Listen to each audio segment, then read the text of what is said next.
Region 16 meeting. It's unfortunate we can't all get to meet, but we all know what the current situation is around the world with COVID. Usually we have these meetings where the intention is that we all get to meet each other, exchange ideas, lessons learned, feedback, share experiences, network, and then get to know ourselves better and get to know what we as chapter leaders are doing, and then what we as chapter leaders like to do in terms of making our Africa region a improved place, both for project management and for PMI, the organization for which we serve. So welcome all. Thank you for joining. There are a couple of housekeeping things we need to know as well. So at this point, to save time, I'll hand over to Anthony. Anthony, if you can give us a number of the housekeeping guidelines so that we can move forward from there. Thank you very much, Ike, and welcome everyone to the 2020 Virtual Region 16 meeting. Just a couple of housekeeping points. First one is all participants will be on mute, should be muted, and video stand off until the group photo session, which we'll have in the third category of the agenda. Then feel free to continue networking in the chat box. If you have any questions, please submit in the chat box that we have on your right-hand side. Please mention as Q so that we can be able to identify that this is the question, and it can be much easier for us. Also, this session is recorded, so we'll be sharing with you once the event is over. I'd like to wish you all a great meeting, and I'd like to hear your feedback. Nelson will be sharing with you a survey later after the meeting. So welcome everyone. Now, just briefly to touch on today's agenda, we have three categories in today's agenda. We have the regional updates, where the PMI chapter team will be taking you through all the initiatives that we've gone through this year. During this first section, we have the questions to our MD, Otema Yerianki. Then after that, we have four sessions. That's by Ahmed, me, Nelson, and George. And then you can have your Q&A, any questions that you have for us after the four presentations. Then after the regional updates, we have the chapter sharing, which will be led by the chapter leaders. We have at least 3 presentations from Flavius, Lynn, and Janet. Then after that, you can have the Q&A section where you can ask any questions in regards to the best practices. Then finally, we will have the global, PMI global updates, which will be handled by Abu, Carol, and Marvin. After that, you have the Q&A section. After the Q&A section for the global updates, we have the open networking interaction, which will be led by our shadow mentor, and then have a group photo, and finally wrap up the session. So that will be the agenda for today. So we're gonna go ahead and start on the regional updates. And I'd like to invite and welcome our VP Global Engagement and the Managing Director for the Sub-Saharan region, Otema Yerianki. Please, thank you very much, and welcome. So thank you so much, Anthony. Welcome to all the chapter leadership who's here today. Thank you for taking time. Thank you to our regional mentor, Ike. You've done an amazing job. And I wanted to start off first by saying thank you for the hard work. And I know that as you go on to do some more great things, you're going to represent the Africa region very well. And then also to obviously welcome Mary into her exciting new role. Now, what I wanted to start off first is, before I get into kind of the updates, I really wanted to use this time to really connect and to share and sort of take you a little bit of a journey of where we have been to date.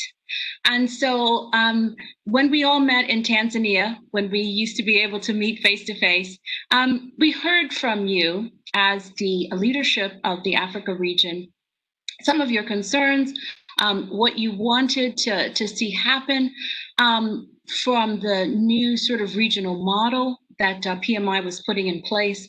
And what I wanted to say is that obviously the chapters and the volunteers are at the heart of what PMI is and what PMI does. And so in listening and working in collaboration with our CEO, it was really important to continue to grow our footprint in the Africa region, and also to find ways, new partnerships, new opportunities to have that growth occur.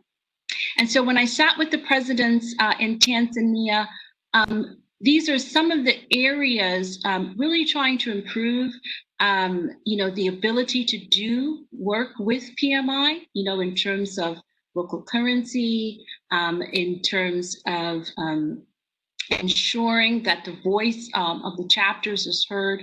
And so a number of interesting things were done, and we have our quarterly update.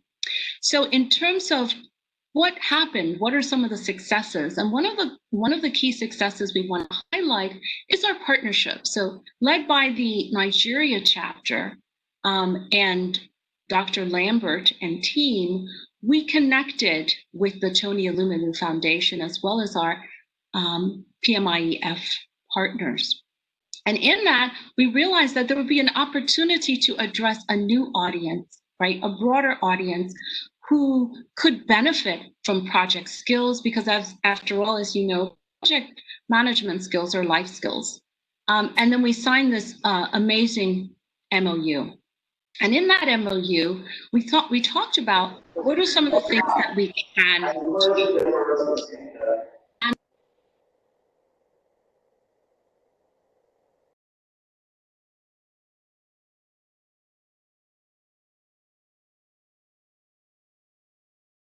The opportunity to watch it, which I know a number of you probably have, you've seen that we've really been double clicking on how do you use project management skills to grow your business as an entrepreneur. So we looked at risk, we looked at managing your project portfolio, and even looked at agility.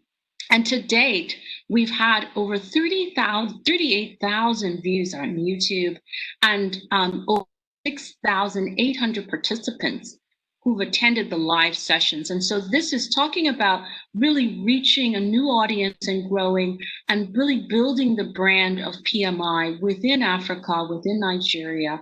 And I think it's been a really great success. The last one, just a brief commercial, is on the 28th of this month. So hopefully you can join, and Dr. Lambert will be closing the session. The other thing we've done is to try to ensure that we have the voices of some of our major African corporations and key stakeholders. And so we've developed, again, it's in its early stages of formation, the Africa Working Group.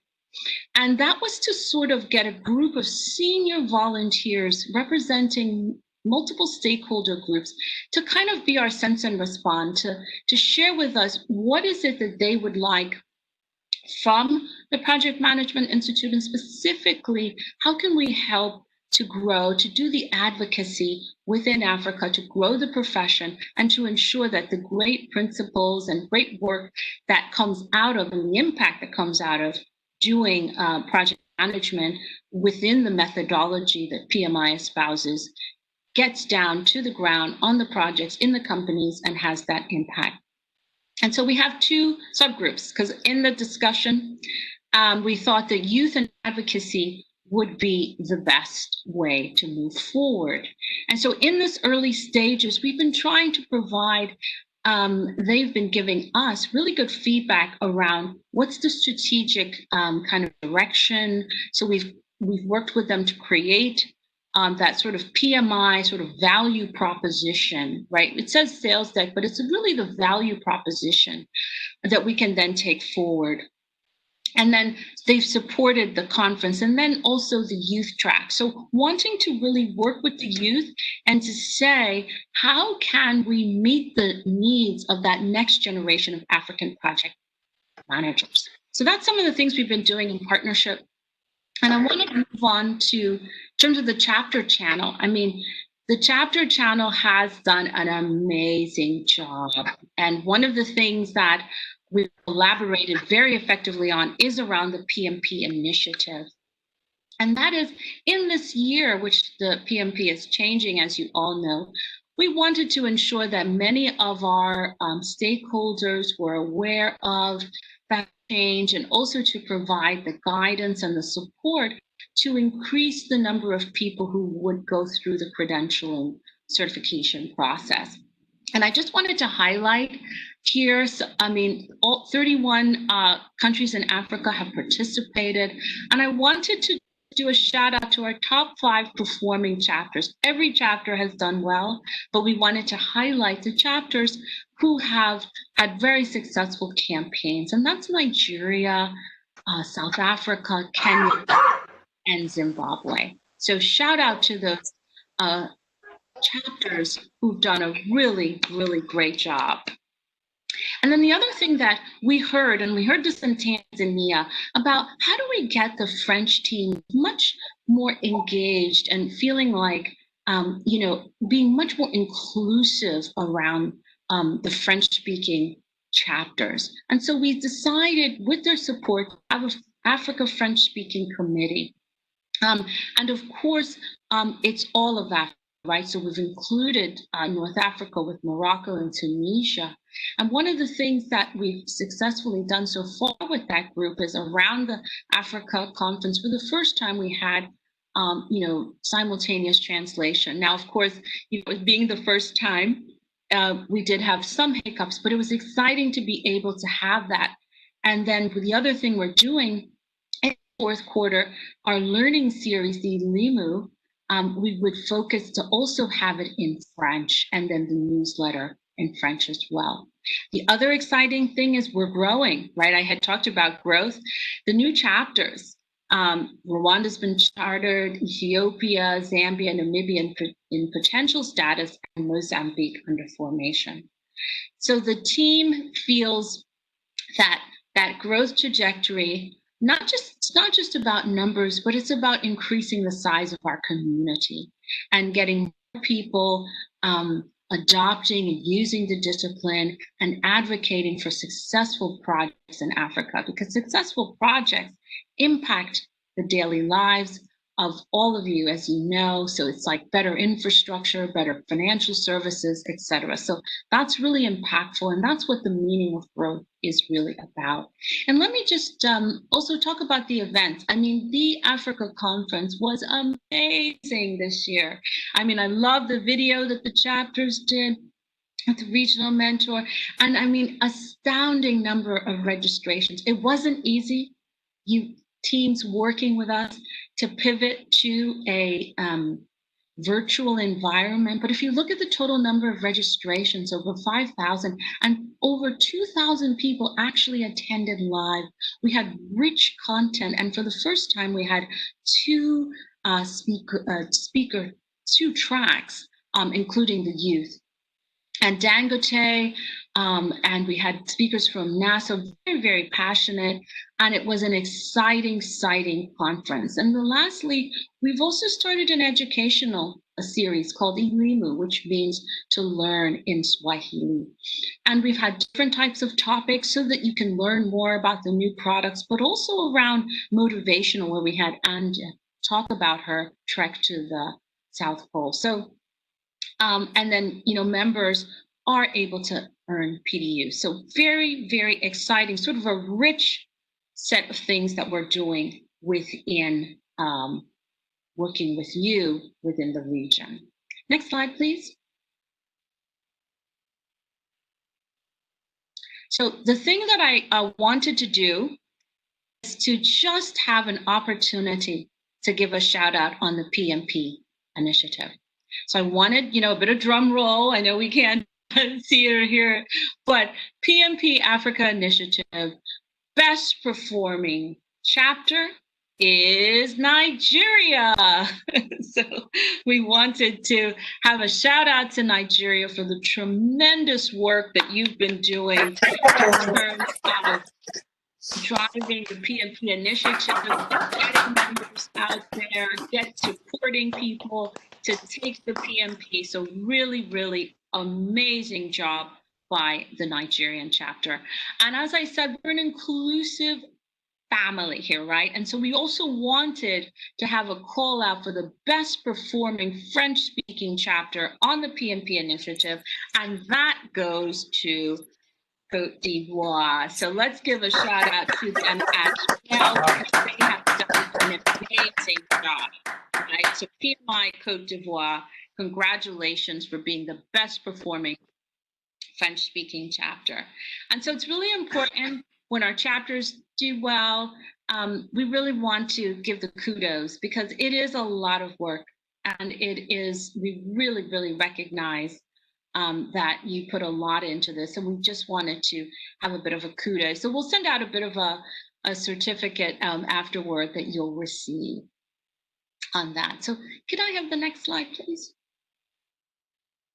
So now this is the Q&A time, right? And I really want to open it up. I know we have some stuff going in the chat area, and but I wanted to perhaps, and some of you actually mailed in some of your questions ahead of time, but I also wanted to be an engaging and live session.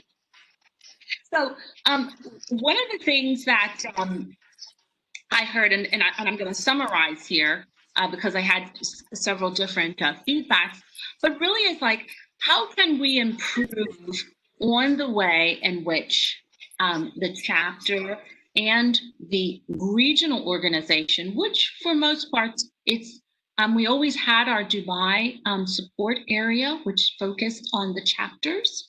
And now we have a regional a team which focuses on the chapters, volunteers, our members, organizations, partnerships, etc. And then we have GHQ, which we've always had.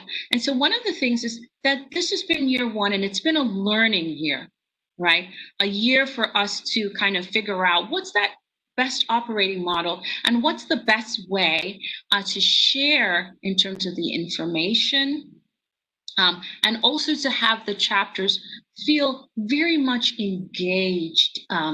As they have this term, obviously, I know many of you are aware of in the RACI, we talk about, are you informed or are you part of the consult process, right?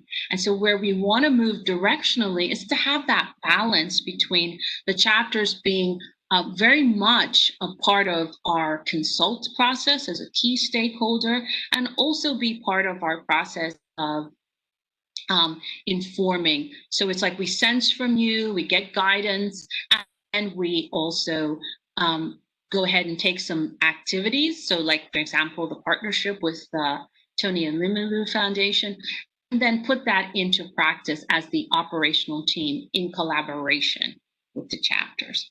So that's something that is really, really important as we move forward. And so I really want to, for each one here to get a sense of the fact that as a chapter, you're very much involved in being part of that consultative process, sensing from the market what you want, and then us as the operational team really working with you, working to ensure that your voices are heard and to ensure that what you need on the ground is provisioned, and also that we can grow as a region. So that hopefully answers that question, because it came out in several ways, and want to make sure that people understand that. Then I had some questions around some of the challenges in the transition around to SPX and the e-commerce and the currency issue. As you may or may not know, we are putting in the store. So if you recall, initially we had the pilot in Brazil in the Real, and also in Rupee in India. So that pilot was run last year. And then from that pilot, we learned, and now we've launched those 2 stores. And we're learning and growing. And we do have a timetable against when other currencies will come on board. So again, the technical team continues to learn and grow from this, but I know that in terms of what is coming down the pike, and as soon as we get the dates for that, we do know that the South African Rand and the Nigerian Naira will be some of those next iterations. That will be the next set of African currencies that will go into the store. So that was very exciting for us to hear. Now, one of the things is that, obviously we a new e-commerce platform, need to stabilize it, and then need to really stabilize these two other major currencies that we're putting in place. And then after that, in terms of the Africa schedule, it will be the Rand and the Naira. And then it was third, we were looking at the CFA. So I know it's a question that's come multiple times, and I'll make sure that we keep up to date and let everyone know, so that it's something that you communicate more to your chapters about what's happening, because it's a key pain point that we're looking to address. The other thing that we continue to hear about is around the thought leadership and getting Africa-specific content and things and visibility into that, so that that surveys get done across also into Africa. So everything that pulls into sort of the global reports, having a more regionally balanced approach. And so that's also some great feedback. So we have a new person who is leading our thought leadership. They've come on board in the last few weeks, and they're going across the regions. And they will begin to sort of collate and pull together what's the content that is relevant to the region, and as reports and the knowledge initiative, which maybe some of you have heard, is being launched, that we can ensure good regional representation, good content from the region, so that you can, when you read PMI sort of content, it's clear that there's an Africa voice. Now, I've seen a question that has come through, and it says, why don't we get PMP indicative exam prices similar to those in Brazil and India? So currently, as you know, as we were running our PMP initiative, we did get a discount, and then that discount was regionally specific. So one of the things that we will be doing is ensuring, and PMI is moving to this again, this is something we've heard from the regions, is more tiered pricing that is based on what your sort of GDP and the economy is, so that there's kind of looking to be 3 bands of pricing. So a tier 1 countries meeting, in terms of their economy, a tier 2 in terms of their economy, and a tier 3. And so that's something that we are working on with, we've had very good support from KPMG, who's been consulting us on pricing, so that we can get much more effective in our pricing models. And there was also a question, who is the manager for the thought leadership? I'm going to butcher her name. It's Pu Kim. Well, I'll send it back to Ahmed then to share. But she's based out of London, has a lot of experience in thought leadership. She was at PwC prior to. And she's also a journalist and a writer. So I think we have a really great resource, and she's going to be busy pulling that thought leadership together, and also looking for points of contact within the regions, and coming up with a unified thought leadership plan for PMI. So you'll definitely be hearing more. I think she's been on board now for 3 weeks. And will there be a consultative process for thought leadership? Absolutely. So as she puts together her plan, one of the things that she's done is she's working, so she's interviewing first within PMI, and also looking at all the rich assets that are there and coming up with a plan, and then be consulting and working closely with the regions as to what's relevant, what do you want to see more of, etc.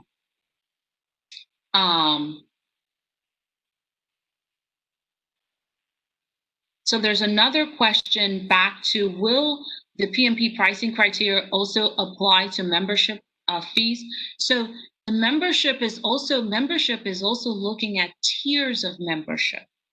And they've also done a pricing study across the globe. So this is a trend that we're going to see across all our product sets, and also so membership, as our new products come out, and as you know that next year there are a number of new products coming out around agility and design thinking. So the approach, because we've gone regional, there isn't a one size fits all. So pricing is becoming a very important area of analysis to be able to ensure that we can meet what each area region can afford.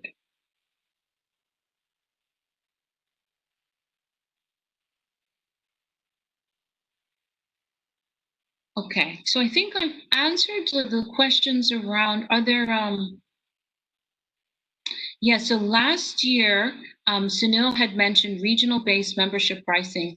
When is Africa's being introduced? So definitely get back to you on that question around the timelines, because as you know, there is a sort of a new membership tiering that is being introduced in terms of the levels of membership, right? So there's not just going to be a one type membership. So once you tier your membership, and as I said too, there was a survey that was done to try to understand what the pricing, the effective pricing would be for all regions. So I think I'm done with my specific time. I wanted to really thank everyone for the questions that you've asked. If more questions come up during the session, Ahmed and team will be collecting it and then sharing it with me, and we'll make sure that we get back. But the two things I want to land with you as we begin to plan for 2021 is that this is a collaborative effort. And that we really want to sense from the chapters and chapter leadership and the volunteers and our membership at large what the needs are, and continue to build. Now, I know sometimes it may not seem as if it's quick enough to turn the machine, but I think a lot of work based on the areas that are really important, discussions around, for example, making sure that the PMP exam could be taken in this difficult time, the pivot to OPT and all of that capability that went behind it. And then the focus on stores and our e-commerce that could take different types of currency, that was heard and adapted to. And now the focus on thought leadership, which our new thought leadership manager is going to really bring the chapters and our wider membership into what's important for you in that space. So I wanted to thank everyone, and I apologize that I won't be able to be in the entire session because I have another PMI commitment. When the date was shifted to Sunday, we had previously booked for me to be presenting at Imperial College in London around a PMI topic. So that really is unfortunate that I couldn't be here for the entire session. But as I said, if any questions come up during that time, would love for you to get them to me. Ahmed and the team will do so, and I'll answer it. So I ask you to really enjoy the session, have rich networking and engagement. And I look forward to next year, hopefully, when we're doing this face-to-face and we can continue to collaborate. So thanks, everyone, and have a great 2016 meeting.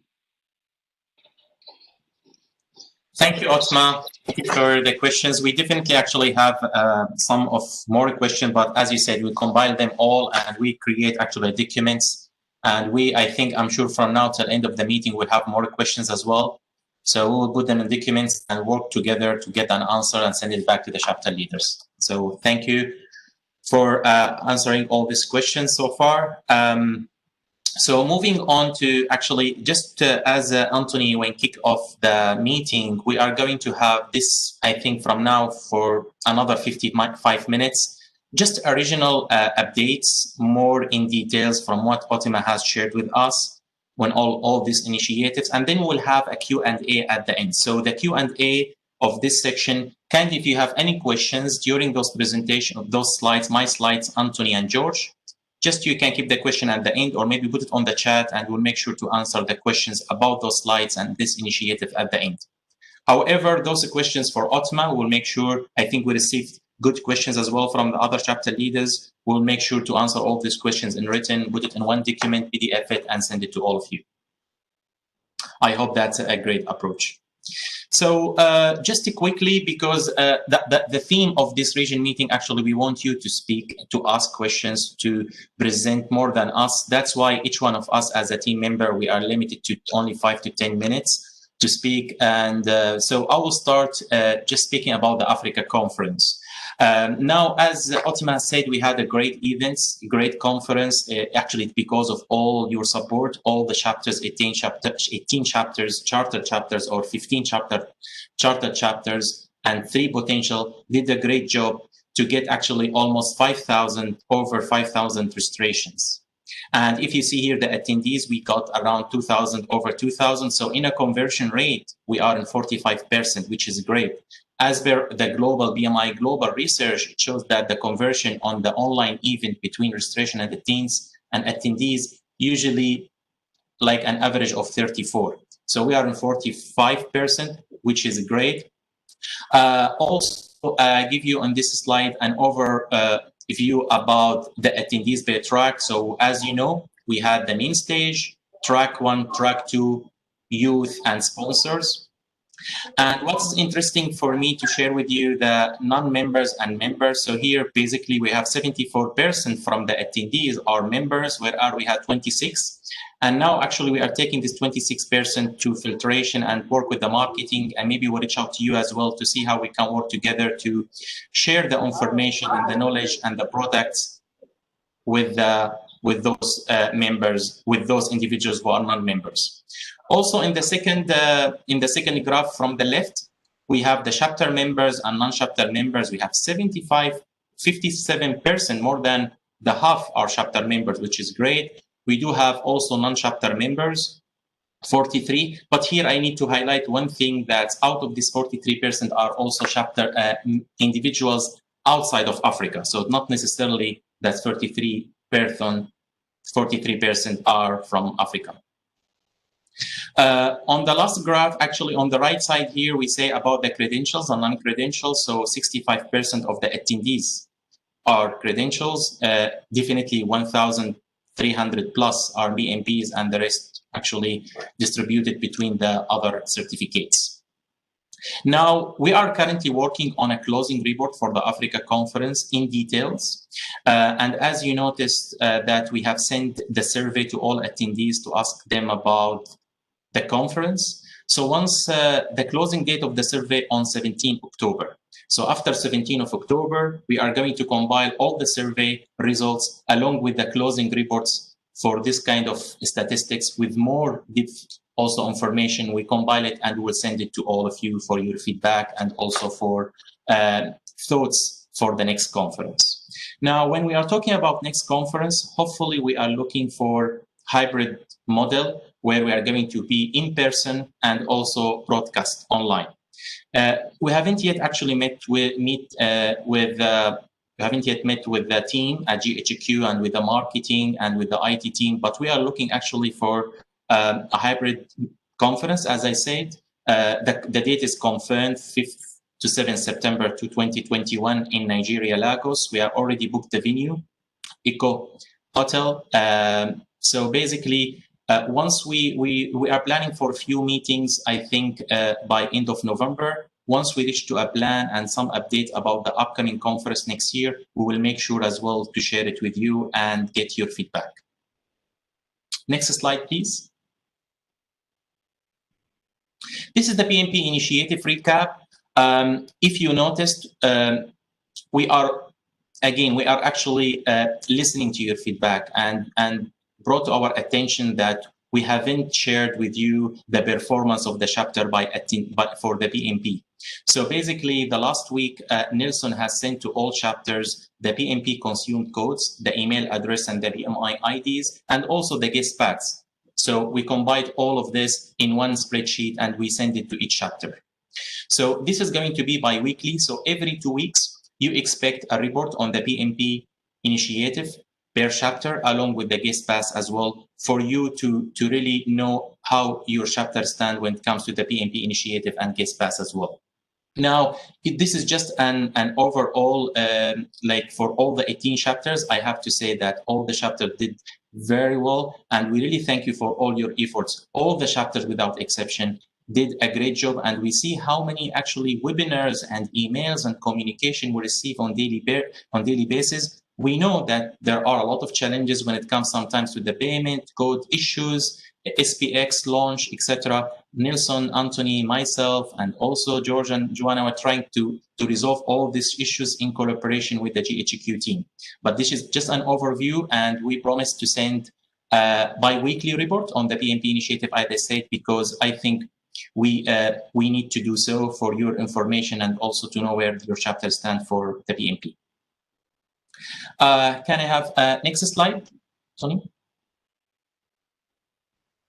The Elimo series. So when I talk about the Elimo series here, maybe for you who's see the emails starting from April, we started the Elimo series, and the objective actually is to spread awareness about the new digital products and global transformation when we had the COVID-19. As you noticed, that PMI pivot actually, and the team started working on digital offering and new products. So the objective of the Elimo series is to spread awareness about these products by inviting subject matter experts.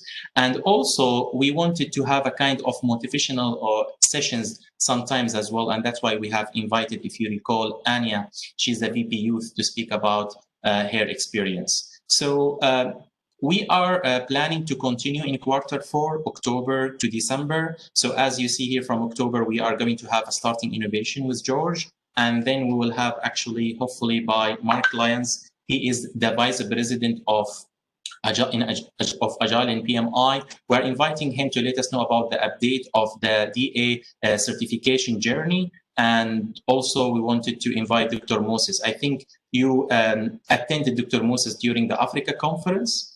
So I hope that also I received confirmation from him that he will join us on December, but we are still not yet confirmed the topic. So hopefully we are going to have a kind of motivational topic for the Elimo series. There are 2 points here. First of all, these webinars are open up for you other chapter leaders and also for your members. So if you feel that you want to really promote this to your chapter members, they can get videos. You can do so. So once we have the collaterals, the marketing assets are ready, we will make sure to share it with all of you. And also here, an invite to all chapter leaders. If you are planning for your webinar at your chapter level and you need help in promoting these webinars, kindly reach out to me and Anthony or Nelson to promote these webinars at the regional social media and the regional level. So for example, if one chapter has a webinar this month, and they are already planned and promoted at their local chapter. Also, if you need help, please share with us this document, tell us the theme of the webinar, the date, give us at least 1 or 2 weeks in advance in order to help you promote your webinars at the regional level as well. Next slide. Africa French-speaking committee. Maybe you heard about the Africa French-speaking committee. In this slide, I'm not putting a lot of information because my objective is to recognize actually the committee.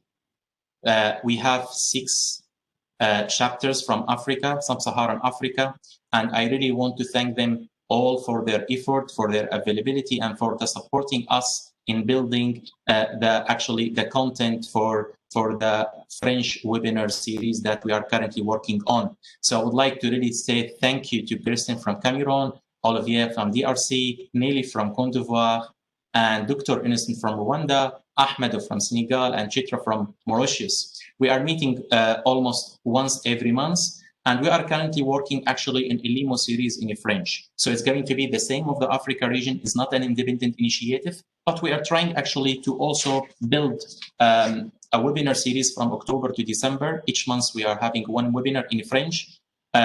The team actually, Anthony Nelson and the committee did a survey to all this committee, to all the members and prospect members on these 6 countries.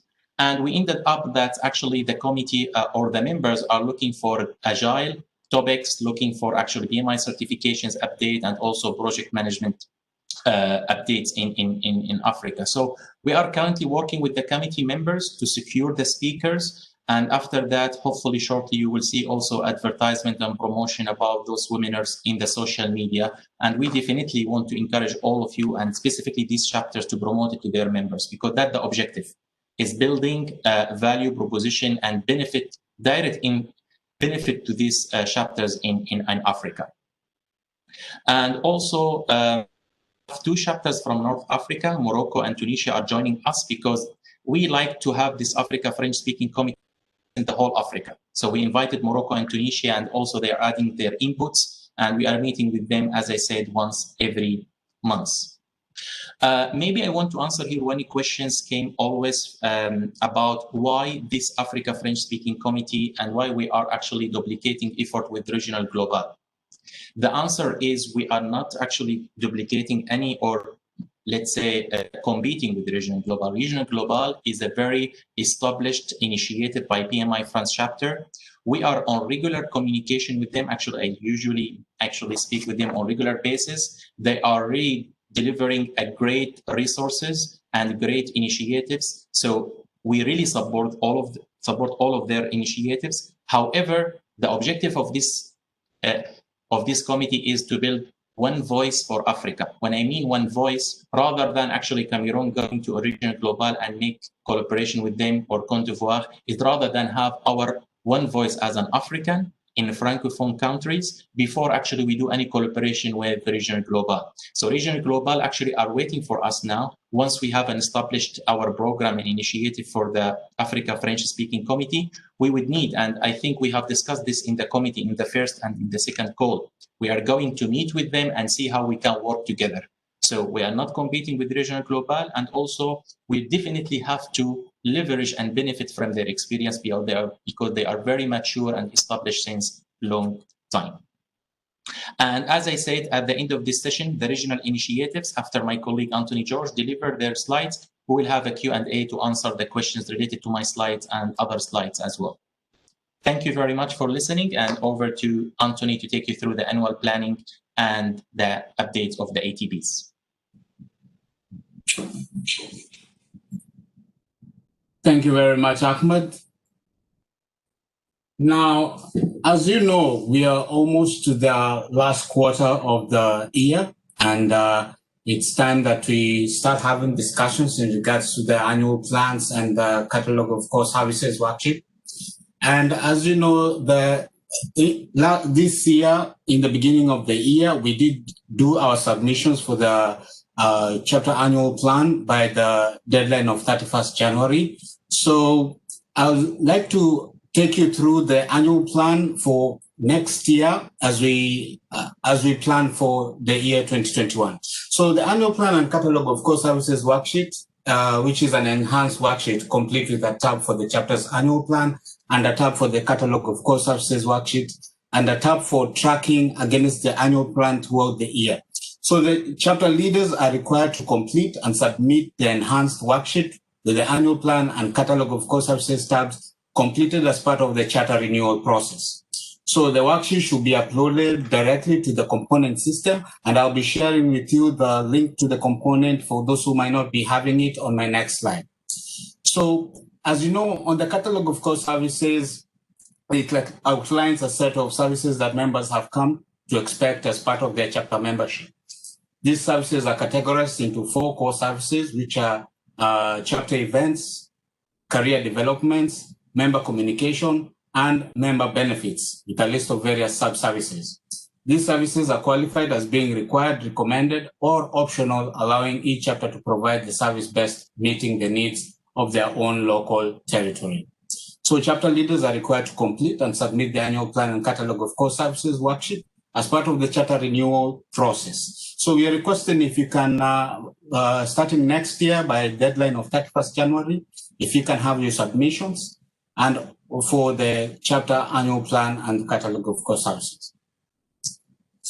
Now, when it comes to charter renewal, I'll be also for anyone who has challenges in or not having any links for the charter renewal. This also is located in the component system. I'll also be sharing with you the link for the charter renewal as well. Normally you'll find it on the component system on the left-hand side of the page when you open the link, and you'll find a menu that includes previous renewals for your chapter. So to begin the year of 2021, we'll click on the file marked as 2021 business year, not yet started. Most of the questions that you will find in the charter renewal application refers to the 2020 operations of the chapter. So chapter renewal application will open in the component system early in January next year. So however, charter renewal approval is subject to the annual plan and core services worksheet submission and approval on time. Now, as I had mentioned, on the component system, this is where you locate the business. First, you click on the business records, then the annual plan, then submit your PDF file, and then upload. These slides will be shared with you. So in case you're having any kind of challenges, you can always reach out to me so that I can take you through how you're supposed to upload your records in time. Now, also, I'd like to touch on the Authorized Training Partner Program. As you know, PMI will be replacing the RAP program in January, and we'll be having the ATP, that's the Authorized Training Partner Program, for the PMP and Discipline Agile. The authorized training partner application is now open, so you can visit the RAP Resource Center for more details. Now, we've received several questions whereby individuals would like to know if their chapters will be able to register for the ATP. The answer is yes. Individual chapters may apply to become an authorized training partner in order to host certification exam preparation training and also to receive other benefits available only to ATPs. But chapters who apply to the program will be subject for the same criteria for admission as non-chapter entities. So if you're accepted as a chapter to be an ATP, you will enjoy the same benefits as all other authorized training partners. So there are two, the program benefits are basic. You have the two tiers, which is basic and premium. And on these two tiers, you can choose to have the premium or the basic. Both provide licenses to PMP exam preparation content and the tools to support the training. So the premium package, which includes additional benefits like access to sample test questions to augment your training, as well as opportunities to grow your business through exclusive access to RFPs and channel management support. If you wish to focus solely on supporting and training existing certification holders, you may discontinue PMP exam preparation and offer PDUs only course through the best tier. So chapters that are accepted into the program will need to select individuals from their chapters to attend the required train the trainer sessions to become certified instructors. Individuals who are decision-making roles within the chapter cannot become certified instructors. This I would like you to really highlight, because this is something that will affect the chapter in the coming year. So chapters who are ATPs cannot select individuals from non-ATPs chapters to become certified instructors for them.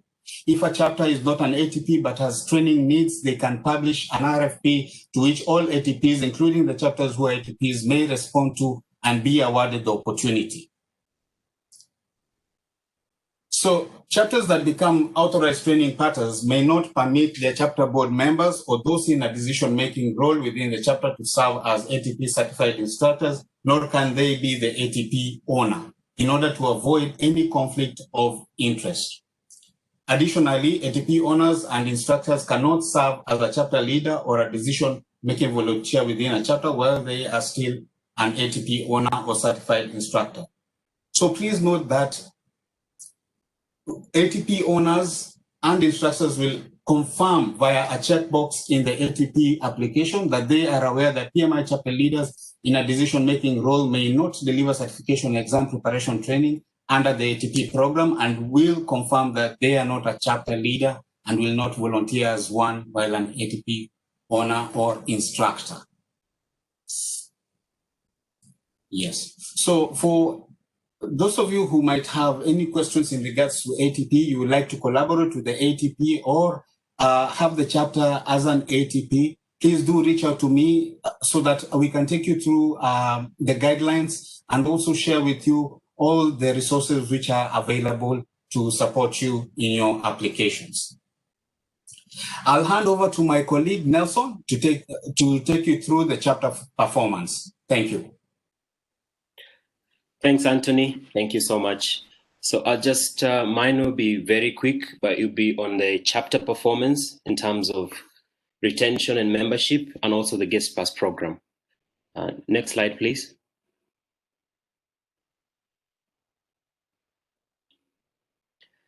Yeah, so this is the chapter performance overview for the month of, up to the month of 31st of August. And it shows all the chapters that we have in the region. So I would like to just commend every single chapter for the good performance that we've had.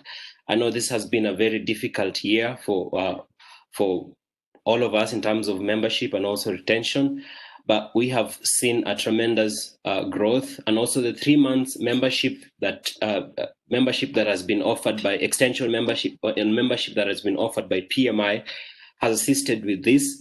We understand that there's been a change and also some difficulties in getting the correct reports and extracting that from the CRS and also other platforms. But our team is really working on this, and we will soon have it rectified fully.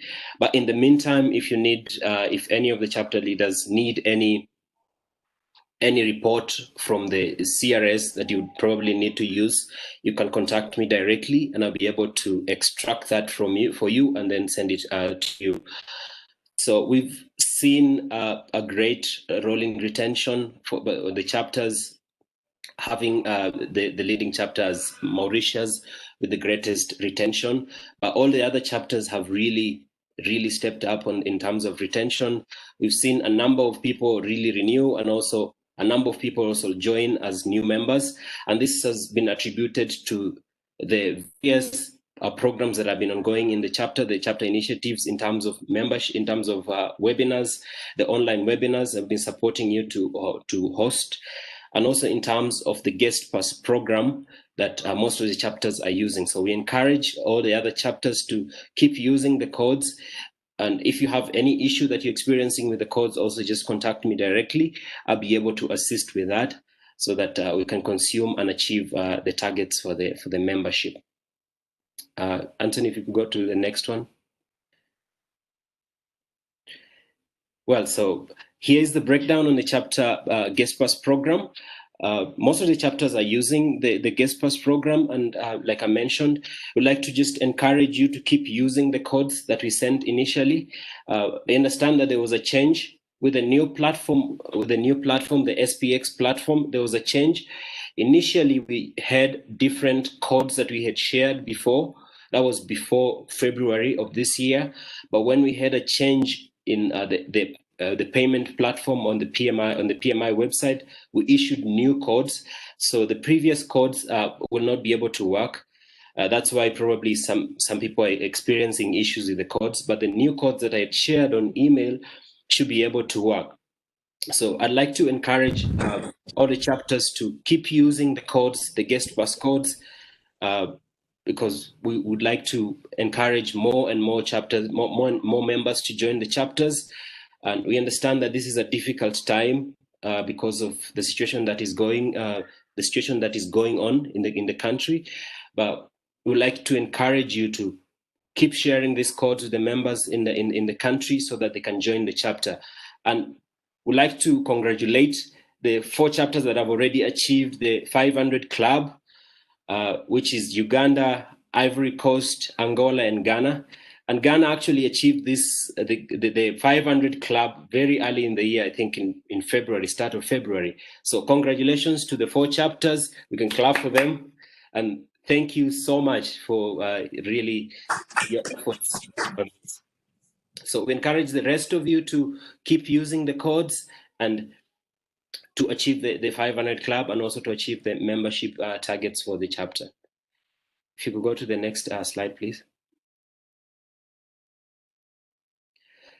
Okay, so we have had we had an initiative that we were planning with the chapters in terms of marketing. So there have been several inquiries regarding the marketing and branding. So we decided to set up a marketing meeting that we will host on the 21st of October this year. And Sarah will be leading this session. We encourage all of you to join in and ask all the questions. Sarah will be sharing great insights that will help us, all of us, to with our marketing in the chapter. So information about this will be sent in the course of the week, so that all of us can join. The marketing team in the chapters can join and be able to ask questions and able to just gain the insights from Sarah and also develop a marketing strategy for the chapters. Yeah. So thank you so much. Anthony, I take it back to you.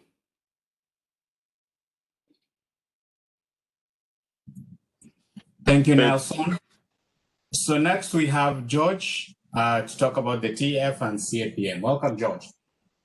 Thank you, everyone. Good morning, good afternoon to everybody. So just a very quick update from me on the CAPM and TEF initiatives. The CAPM initiative we launched maybe about earlier this month. Apologies. And the background to that was that we believe that there's a much higher audience or a much higher demand for the CAPM than we're currently addressing. When we looked at the data from last year, there are about 1,200 people in total across all of Africa who are taking the CAPM certificate. And considering the target audience for the CAPM, which is early career, people who necessarily need the PMP but want some kind of project management certification, we think that there's there are a lot more people than 1,200, especially given that the significant proportion of Africa's population is under the age of 35. So we developed this pilot to test that thesis. But the two key things that are necessary is obviously that we approach the right audience, and we approach this audience with the right price. So on that basis, in terms of the price, we secured 35 up to 35% discount. Sorry, next slide, please, Anthony. So on that basis, we secured up to. Sorry, could you go one slide back? I think there's a. This is actually the TEF. So if you don't, yeah, that's the one. So we secured up to 35% off the price of the CAPM certificate, and so the next thing to do was actually to make sure that the audience was engaged as quickly as possible. So we approached the trainers who are already training. So that's current REPs and also trainers who had applied for the ATP program. And we pitched the idea of the pilot to say, look, we just want to run a pilot. It needs to be done. We need to start very quickly and end very quickly. And so it was open to anybody who wanted to participate. In the end, we have 14 trainers who are participating. Between the 14 trainers, we have a reach of about about 200,000 people, and specifically that reach is defined as the combination of all the trainers' email lists, combination of their social media platforms, or the reach of their social media platforms. And we're looking at potentially a training capacity of maybe around about 2,000 between now and the end of the year.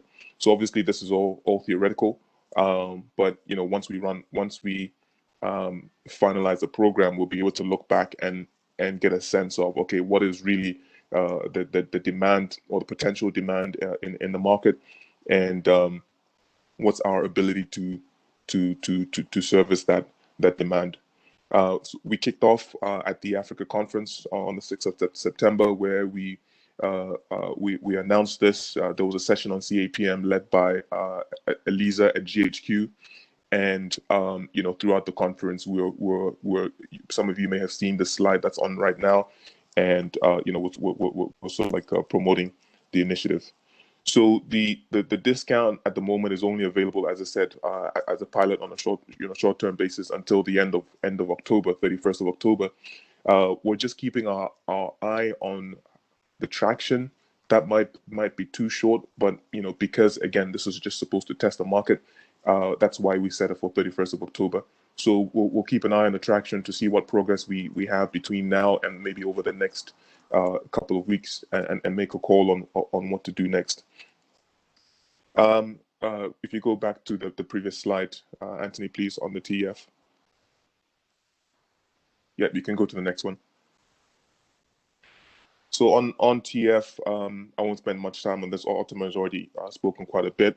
Thanks to Dr. Lambert and the Nigeria chapter, we launched this.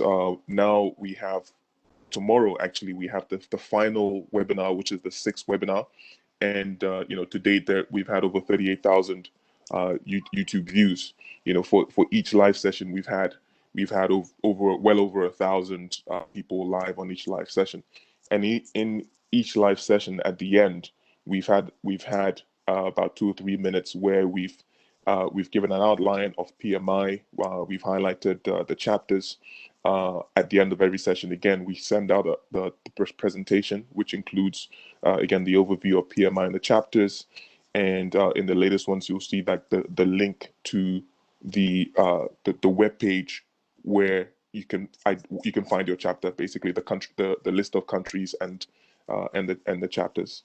So as we've come to the end, what we're hoping to also close out are 2 things. One, everyone who's attended all 6 sessions of TEF will get a certificate of learning.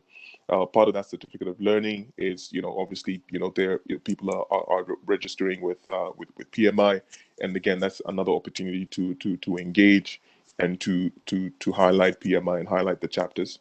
So that's one. There's a certificate of learning, and 2, again, is also promoting the CAPM initiative. So we've already agreed with TEF actually that because they've been a partner, people who are members of TEF will be able to get 40% off the CAPM, whilst everybody else gets a maximum of 35%.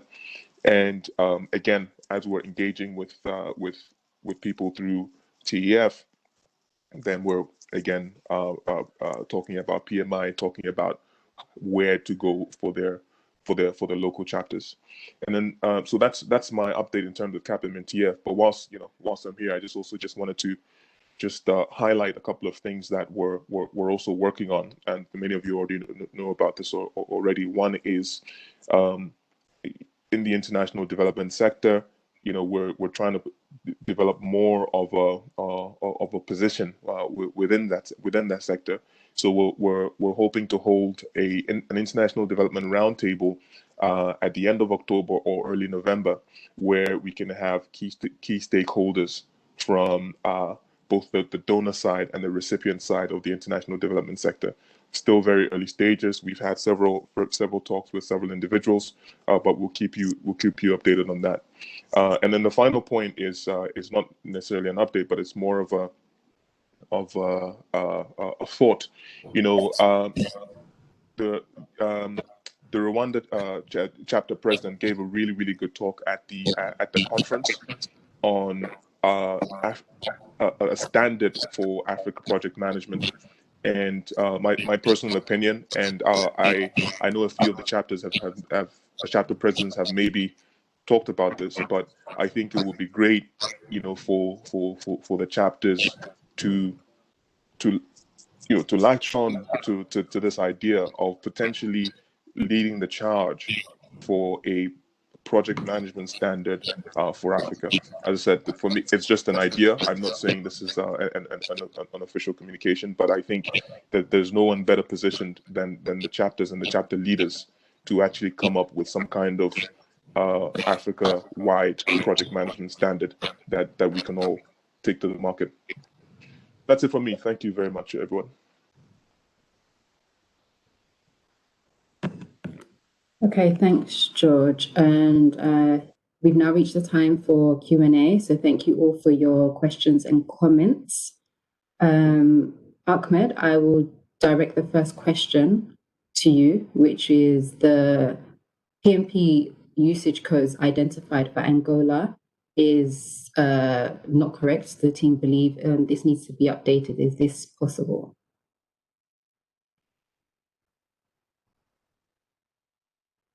Sorry, Joanna, so the question from Angola about the PFP is not accurate. Did you provide it in the screen, my slides? Yes. Okay, I will take a note. I don't have an answer right now, but I will take this a note and I will follow up with Mercedes and Joao about this. Okay. Thank you. Next question is to you, Anthony, around the ATPs. How does the previous chapter component REP relate to the new ATP criteria? And what type of professional development activities can a chapter offer? We need clarity, please. Well, in the previous REP program, whereby if you compare to the current one, the current ATP program, all materials will be updated and will be the latest information in regards to the PMP or DA training. Anyone who will have not been registered on the ATP program and would like to provide the PMP training will not be having the current information in regards to the materials for the PMP delivery or the DA. So, next question. When the exam changes, will the training by ATPs become the mandatory 35-hour training requirement, or certification candidates will still have the opportunity to submit any other training required? Yeah, the 35 hours will be mandatory. The 35 hours will be mandatory for the training, yeah. Okay. Next question, Anthony, is chapters without ATPs or not enough ATPs will face issues due to the rule that chapter leaders cannot deliver training or be part of the ATPs, especially when they said chapters are not ATPs. Can you please elaborate? Come again, Joanna. I might have missed a bit of that question. It's more of a concern stating that the chapters without ATPs or not enough ATPs will face issues given the rule that chapter leaders cannot deliver training or be part of the ATP. So how will they go about this? Well, I would advise the chapters to submit RFPs so that they are able to get applications from those ATPs who are registered. It's important that all trainings be conducted under the ATP program. So I would advise that the chapters do submit RFPs in order to be able to get qualified trainers. Okay. Next question is to Nelson around the membership subscription, which is those that benefited from 3 months membership subscription does not reflect in the certification. When will this be rectified? Thanks, Joanna, for the question. I mentioned it in my presentation we've had an issue with the data because of a change in the payment structure of PMI. So the data that is reflecting on the component system and also the CRS is not the accurate data. And actually, new members and the ones that benefited from the 3 months, for the 3 months extension, are not appearing on these platforms in the report. The team is working on this, working on it for quite some time now, but finalized. Once that's done, we will send a communication to just notify you that the list is now okay, the report is now okay. But if you need this report to use it urgently, just write to me directly. I'll be able to get this report and send to you. Okay, thanks, Nelson. Next question is to you, George. And the question is, will the TEF workshops be held in all 54 countries? Well, the workshop is global, and the mailing list is across all 54 countries anyway. So, including social media. So anybody anywhere has access to the workshops. What we can do is we can actually post a link to the YouTube channel where we've collated all the workshop sessions. The next question, which is around the CAPM initiative, is there French-speaking trainers among the 14 trainers? Yeah, there are about four French-speaking trainers. Okay. Next question, again, around the CAPM is, why is the CAPM promotion linked to ATPs, considering that there are no ATPs in other countries? So a number of things. So actually, I think the main thing is that the benefit of the ATP program is that it's cross-border. It's not, you don't have to, as an ATP, you're not limited to the country you're in. So a trainer in one country can service people in another country.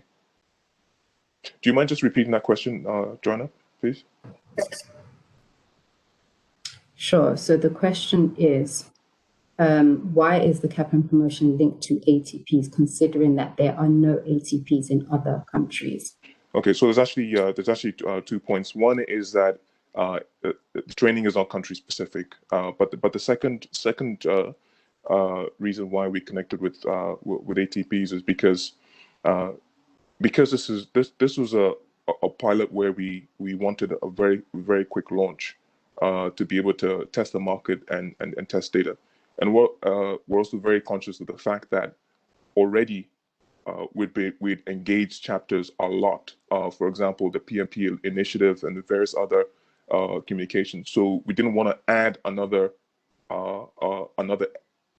thing, yet another thing for chapters to be burdened with, so to speak. So for those two reasons, one, the fact that training is cross-border, and two, we wanted to launch something very quickly without overburdening the chapters.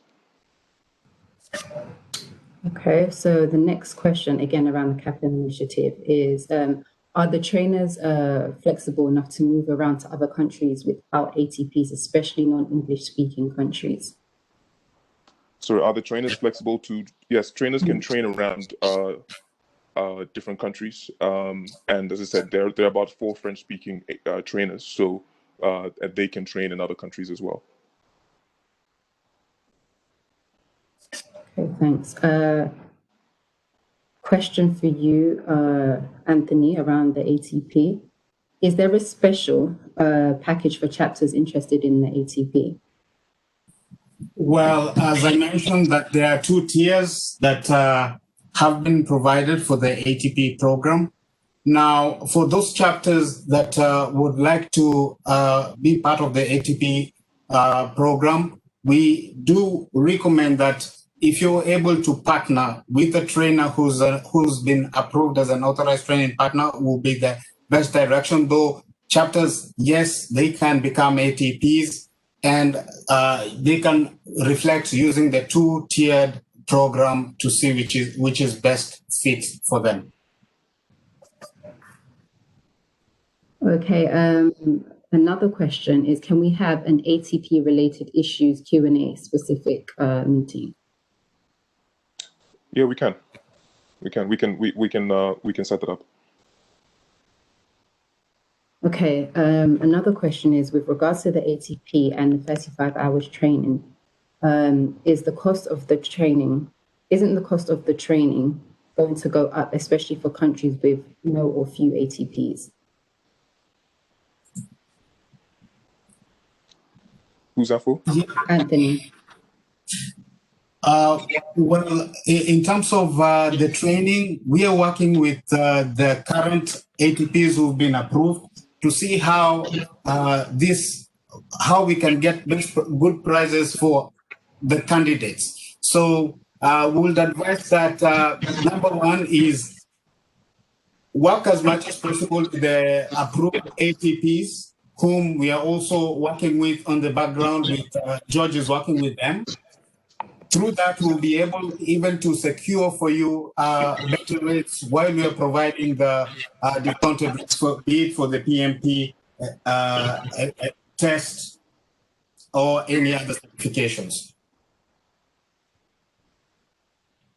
Okay. Another question is, what is the response rate from African REPs to converting to ATPs? There is a concern that we might be diminishing the region's institutional capacity for training for certification. This goes against the aim of building the PM capacity in the region. What is PMI's view on this? So we're trying to make sure that from an awareness point of view, trainers are informed as much as possible about the ATP program. So specifically, we had an ATP session in the middle of the year, and that was an information session. And then we had another ATP session a couple of weeks ago. Again, more about information. Yeah. In addition to that, I've made sure I've emailed every company that was previously an REP to communicate that there is a new program, and this is why there's a new program. So every company that was an official trainer with PMI knows about the initiative. In addition to knowing about the initiative, we've made sure that they're aware that we have the support, that they have the support that they need to become ATPs.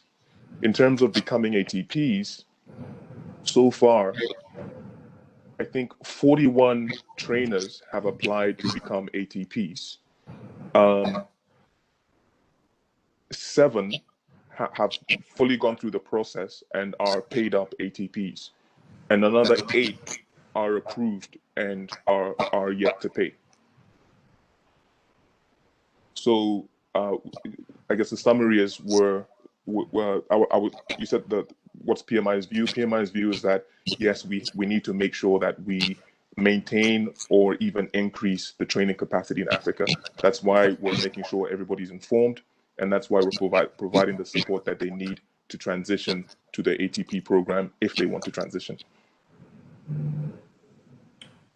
Okay, thanks, George. We have 2 more questions. The next question is around the CAPEM initiative. And the question is, do we have CAPEM Portuguese-speaking trainers amongst the 14 trainers? I'm going to have to check that. I'm not 100% sure, so I'll check that. Okay. And the last question, again for you, George, is around TEF. As we know, Tony Illuminou is also the owner of UBA Bank. Can we engage UBA to have a global partnership so that chapters where UBA has a subsidiary can also try and extend partnership and sponsorship? Yeah, I think that's a good idea, but I think we should probably, talk with the person who wrote that question, anybody else, just to talk through the detail. The idea, yes, absolutely, is to be able to have a partnership with UBA, but we need the detail. We need to come up with a compelling case for that partnership. It's something that we've thought about already. We ourselves haven't gone into the detail of that. So it'll be great. Anybody who's interested in discussing that, let's do a brainstorm and come up with some compelling case for the partnership. Okay, great. Thanks everyone for your questions and your comments. I've made note to capture any in case I've missed anything out. The team will definitely get back to you with all your to answer all your questions and concerns. So at this point, I'll hand over back to Nelson, who will take us through our next session. Thanks. Before we do that, okay, before we go into the break, I know we have some time. I just want to clarify a number of questions that were asked that I'm not too sure if I got the right answer. So regarding the 35 hours required for PMP and whether it needs to come from an ATP or not, I think the answer is it can only come from an ATP. Anthony, can you confirm that?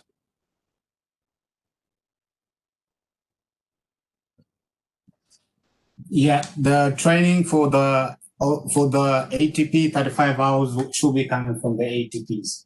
Can only come from the ATP. So if a chapter or an organization does training in project management that is 35 hours, that is not valid for the requirement for PMP. The trainers for the ATP for the PMP program need to have gone through the trainer sessions so that they can be able to train candidates for the PMP. So to answer your question is for one to be able to provide the training for the PMP starting next year, there will have to be an authorized training provider that has gone through the training and has the current materials to provide the. Sorry, let me flip it around. I'm a candidate applying for PMP.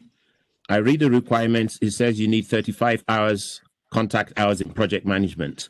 That 35 hours contact in project management, I can only go to a ATP to get it. I can't go to Joe Bloggs, who's providing 35 hours of contact in project management, and then put that forward as meeting that criteria. If you allow me to jump in here, Anthony, I think what you have said, it's an important note, and let us verify it from the team, because I see it does not make sense that will come from the ATP only. Why? Because simply in the future, you will hear more about the PMP-based exam online that PMI is working on. So might also the individual, if they don't want to go to the ATP, they can get it purchased from PMI online, do this course, and they will be eligible to gain the 35 hours. So let's get this. Unfortunately, with this one, I was chatting with the team earlier. We would try it during this region meeting and give into the sensitivity of the ATP product or project. And we as a team, we have a few concerns, to be honest, which we agree with you 100%, that to have someone from the ATP team from GHQ with us, so he can answer the questions. But I can confirm to you, let's take this question to the ATP team to get let's say 100% question, so we don't confuse the chapter leader. So we take that as an action item, Anthony. Okay, thank you, Ahmed. Thanks. The next thing is that there was a question around whether there was a special price for chapters if they become ATP. I believe the answer is no. There are two standard packages, from what you said, Anthony.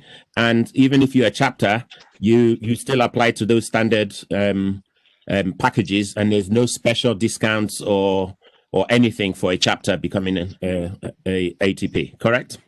Just wanted to make sure I heard that correct. Thank you. The other two things are just some points of information on my points. We keep on talking about using the codes. Chapters should be aware that some of the codes actually cost you, especially in terms of the guest pass.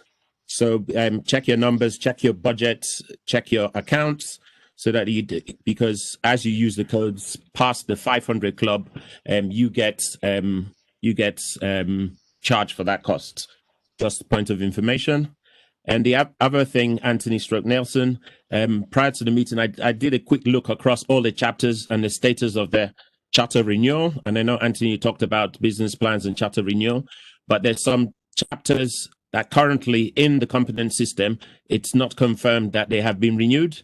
So maybe that's an action that you guys should look into as we go forward into the next year, just to make sure that all existing chapters that have done the charter renewal, and it seems to be in progress, waiting from approval on your side, that those aspects are tidied up. Yeah, actually, all charter renewals were approved. The only challenge that we had was for Nigeria, where we had the name change that was pending. But other than that, all charter renewals had been approved. Maybe there was an update that was missed on the platform. But come next year, we'll also be reviewing this to ensure that all chapter renewals have been updated as per the indicated date of deadline. Thank you. Yeah, and then in Nigeria, that should be approved because we've covered that aspect 3-4 months ago. So it's still. Don't worry. Nigeria is becoming a region soon. Without our approval, we will declare ourselves a region, and we have our region mentor, Nigeria business development, Nigeria everything. So, Anthony, please release our approval. Thank you. Yes, Lambert, we are working hard to with the PMI legal team to try to get your charter approved and finalized so that you can get this on the side. As already, Ike had already worked with the local lawyers, and we already received a report from the local lawyers. Yeah. I think there were just a couple of points I just wanted to bring out. There are a couple of questions I think I create. I see actually from what if they gain, sorry, there is a question. Does the former chapter leaders qualify to apply to become an ATP? The question, as long as the former chapter leader don't have a decision maker role at the current board, yes, they can.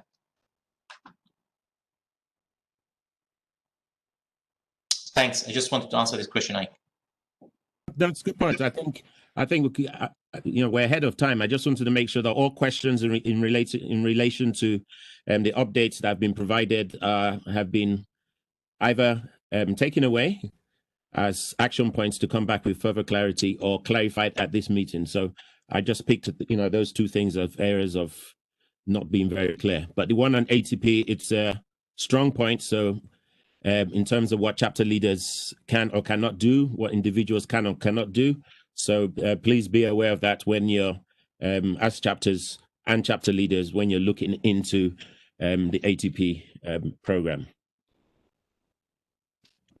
That's all from me. I just wanted to pick that up. So if there are no other questions coming in through the chat. Danny, in summary, a chapter leader cannot be an ATP trainer, correct? Uzoma, I agree that the spirit of the contact let's wait for the team. Yeah, correct. Does a chapter leader qualify to apply to become an ATP? No. Frank, no.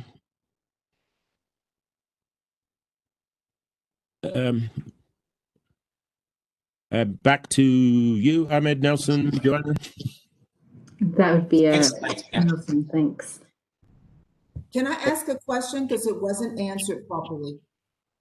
Of course you can, Lynn. Okay, this is Lynn, sorry. Look, Anthony, the question that Joanna posed earlier about the chapter equivalent of the chapter REP component, you answered, but you did not answer in general. The question that keeps coming up is, now that chapters are not ATP unless they go through the process, et cetera, what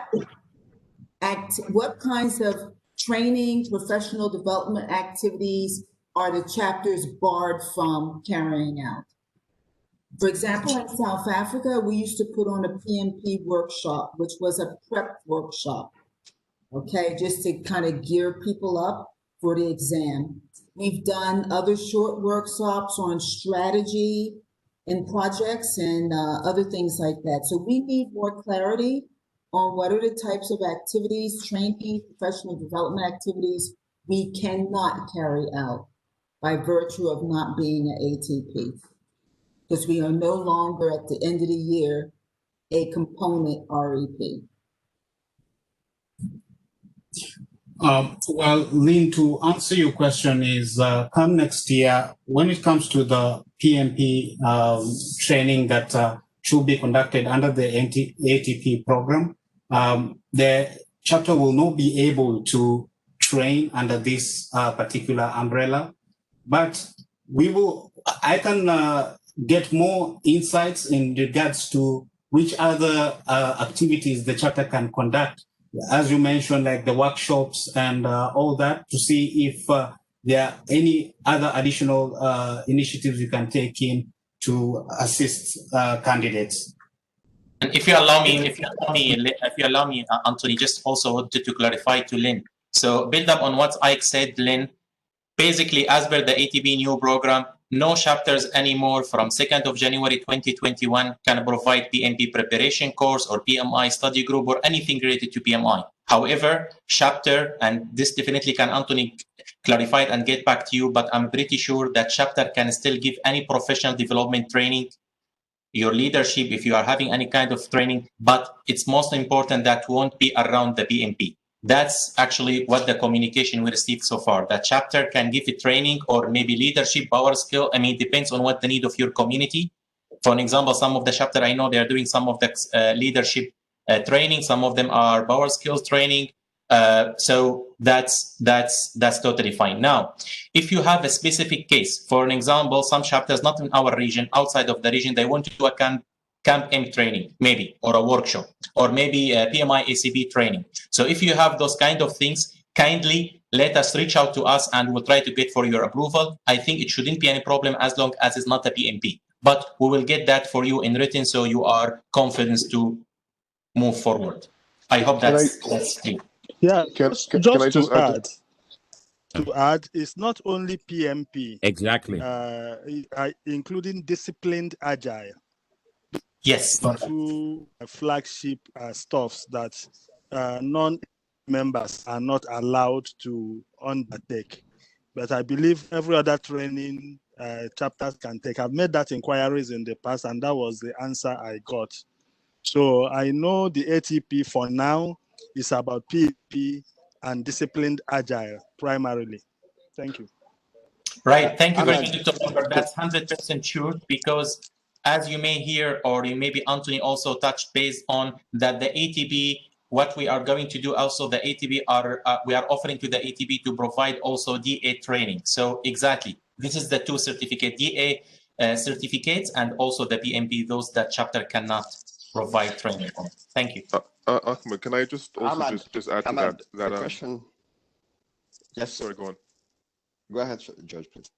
Okay, I was just saying that I think we should also check with GHQ and distinguish between a PMP information session, which I think Lynn just posted, distinguish between an information session and training, because I think those are two different things. And actually, information sessions would complement the training actually. So I think it's important to distinguish that. So I think that's something we should check and get back to everybody. If I may come in here, there are two different things. As a chapter, you can discuss PMP, you can gather people and train them if you like. But it doesn't count on the certification process. That's the distinction. Before a candidate would pass through to get the 38 contact hours and become trained and certified as trained, he has to pass through ATP. But nothing stops you, even as a person, calling people together and preach the gospel of project management. I don't think there is any restriction that will stop chapters from teaching people. But the only thing is that it doesn't count because the chapter's contact hours will not count towards acquiring the PMP. That's what I think anyway, but it's good to clarify. Yeah, so let me add to that. I think it needs to be clarified because exactly what Lambert has said is what I've heard.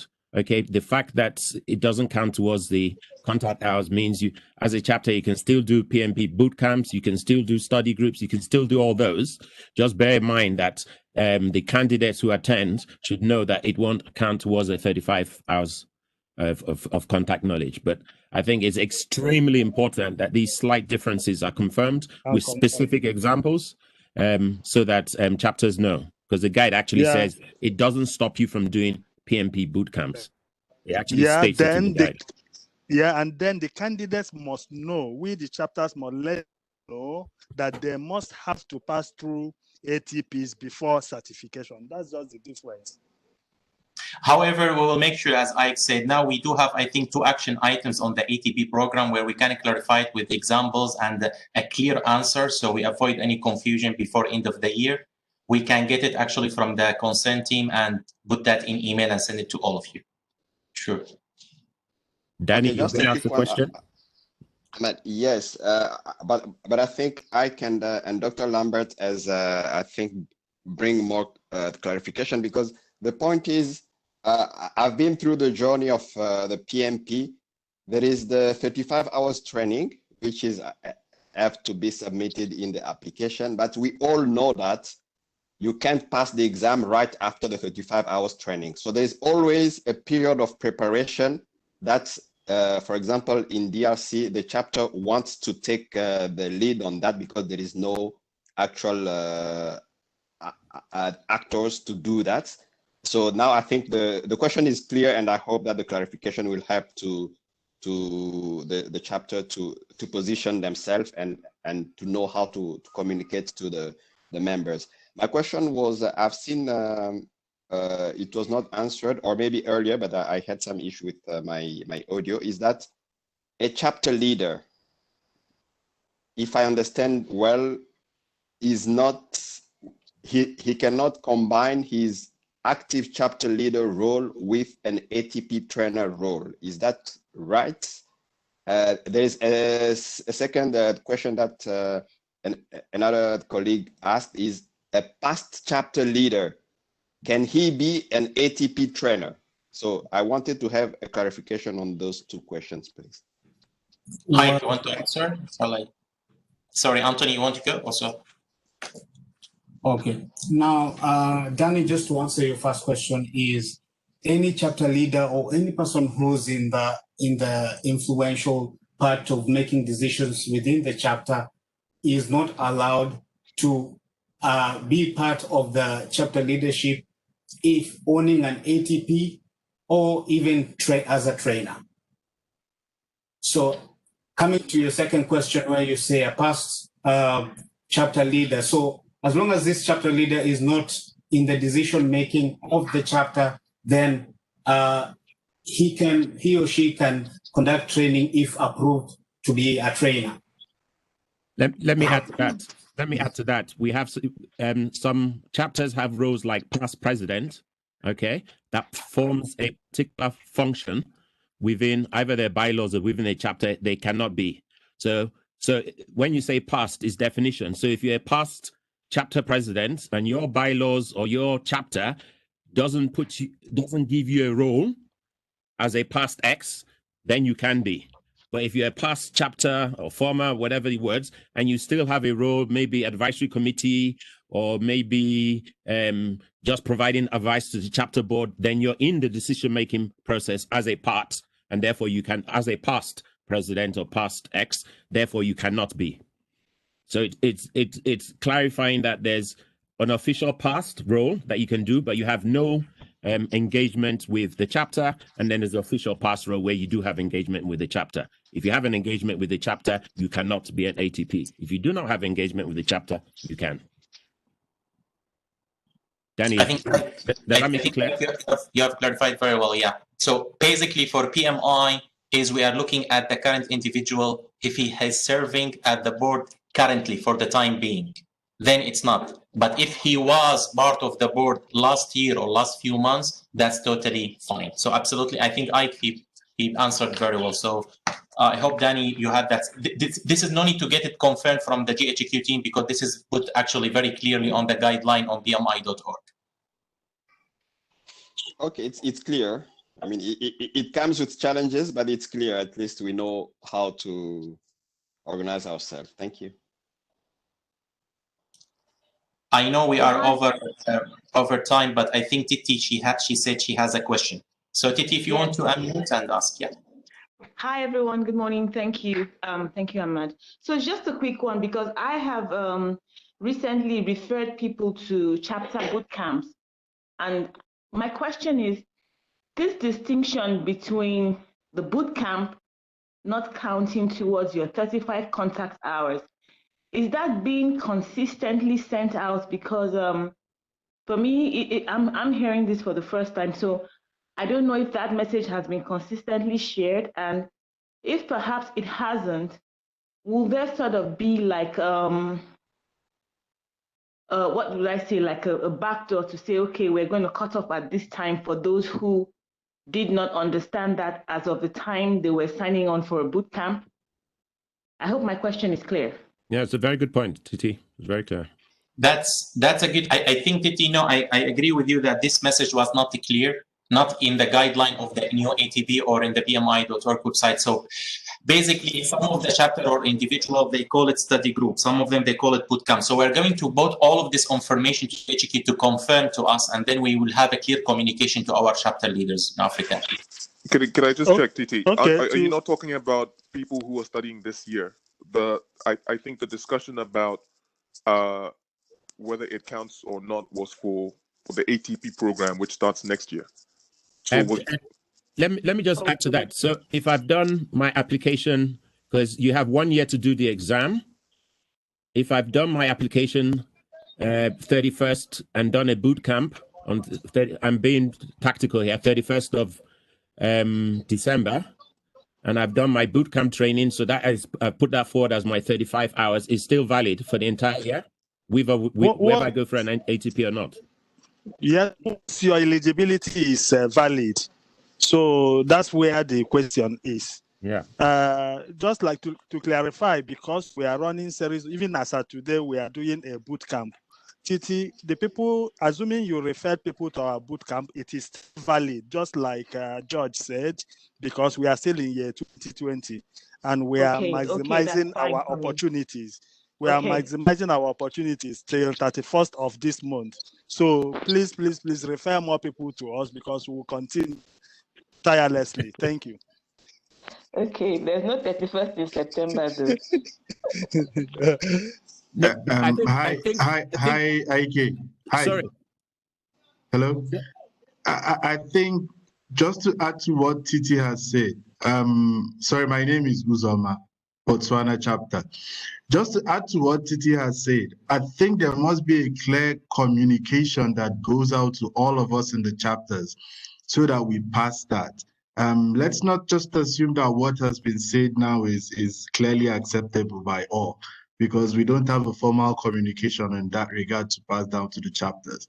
So let's clearly send that message, and everyone knows that if they've registered for a bootcamp or anything that counts towards the 35 hours, they know they have between now and 31st December to get it concluded. Once we shift to 2021, it no longer holds. So that we can, the faster we do that for the chapter members, the better for us all. Thanks. Uzoma, well said. And I think I think we need to tie it to the eligibility requirements, because I can sit a boot camp in preparation to now go through my eligibility requirements. And then I do it on 31st, the boot camp on 31st, and I apply on the 1st of January on the fact that I've done my 35 hours via boot camp, and then you say it's not valid. So we have to tie it in that if you're doing a 35 boot camp to satisfy eligibility requirements for a PMP, be aware that you must get that eligibility confirmed by 31st of December. If not, it will no longer be applicable the following year. So back to Zoma's point and Lambert's point and Titi that brought it up. We need to tie it in with the process so that people are very clear. We have already. Okay, continue. Sorry, can you? That's the voice concerns from the Angola chapter. I'm actually hearing that and I'm very worried, because I think it will jeopardize our project that we have, which is a mass certification of, professionals. So all that you said about this new has to be, we are going to see the process, right? And we are going to try to fit in, but it will jeopardize a lot of our activities. And if we can have a maybe outside of this forum conversation, really good conversation about that, we would appreciate it. Because right now we are kind of, okay, our project is not going to to be launched and it's not going to flow with all these restrictions. Thank you. Yeah, point taken.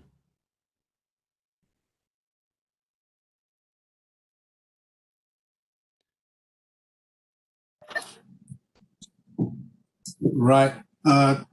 Thank you very much.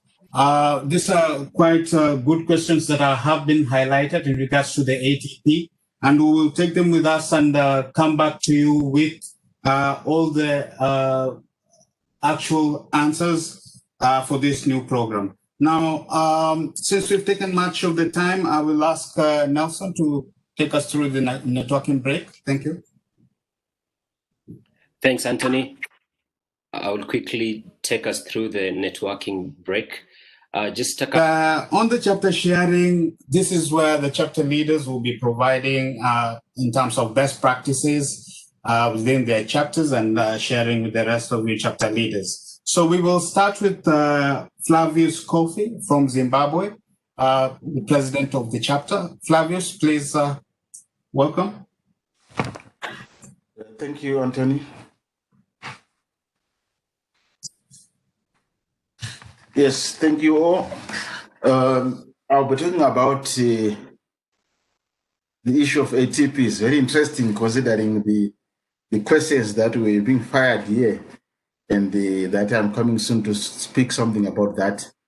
I don't know, maybe the presentation will answer a few of the questions, but overall, we hope to share something positive that may maybe give some good ideas about how we can benefit from the ATP program. Of course, there are many questions, there are many concerns from all chapters, even including ours. But in the meantime, why not make the best of for what is there for now, while some of the issues are being addressed. Move to the next slide, please. So, as we have heard, this ATP program was launched this year to replace the RIP program. And PMI is aware that some chapters cannot afford to become ATPs. And PMI is looking for solutions for chapters to benefit from this program. And it seems one of the angles that PMI is pushing for is for chapters to partner with ATPs.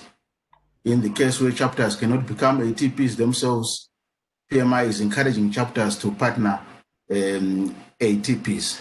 So what PMI did in May this year, they launched a pilot program to see how these partnerships between chapters and ATPs could work, and also to come up with some kind of a guideline, some kind of playbooks that could be used by other chapters who would like to partner with the ATPs. So in this pilot program, the Zimbabwe chapter was chosen as the only African country, our African chapter, to participate in this pilot program. We indeed learned a lot from that program. We had a lot of questions. And of course, we also had a lot of expectations. Some of them were met, some of them were not. But overall, we learned a lot and would like to share that information with others. Would also like to use that information to continue to provide value to our members. Next slide, please. So for the pilot program, what happened first is that there was a survey which was done, which was sent to chapter presidents all over the world to respond. So PMI used that to categorize the chapters into 4 different groups. So there are chapters that do not provide training, that do not have RIPs nearby, and that do have RIPs nearby, but also share revenue with RIPs. Then there are some chapters who have got some light partnerships with RIPs that are available in their country. Then there are some chapters where the RIPs are there, but there's no relationship whatsoever with the RIPs. Then, of course, there are some chapters where there are no RIPs nearby and there is no relationship. So when you look at all these pilots, one common thing is that all of these cannot afford to become ATPs. So to move forward now, the program was looking at a way of how these their different circumstances and situations can partner the ATPs. So the Zimbabwe chapter fell under Pilot 4. In Zimbabwe, we do not have RIPs. We also obviously do not have any relationship with RIPs because they do not exist.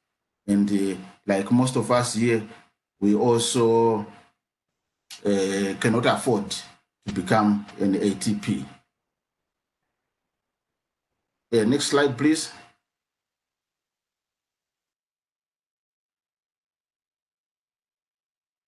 So just to give you a little bit background about the Zimbabwe chapter. Our chapter was chartered in 2017, and our membership currently is at around 141. 4 members are not PMPs, and most of our revenue we get from the membership fees. 23% from events registration, and just 2% from sponsors who sponsor our events. We do not offer PMP training, and like I mentioned, there are no RIPs or ATPs in Zimbabwe. But however, there are a few small training organizations in Zimbabwe who are also preparing and training candidates for PMP. It is our intention as a chapter to offer quality PMP training to our members so that we can add value and we can also even get some revenue for our chapter. Next slide.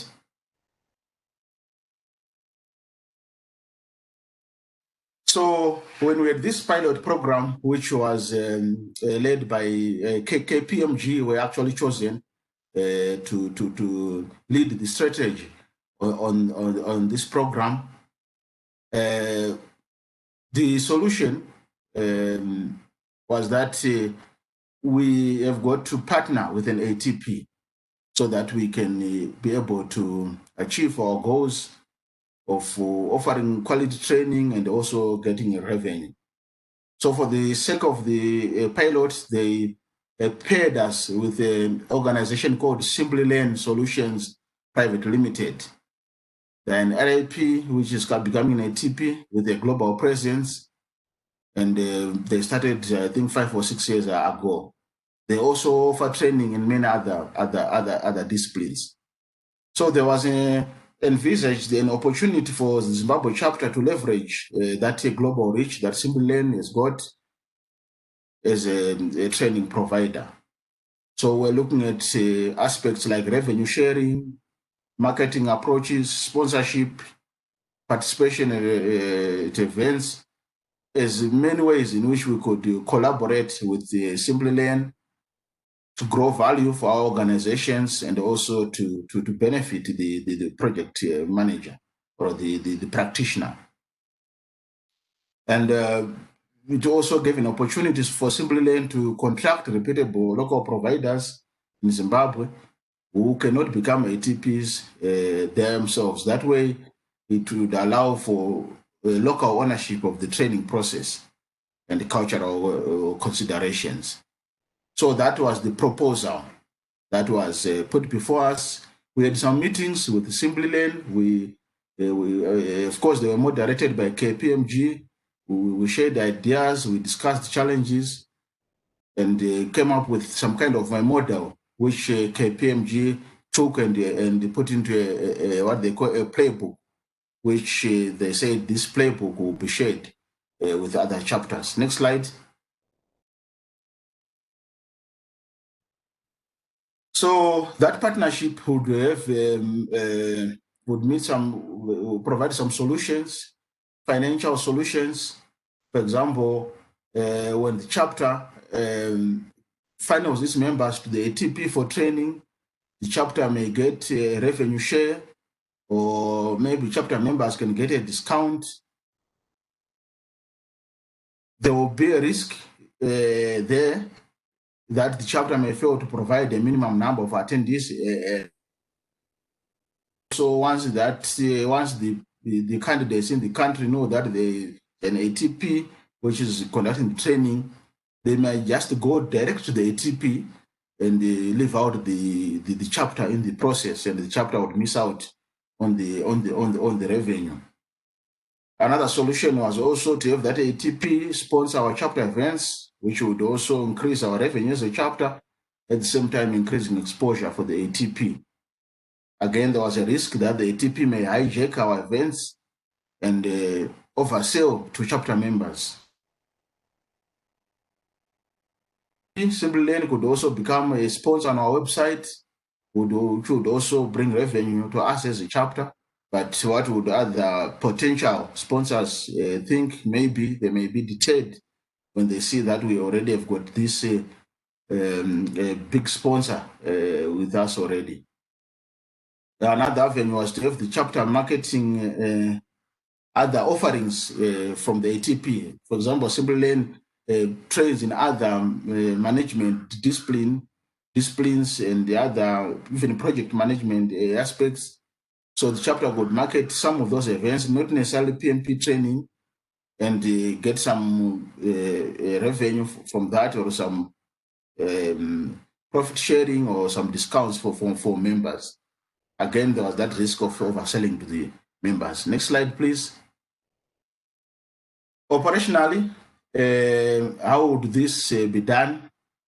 The solution was to have the ATP leverage on chapter on local trainers. Because since this ATP is based, I think its origins could be from India, but it's also very present in the United States, and headquarters seem to be currently in Singapore. So the best way would be for them to to partner local trainers when we talk of person-to-person training, so that they could recruit these local trainers, have them trained as ATP instructors, and these will be their local trainers in Zimbabwe. The risks would be that we could not use chapter volunteers for that, because the rules for ATP says that the chapter volunteers who cannot be paid for working on the program. And also in terms of the in-person training, the ATP may not be able to fully control money. Also proposing to list the ATP as a preferred partner on our website, like we mentioned, as a sponsor, to increase the exposure and value. And we also, the ATP could also assign the local chapter to coordinate in terms of training space, a venue for in-person training or boot camps or something like that, so that the chapter could become involved in somehow and also have an ownership of the program. Next slide. So that was the proposed marriage that was proposed between Zimbabwe and Simple Lane. There were some challenges. One of the challenges that we discovered from the beginning is that Simple Lane's website is not available in Zimbabwe because of the political stroke economic sanctions that are imposed on Zimbabwe. So the question is, how are we going to work with them when our members cannot even access their website? Our members cannot even see what they are offering. So that was a big challenge there. They said that they were going to look into it. Then there was also the challenge of the fees. Like I mentioned, that this company is operating in the US, Singapore, and other first world countries. They are charging sometimes even $1,000 for a training a session. Maybe it's a 2-week one or something like that. our candidates in Zimbabwe cannot just afford that. At the moment, we are trying to charge $250, they are even struggling to get that. So that was another challenge. Then also, TrippleN being a very big organization, they were also expecting a certain minimum number of candidates, or maybe per month or per session, and the Zimbabwe chapter being a new, small chapter, and the market being not so big enough, we could also not satisfy that requirement. So these are the challenges that we faced, and in the end, this partnership could not happen. So the pilot program, like I mentioned, is set to come up with a playbook that will be used for others. So if the partnership would happen, that will be a bonus, but that was not really the goal of the pilot program. The pilot program intended just to see how could chapter partner. Next slide, please. And next, yes. So since that marriage could not happen, we had to go back to the drawing board as a chapter board to see what can we do so that we satisfy or we achieve those goals that we mentioned in the beginning. What can we do so that we benefit from this program, so that we continue to provide training to our members? So we thought to use another avenue, which is similar to what we wanted to do with SimpleLearn, and also influenced by what we had learned from the pilot program. So at the beginning of this year, we had signed the MOUs with 2 local trainers. These are just small trainers. They are not RIPs, but they've been training, and a lot of our members are being trained by them. So we signed an MOU where we would channel and get a share of the revenue amongst other things. So we said, so why can't we partner with these ones, with these local trainers, so that we benefit from this program? So our plan now is to apply for ATP status as a chapter. Yes, we still cannot afford it. It requires a lot of money, at least $2,700, which we do not have. But this one of the local trainers is eager to work with us. The training company sees the advantages of partnering the local PMI chapter and is willing to work with us. So one of the requirements that in the framework, we need them to pay us an advance payment because in actual fact, they'll be using our name, Zimbabwe chapter, as the ATP. So they'll pay us an advance payment, which will also use to pay for the funds that are required for us to become an ATP. Once that is granted according to our framework, the training and the personnel and all the operations will be done by this training company. The chapter does the marketing of the program and gets all the candidates, receives the payments and all that, and hands over this to our partner who will do the training. So this is the framework that we are working with. We have not yet submitted our application.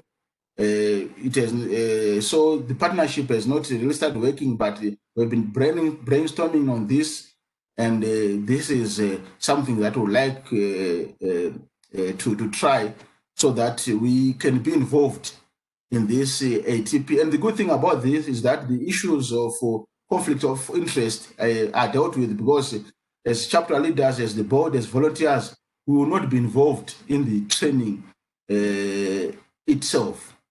So we do not directly benefit from the revenue or anything. And the instructors will come from the training company and they will be paid by the training company. We'll share the cost as well as the revenue. Next slide, please.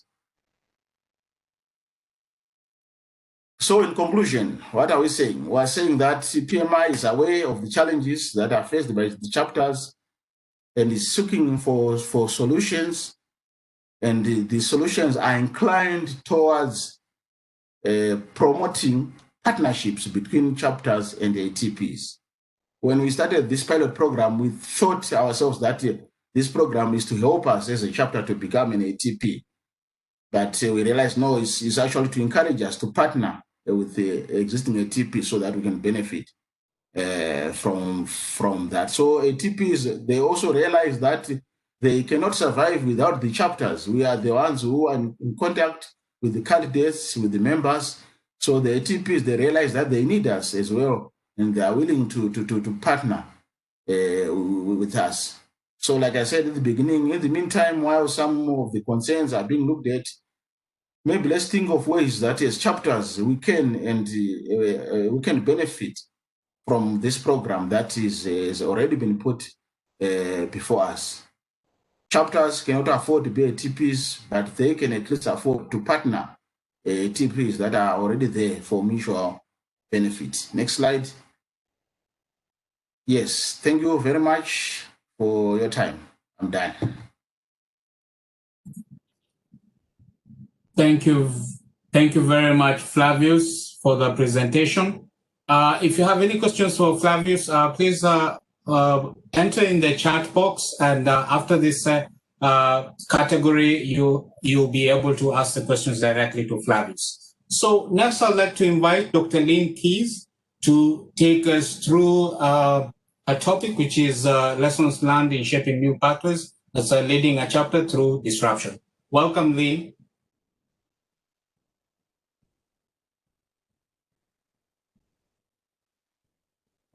Thank you.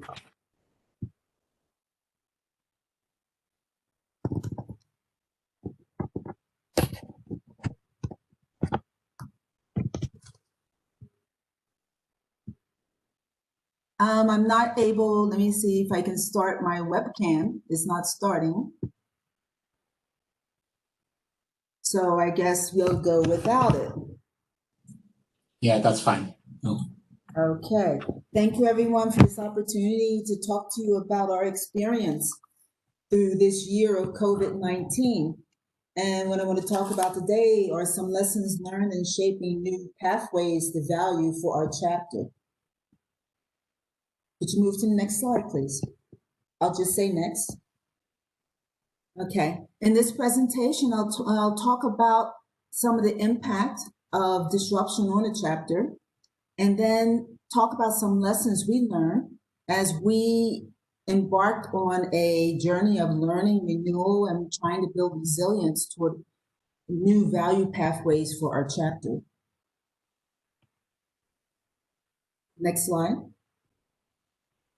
On March 26th, President of South Africa announced a public health emergency and announced a lockdown. Immediately, we put a post on our website indicating we were going to virtual events.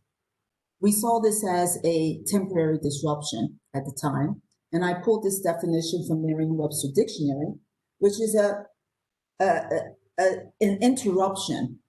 We saw it as an interruption, a process that was disrupting something, and it was going to be a break in the normal course of doing things. It was clear, we thought, our goal, our direction, and so we would just revert back. Next. However, the pandemic itself revealed something else, that this was not just a break or interruption in the normal way of doing things, but the context had changed. The amount of volatility, ambiguity, and complexity in the environment brought about by the pandemic and the lockdown amplified geometrically the uncertainty that we had to deal with. The question was, could we see our way through this disruption to our goals and were we on the same direction? Next. So COVID-19 impacted our chapter, and I imagine many other chapters, in 3 ways. Because this type of pandemic, it totally disrupted the operating environment.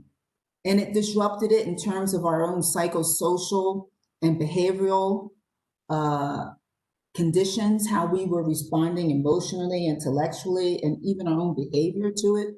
It disrupted our professional life and work, and it disrupted the chapter leadership roles themselves.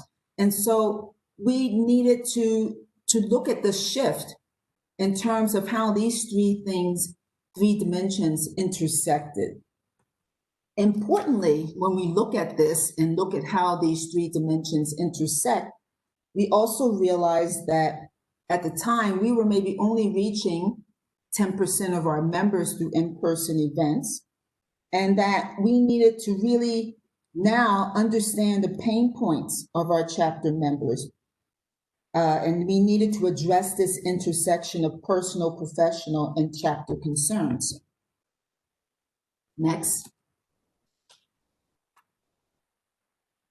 Okay, so this interconnected impact of disruption, okay, it could cause internal and outer conflict, and that it was stressful. There was cognitive dissonance. We understood intellectually what was happening, but emotionally we wanted to hold on and grab to what was happening before. This impacted our response. It also had the potential of weakening our team cohesion. We realized we could be very change resistant, personally and professionally, and that operationally we could get to a point of operational stasis where we were not moving. We weren't moving forward, and potentially we were actually going to move back. Next. So we realized this was not just a temporary interruption. Things were not going to go back to normal prior to the pandemic. This was not just a transition to virtual, as we announced. This was actually a total disruption that required that we reset the button, that we press start again, and that we needed to disrupt ourselves in order to shape the future in this uncertainty. Next. Okay. In terms of disruption, what are we talking about? We're really talking about a cycle of learning, unlearning, and relearning. When you look at the graph on the left, you see that when we start out in the low end learning. And at some point we reach a sweet spot in what we know, we're comfortable with it. And at the same time, we still have enough discovery and enough challenges to keep us stimulated. At some point we get to a high end where we become very comfortable, maybe even complacent, where you don't have enough challenges to learn anymore. But disruption requires you to take a risk, to look at your situation and totally unlearn what you thought you knew and to relearn again, and to look at what your strengths are, to play to them. You need to embrace your constraints. You need to step back a bit so you can grow. You realize that failure may be a part of this, and you have to be open to discovering new things. That's the relearning. And that whole cycle is a cycle of renewal. Next slide. So we as a chapter, the chapter leaders, we embarked on a journey of disruption together. We needed to explore the why, what was happening, and embracing the new operating environment. We need to look at the who, what, and how, in terms of what was happening with our chapter leadership team, but also looking at our members and other stakeholders and bringing them into this journey of continuous disruption, which meant learning, unlearning, relearning, and learning as an action type thing. Then we needed to really look at where we were going, our vision and direction. We needed to shape this future in uncertainty together. Next slide. So after the announcement of the lockdown, we made some quick decisions. We went immediately to virtual webinars. Our first one took a month to do. We announced to our members that it would take us about a month to get it together because we needed to choose the right platform. We needed to make sure we understood what our members wanted to hear about. We needed to build a skilled production team. We hadn't done this before. We also rehearsed before our webinars, and we got presentation support, and we had to align our social media and website marketing with this as well. The other quick decision we made was to align our virtual platform with our social impact partners. We work with a number of organizations in South Africa on social impact projects. We work with Junior Achievement. We're just about to embark on training their staff as well as their students in their entrepreneurial development program. This got totally disrupted. It took us a while to be able to develop the online training, but we did, and it was aligned with Junior Achievement. We also mentor University of Pretoria students. We needed to align with them as well. The bottom the right-hand side of the page is an example of one of our webinars. We also learned to use Zoom and Mentimeter. Next slide.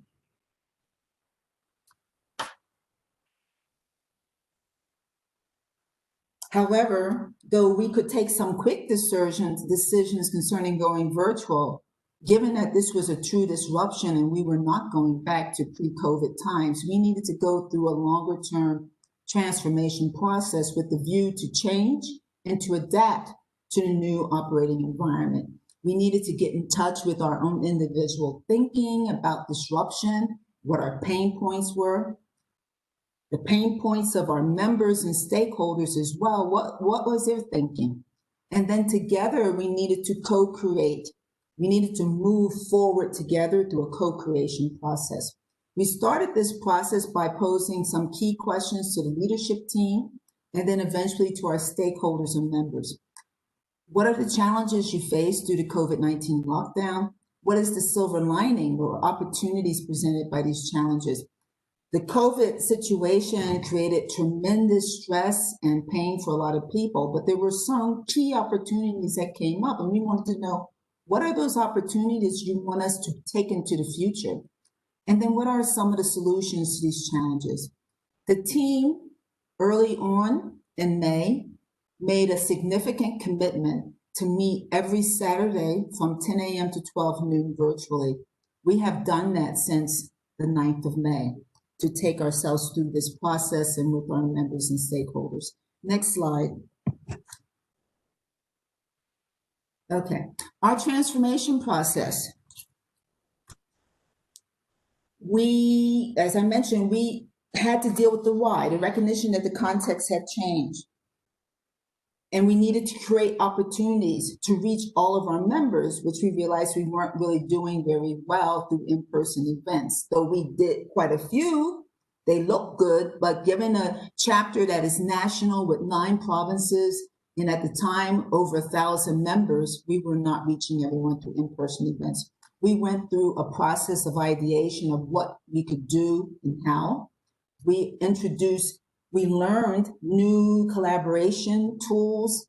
We worked on a Miro virtual collaboration board. We learned new quantitative and qualitative assessment tools like design thinking and portfolio prioritization, worked with the business model canvas. And the whole idea was that we were going to generate new ideas that the chapter would, we would categorize them, prioritize them, and then make a selection for things to explore that made sense, plan, and then execute. Next slide. We needed to disrupt our business model. As you know, our business model was based on in-person events. We needed to look at all the components. We chose to base this on the business model canvas that lays out 9 components of carrying out your value proposition. We had to deconstruct and reconstruct our business model in order to be sure that we could actually deliver our value proposition to our stakeholders. Next slide. Our aim was to ensure that we had equity and access to services, physical context, and events for our members. So we came up with these 5 criteria. One key was to make sure that we were still able to carry out our core services. 100% geographic access to members. Doesn't matter where they were, and we're going to do it by using technology. We needed to be forward thinking. We didn't want to allow we needed to base what we were doing on addressing the pain points and to move forward, though there was the tendency to want to move back to what was happening before because it was comfortable. We understood it and we knew it. We needed to allow targeted group interests in doing this, segmenting and looking at what the needs were around the country. And then we had to do it with acceptable risk. We had to be able to justify what we were doing financially and to our stakeholders, but without being risk adverse. Next slide.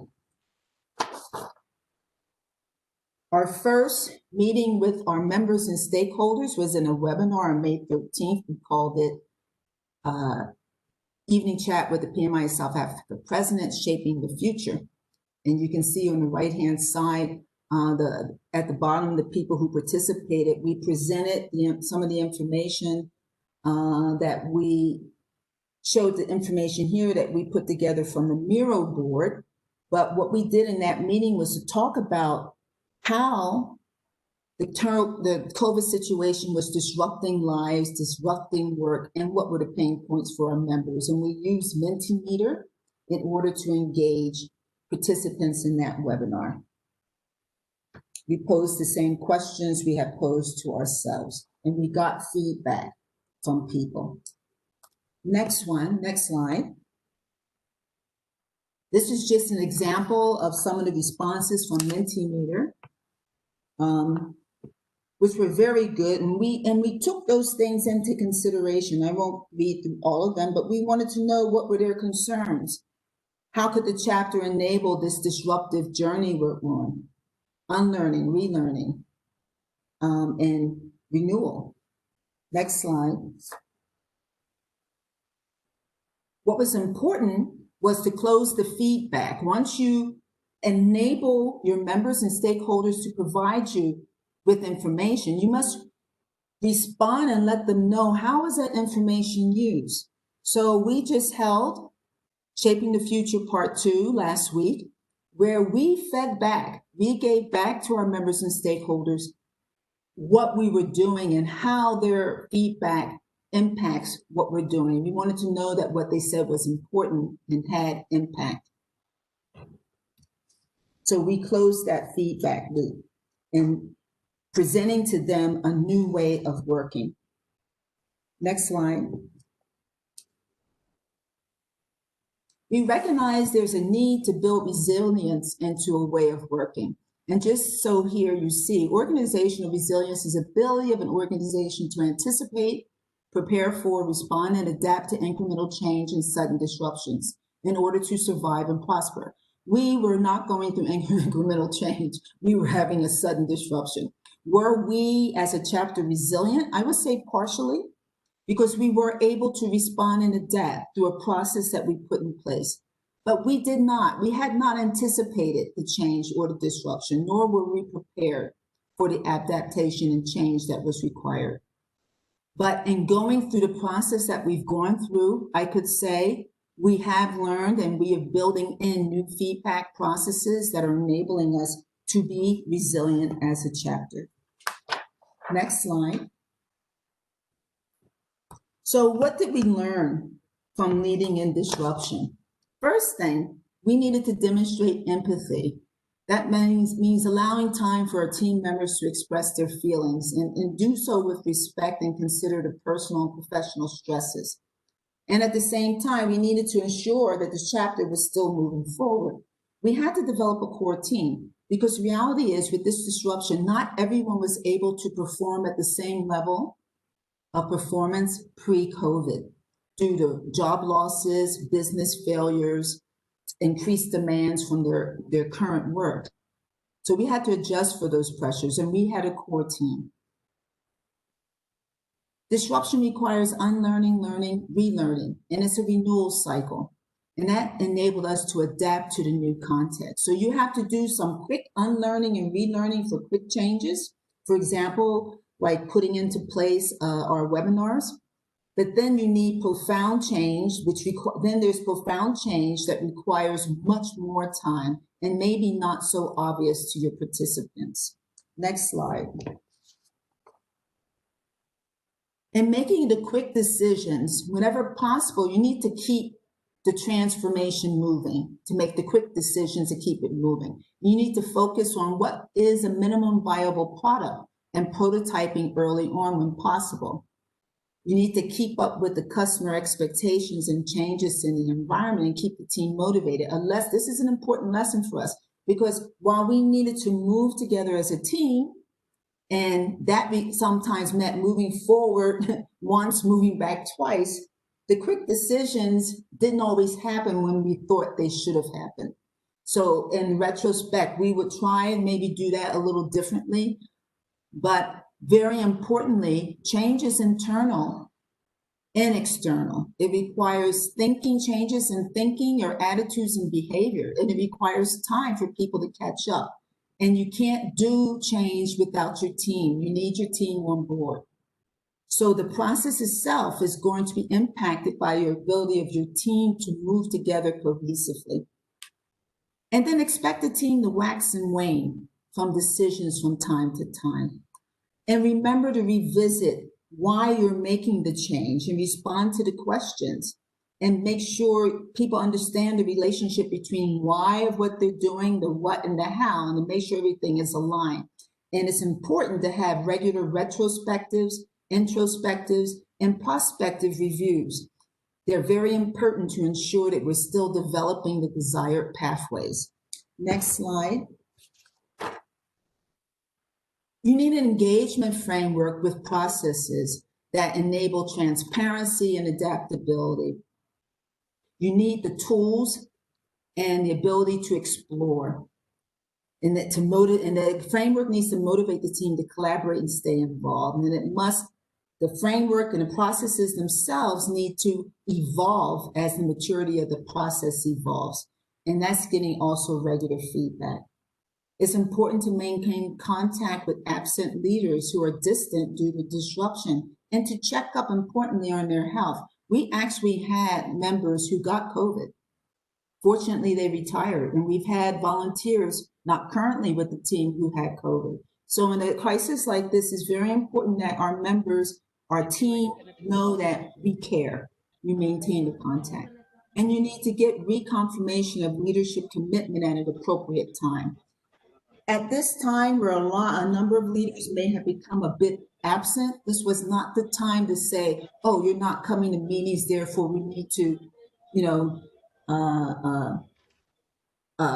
to remove you from your role and bring somebody else in. This is not the time to do it. We're reconfirming leadership commitment at an appropriate time as things begin to settle and we move ahead with the new transformation. Next slide. What is really key in this process, which we really learned, is that leadership is effective with communityship. Communityship is a term that's been coined by Henry Mintzberg, strategist, and it means that leaders individually don't have the answers. The answers sit within the community of people who come together, and it allows the emergence of leaders in specific areas of learning and discovery in order to change to take place. So communityship leadership is very important in this process. We have process, people, and value to be created, delivered, captured. And that the transformation process impacts this and is impacted by this. So next slide. Thank you very much and look forward to your questions.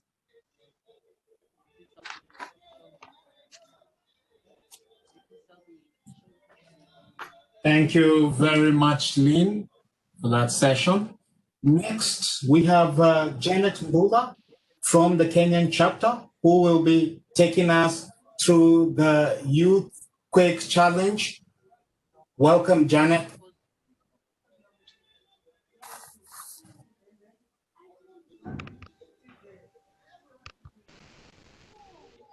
Afternoon and good morning to everybody. Next slide, Anthony.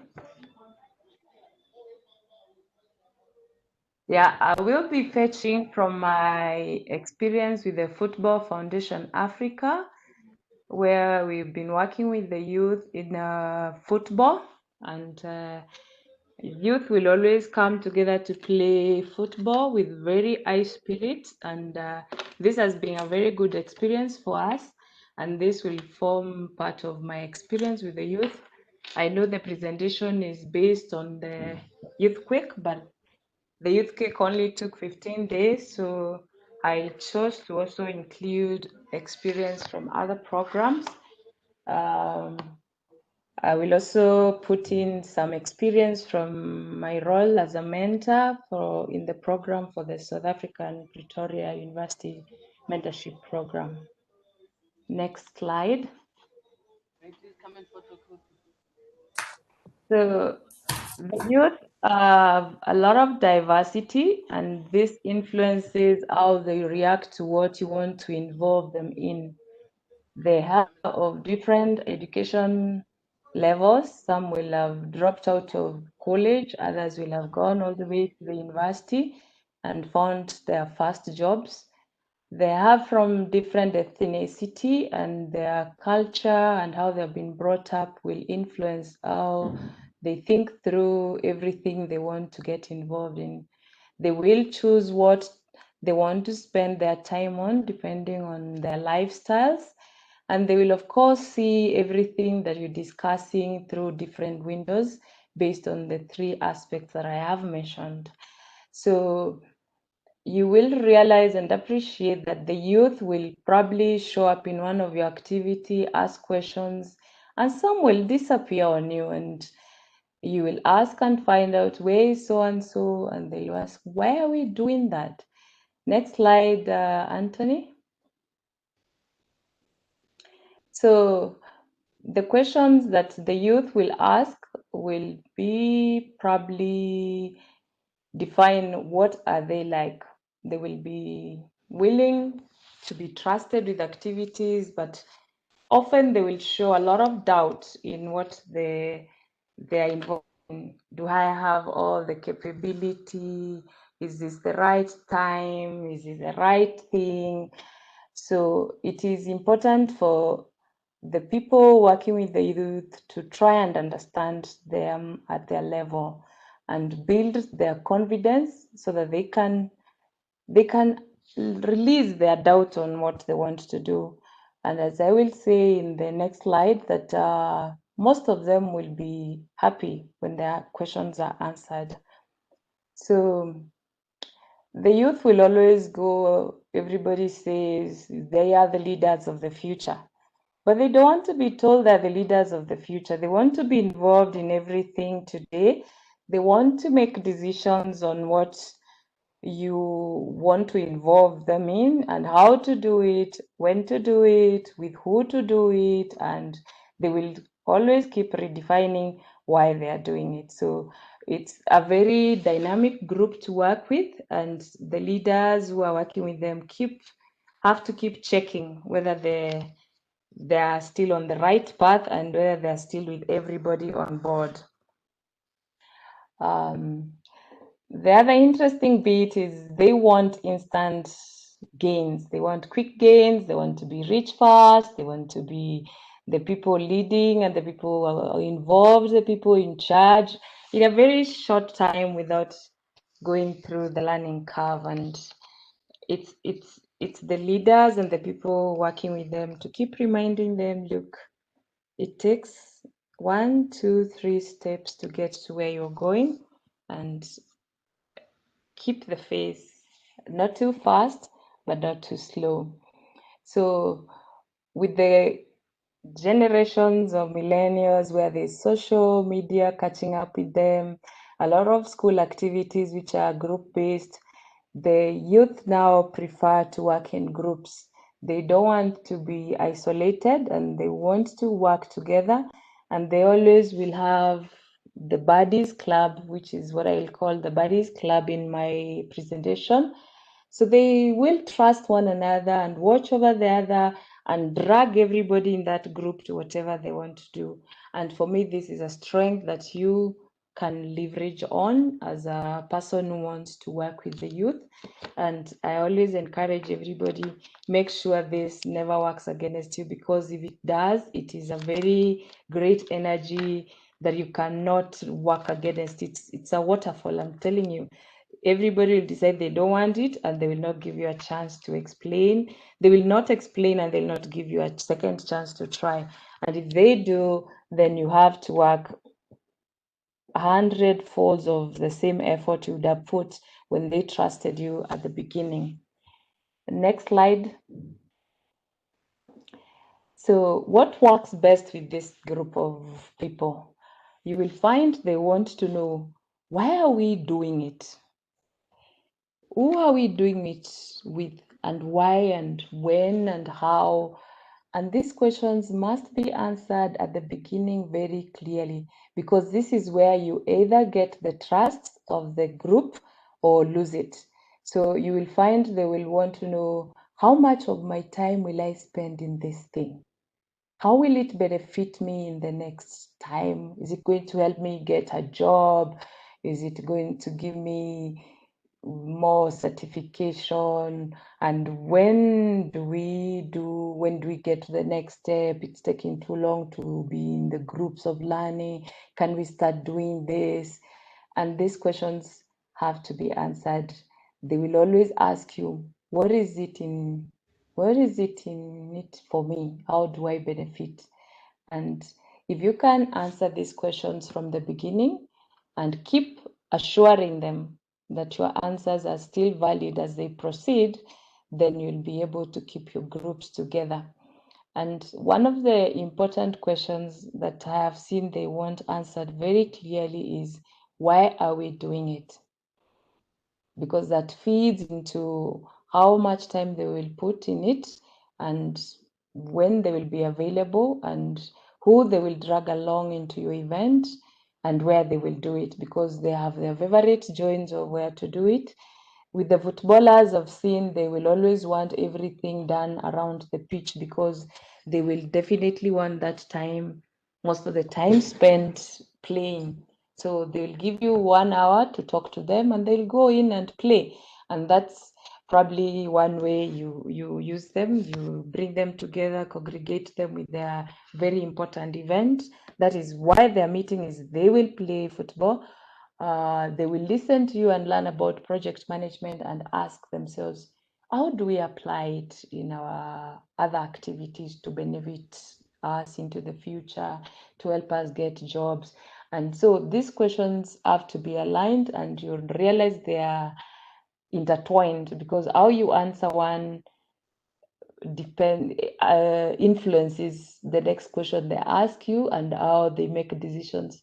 If you will not probably play football, they will not tell you when, because they are not sure when else they will get. But if you say we are playing football, they will know where and what time, who else to bring, and that makes it easy for them to make decisions. Next slide. So it is important, after you've learned your youth group and know what really moves them, that you are able to identify what you're going to call your what moves your group. Then you will be able to see who moves that group, because the moment you identify the leader who they have so much confidence in and trust and believe, then you're able to know, if so and so buys into my idea of how I want to do things, then everybody will follow and follow faithfully. So I have found this very important, and what I have done is you build the capacity of that person or those particular fellows who are considered to be the ones who guide the group. The moment you have that person buy into your ideas, you can now train them, teach them, and speak through this person. And once you speak through this person, because they already believe in him, they now begin to look at it like their thing, not your thing. So at this moment, you are able to activate what is the peer-to-peer learning, and they are happy to learn from one of theirs, and it begins to be that thing that they do together, which is exciting. So they will now begin to even use their own skills to make it more exciting and to even choose the method of communicating to their peers. And this is normally very interesting because they even begin to adapt the language of project management. You'll begin to hear what is the schedule, who is the stakeholder. So this way now they realize this is a new thing we're learning. It gets exciting. And because they're going to, you will not be there throughout. The leaders are there on your behalf and you make sure they carry your flag very high in those groups. Next slide, please. So I have also found the magic of storytelling very good among the youth. They will tell their story of how applying their skills in probably after we learn the PM skills, they'll come and say, this is what is happening in my project. They will share photos. So in one of the football projects, which we swung around during the COVID time, we decided to push them to adapt, to take up agricultural activities as a new way of generating revenue now that they were not playing. We started the WhatsApp group and they are able to share photos. These are my cabbages. This is how my watermelons are doing. I have sold the first melons. Now I have a little money for myself. And that excites the other people and they begin to think if so-and-so can do it, then I can do it. And it is really amazing when you see them happily sharing and moving one another, and some who are even hesitant to start beginning to go through the journey because of that sharing of what someone has gone through, what someone has done. Next slide, please. So the Buddies Club is built through the way I've indicated, that they begin to share, and you will be amazed that someone now even begins to say, I belong to another group. Can I bring board my friends who are doing this? So you realize you had 4 people, the 4 people call another 4 people, the other 4 people. Now you begin to have people you don't even know in the group. But what I appreciate is for as long as there's trust between the one who brings the other one, there's now the growth of the program. So we found we only were working with Football for Africa Foundation, and now we have YMCA coming on board because some of the players who came and met their players in the Football Foundation of Africa have now met their fellows in YMCA, and because they're also having clubs there doing different activities, they're now saying, you see, we have this project, and I think if you teach us the skills, they can help this program, and my friends can become better in what they do. So this Buddies Club begins to grow even more. So you realize you spend less time trying to mobilize and find venue for your activities or sponsorship, because now they begin to invite you to their already organized events. So for us, it has been a good way and an easy way of reaching out to the youth without actually even looking for sponsorship. And they begin to appreciate, because it is their thing you're coming to. They now see this person is taking us to the next level, not unlike where you mobilize them and they're trying to think, where are we going with this thing? So the Buddies Club already sells your agenda to the other people. You only come on board to teach and mentor them. And I have found this very, very, very, it's actually lessens the work for the team. Next slide, please. So how do you deal with them when they're all grown up and they have been with you and they have trusted you? So you have built confidence. Please believe in them, give them the time, let them organize the events, tell them the venue, who is coming, is your business. I'll show up and teach you why. And you begin to be the one listening to them, and they invite you to your events. And that makes them know they're in charge of the program, and they begin to own it. And when they own it, you'll be sure they want it to succeed, and they put each and every effort, and everybody is pulled, and they have a good way of making sure everybody is carrying their part of the weight. So take time to listen and explain the why to them.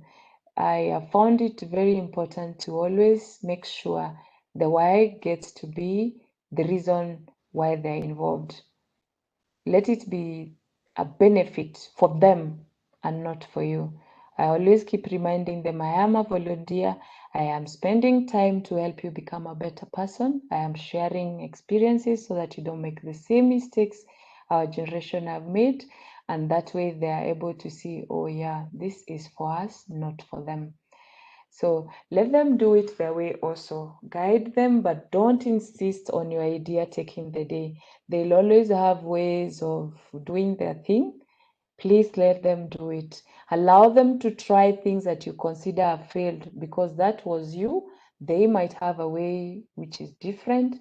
The idea might have matured now, not that at your time. So allow them to do things which you even consider were mistakes. You say, this one was a mistake, we tried, it didn't work. Hold your guard until you're sure this is getting into a high risk. And that's when you say, okay, let's rethink about it. But allow them to try. So the next thing I always advise is, please think of them at their time. Don't look at them with all your experience and say, how can you do that?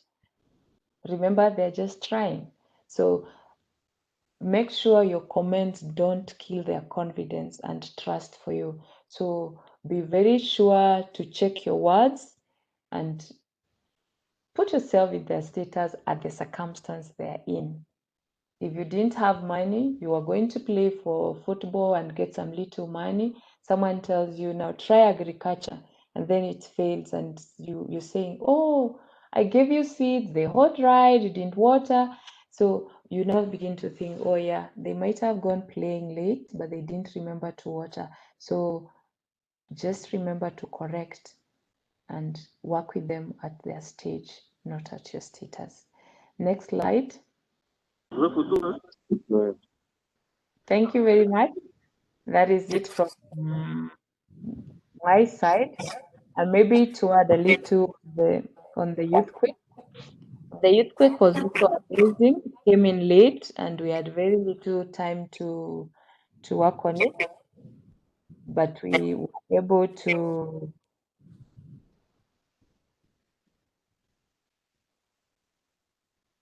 work with the team.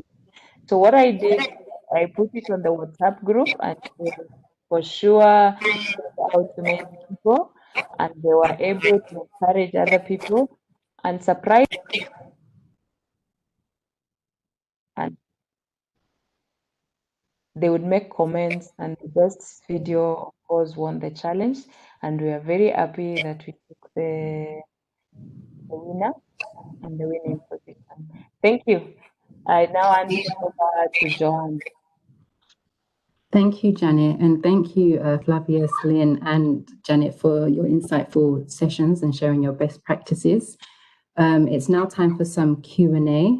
So I will kick off the Q&A with the first question to Flavius. The first question is, well, it was more of a comment, but it's the biggest challenge with the ATP initiative is how affordable the training can be for most prospective PMPs in Africa.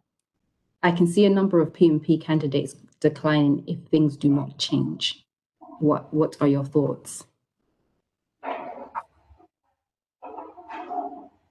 Yeah, I agree to some extent. There have always been issues, especially for us in Africa, about affordability. Already the PMP exam fee is quite a huge figure for many PMP aspirants. And then on top of that, you have to pay for the training and for the preparation. So the good thing also is that I would think the chapters can also become ATPs, and probably since so charges that have paid, like for example, per person, you have to pay, I think it is around the $30 per person, which you have to pay my in other charges, because we did some calculations as a And we thought that after the course, we could probably make something around $4 and still be able to cover all the costs and also make some revenue for the chapter. So there is some flexibility. That's how I would break it up.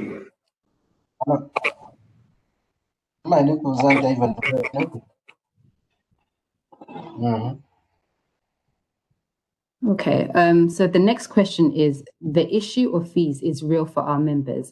Many of them are self-sponsored, while ATPs are fully commercial for profit. How can PMI ensure a good balance for members' benefits? Can I direct this question to George, if you don't mind, given some of the work you've been doing around the ATP initiative? Sure. Sorry, could you read that question again, Joanna? Sorry, I missed that. Sure. The issue of fees is real for our members. Many of them are self-sponsored, while ATPs are fully commercial for profit. How can PMI ensure a good balance for our members' benefits? So is the assumption here that it'd be more expensive for members to take the PMP through an ATP as opposed to a chapter? Is that the assumption? Because sorry. No, because I guess expensive is for the ATP and the chapter. So I'm just trying to see how it impacts members. Could the person who asked that question? Let me just look at the chat. Can you unmute and just talk that? Or yes, she did say that you're right to assume correctly. okay, so I think again probably this is something that we definitely need to hash out on that ATP call that we're going to have. But I think just looking at why the ATP program was set up, I think it was to allow the possibly the best trainers to get through, and maybe price was also a filter. I'm not saying that's what it was, but this is this is my thinking. But I think the real answer again will come through the official channels when we have that session. Sure. And I think the next question is similar to the same question, which is, we experienced a difficult time with the PMP initiative when we were unable to pay for our exams. Will we be able to pay for external ATPs? Please, let's make Africa strategies according to our reality and our limitations so we do not generate more frustration. Yeah, so that makes sense, and I think that came about. And please, Flavius, jump in. But I think that came about because Flavius was describing the pilot he did with a external or non-African trainer. So I mean that the revenue share would involve foreign exchange. Remember now they are African ATPs, but there will still be inter-Africa foreign exchange involved. So I'm not sure whether that solved the problem of the foreign exchange or not. And I guess that problem applies to countries where there is no ATP in the country. So again, another point for the discussion, because on the flip side, there is a benefit to African ATPs, whether you're a chapter or whether you're not a chapter. If you're an ATP in Africa, you can benefit, you can work across countries. So how do we balance out that benefit? Again, I know it's not an answer. Again, something that we need to flesh out. And I'm just looking at the comments now, and there's a comment that the ATP program hasn't been well thought out. This is what somebody said, and I think for everybody, just to get clarity on why things are done, and maybe even giving feedback in case some of these things can be changed. Again, another reason for us to have that session. Just whilst I'm speaking, I also made the point on partnerships. Flavius talked about I think you were saying that you're looking at a partnership model. So some of the feedback that I got from the ATP team at GHQ, it was that they are not allowing ATPs to partner with other organizations, but they are allowing ATPs to partner with other individuals. Again, another point that needs to be clarified, and the reason I'm raising it because from my understanding, what Flavius was talking about was a partnership, and in case anybody who's heard it is thinking about doing the same, I'm just flagging that as something that we need to look into and that we need to clarify, just to avoid anyone going away from this call and so spending a lot of time doing that and then hearing that it's not possible. Okay, thanks, George. Yeah, sure. Thanks, George. So the next question is to you, Flavius, and the question is: the proposed ATP changes will generate less income for chapters, but will supercharge members, and the rate of new certifications will decline. Again, what are your thoughts? Yeah, in our case, we think that is the other way. We actually think that the partnership that we want to have will actually bring revenue to the chapter. Because right now we've got people who are opting to be elsewhere by other organizations, and they are getting training and they are passing, and the chapter is not getting anything. But the way the ATP program is structured, there are many benefits of being of preparing through an ATP, such that most candidates will actually prefer trainers who are ATP. So when we become an ATP chapter, we are actually having a very big market share. Most of the people who have actually been going to others will actually come to us because we're looking at it, for example, probably being the only ATP in the country and also being PMI a chapter. So we actually think that it will actually bring more revenue to the chapter. Okay, thanks, Flavius. Next question is for you, George.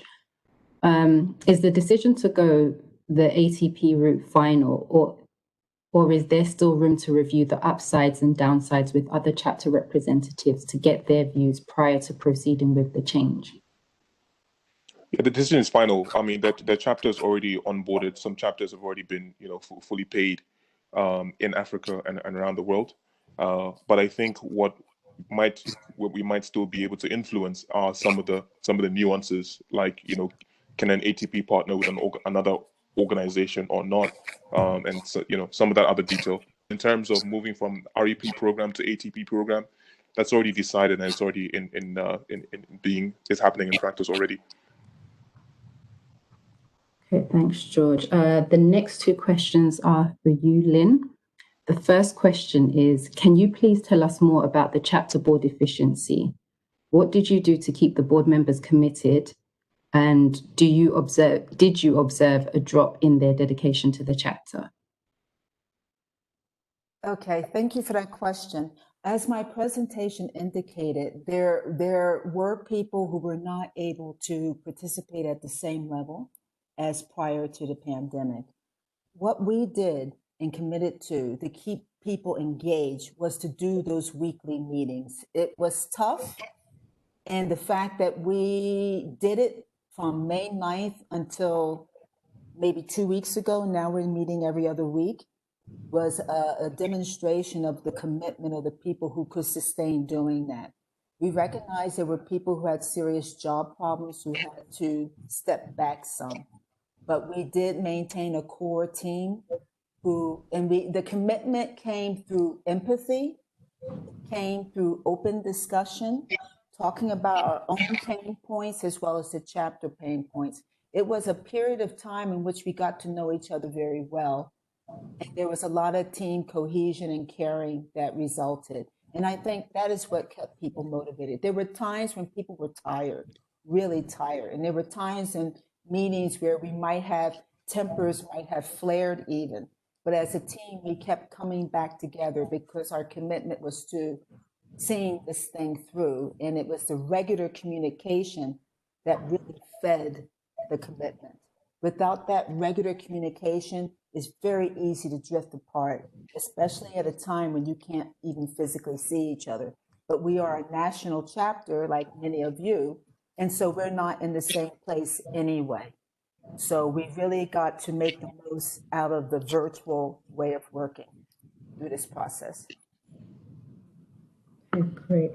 The next and the final question that I have for you, Lynn, is having gone through the transformation process to adapt to the disruption of COVID-19, are there practices that you are using now that you think you will retain when you get back into business as usual?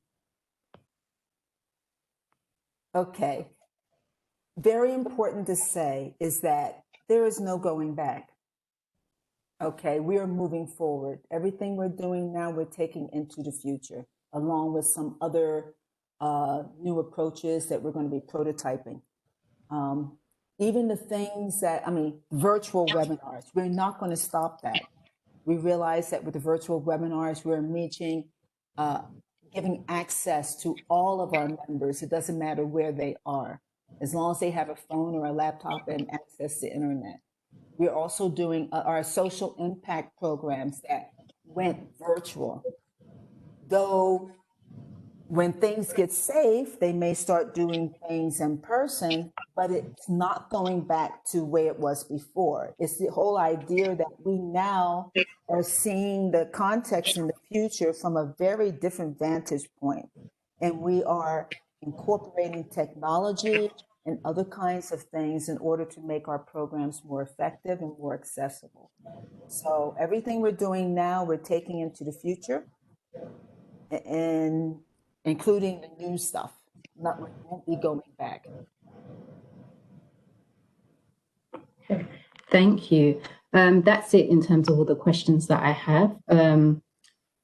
I will give everyone a few more seconds just to see if there's any more questions in the chat. Otherwise, I will hand over to Anthony to take us to the next session.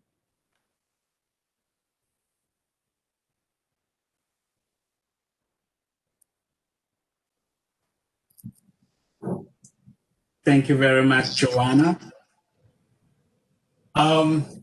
We've reached to the networking break. I'd like to ask everyone to take 5 minutes of break. Then we can come back for the PMI Global update. Thank you.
Hello, I'm back.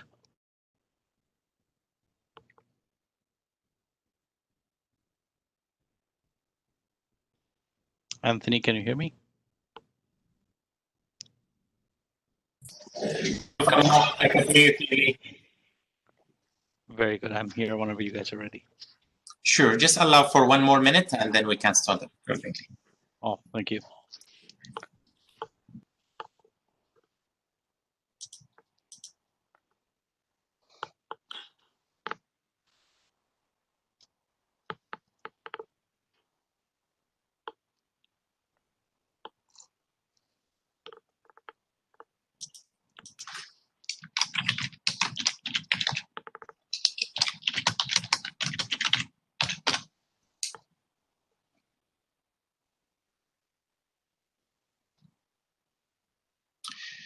Perfect, Abul Kamal. I think we will start, but just before, if you allow me, Abul Kamal, I think Lynn, she has something to clarify from her previous question and session. Just very quickly, Kamal, just Lynn, she will clarify that before we start with you, if that's okay? Absolutely. Thank you very much. So Lynn, please go ahead. Thanks, Ahmad. I was asked what we would take into the future that we were doing now. To answer that question really more precisely, one of the things that we did and we discovered and we will definitely take into the future is this whole idea of having a pipeline of innovation. We came up with a lot of ideas as how we can best serve our members and our stakeholders. And in going through this process and prioritizing, et cetera, I can say that in terms of being more resilient and being able to adapt to change, we do have a pipeline of innovation that we are continually going to feed and nurture as we move ahead. We plan to revisit stuff every quarter to get feedback from our members and make changes and adapt as we move ahead. So we're not standing in one place. We are moving with the times, and we're moving with the context, and we're moving with the pain points and interests of our members. Thanks a lot. Thank you very much, Lynn, for clarifying. That's very useful. Appreciate it. So I think we can start just to make sure that we end also the region meeting on time. I hope you had a few minutes to rest, and then we can over to you, Abul Kamal. And just wanted also for our chapter leaders here, I would like just to give you rights, Abul Kamal, that introduce you. Abul Kamal, actually, he's a past region mentor for Middle East and North Africa, and he is currently actually representing the regional global chapter inside team. And I think this is the second year for you, Abul Kamal, and he's actually, we're pleased to have you in our region meeting to share with us some of the global initiatives that are related to the chapter management. So thank you, Abul Kamal. Thank you, Ahmed. Those kind words. Appreciate that. So I guess I'll keep my video off and continue. It looks like that's how we're doing it. Go ahead. Yeah. Okay. All right. So before I get started, greetings, everyone. And I would like to thank everyone for giving me this opportunity to share these insights that actually bring value to PMI chapters and its members. And I believe most of you I've met, and if I haven't met you in person yet, I hope to meet you in a post-COVID world somewhere in PMI meeting. Next slide. Some of you may be familiar with this value tree first published on the PMI Insight. It really illustrates our focus on the importance of creating more value for our customers. And to do that, PMI is investing in initiatives to drive growth, to advance capabilities and expectations. So in the next few slides, I'll cover 3 of those key initiatives. There are many. I'll only cover 3. That's the time I have. And hopefully you'll get some taste of what's going on. Increasingly, next slide, please.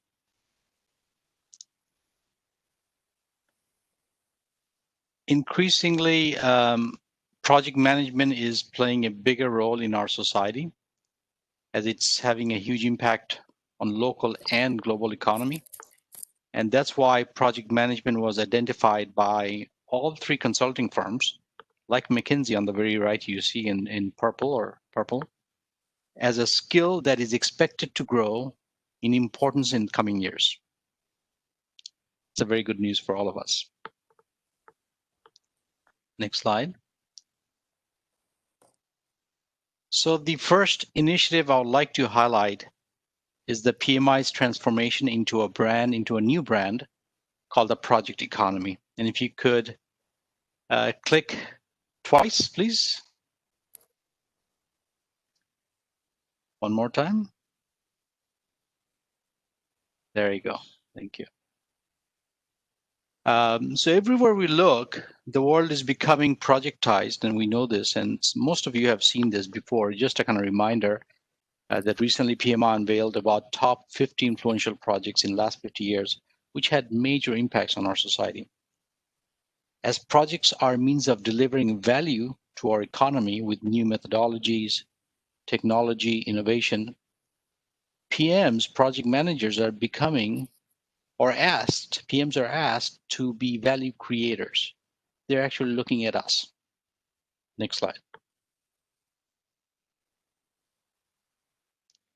With society's increasing reliance on projects, PMI is adapting this new branding to capture the project management's true impact. PMI is evolving as a change agent to be the association for the future, focused on the next generations of PMs to effectively bring ideas to reality. Next slide. So the project economy. Considering how the project world is shifting, PMI has launched a new PMI brand recognizing the project economy, where individuals have the right skills and mindsets, no matter what type of initiative they're working on. We have set out to build a professional association of the future by putting the needs of our customers first and gaining a thorough understanding of their needs. Next slide. At PMI, we intend to power the project economy, strengthening society by enabling organizations and empowering people to make ideas into reality. And we are repeating this word again and again, and I see that phrase behind Ahmed also, because this is where we are really taking PMI into the future. As we are going to hear much more about the project economy in the coming years, I have a very quick video, about a minute, to summarize the concept of project economy. To be honest with you, when I first saw it, it didn't really sink in. I think this video does a great job, so I'll share this with you in the next minute. So go ahead, next slide, and it's a video.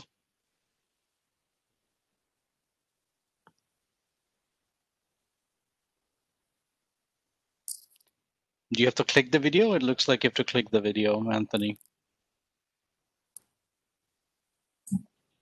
Okay, Kamal, I'm just trying to see if we have the option. No. I see the arrow button. We'll go back. Yeah. There's an arrow right under, and you can click to play. Oh, yeah. Yeah, you see it? No. I see the arrow right there. I see your cursor. Go down a little bit. Yeah, you'll see a little white arrow if you keep the cursor on the. Oh, I'm sorry. On my end, it's not showing. The second seat. It's a triangle. You can see the triangle. Second seat. It's a white triangle. The play logo. Oh, okay. Yes. Right. I apologize. It'll be a minute 30 seconds for you, but don't worry, I'll finish on time.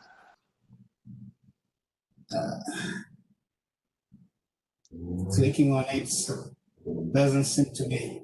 Doesn't seem to be working, huh? Yeah. So something happened in between. No worries. It's pretty much summarizes what I just spoke about. It talks about where PMI was in 50 years ago. And when they really started in the kitchen, they did not know where PMI was going, but they knew it was all about project management. So today we're looking at all the next generation of PMs, and we're thinking, what are they going to do? How are they going to impact our society, on our economy, and so on? And we want to be that profession, that professional organization. And that's where we want to take PMI.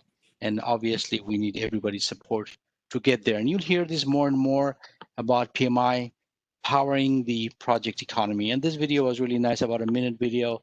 I apologize, it's not working. It just kind of summarizes what I just talked about. With that, I'll move on. Next slide.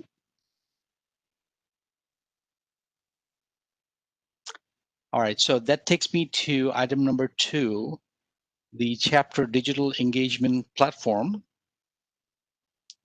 And some of you may already know this, and I'll kind of give you an update today. Next slide.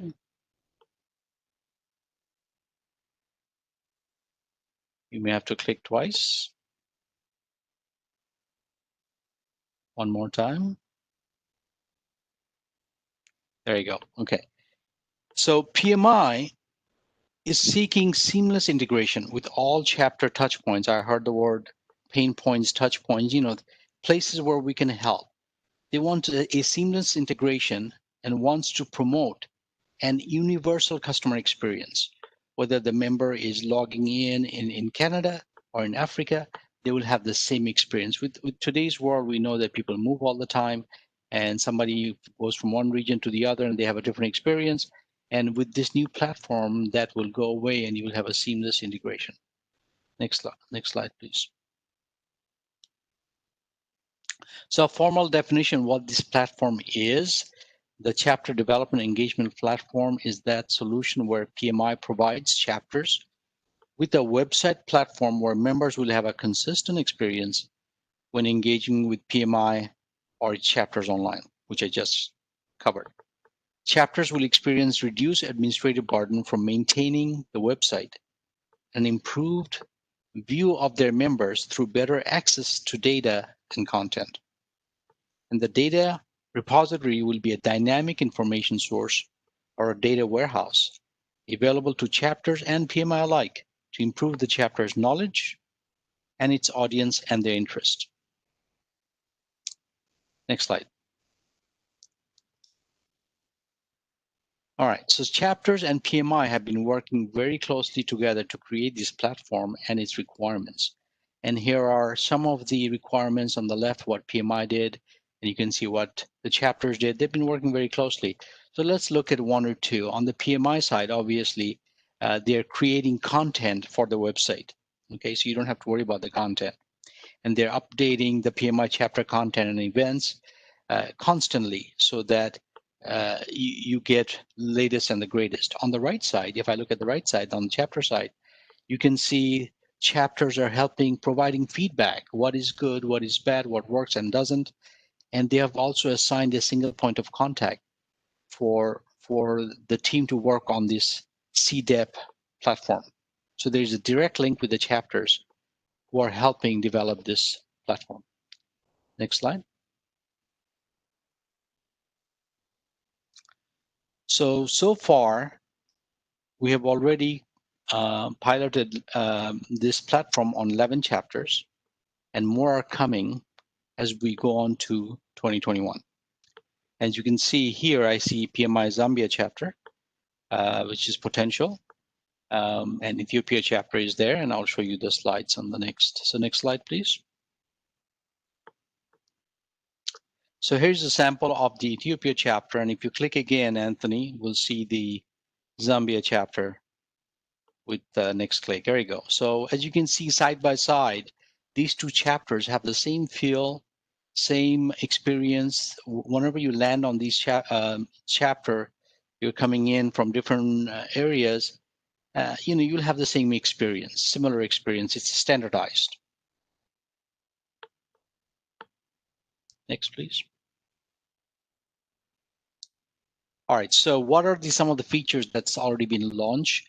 Obviously, it has the same PMI content. So if a content has been launched on PMI, that is automatically linked to these websites, so that you don't have to do anything else.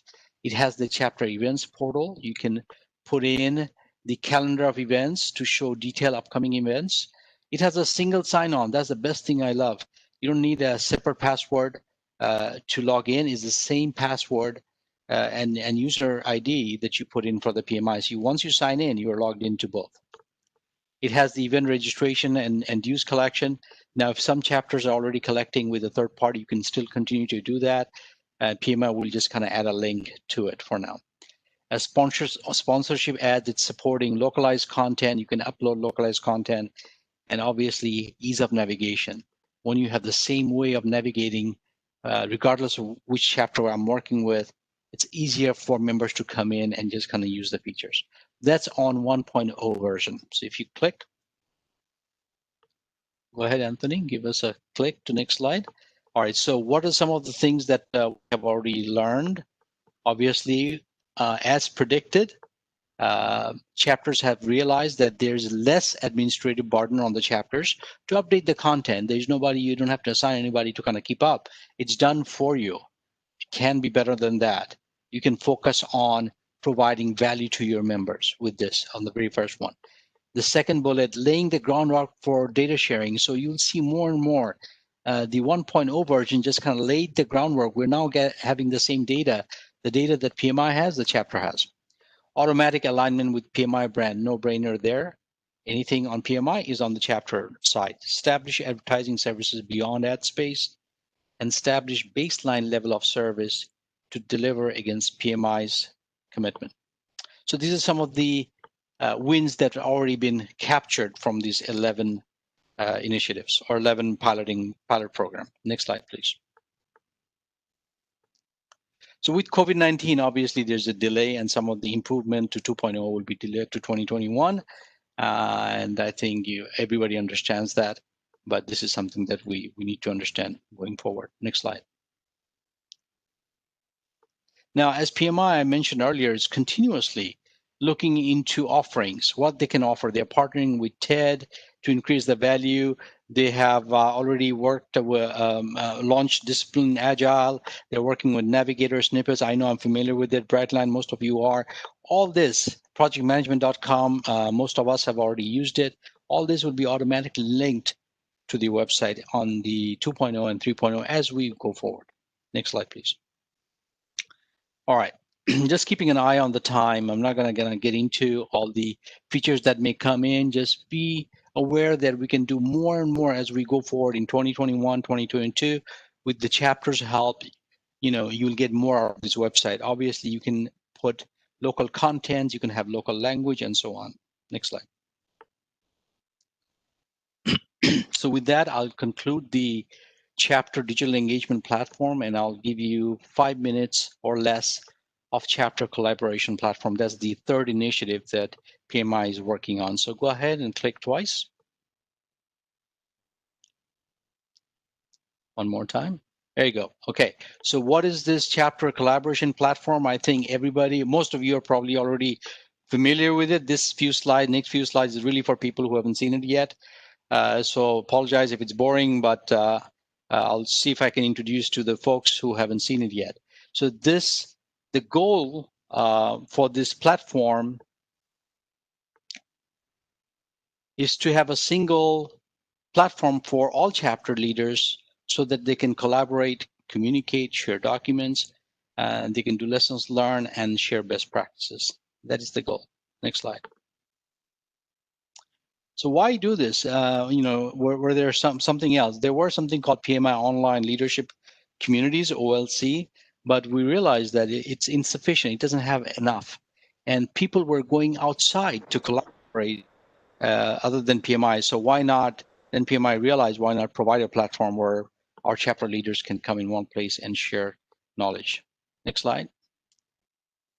This one we already covered. What are some of the things you will see? Obviously, the connecting the community, best practices, chat, collaboration, and document sharing. Next slide. So who will have access to this? Chapter leaders from around the world will have access to it. It was designed for them. In the initial stage, if your name is in the component system from the chapter, you will have access to it. Okay. And in addition to that, region mentors and CIT like me have been given access to it. And eventually the plan is to give access to all the volunteers going forward.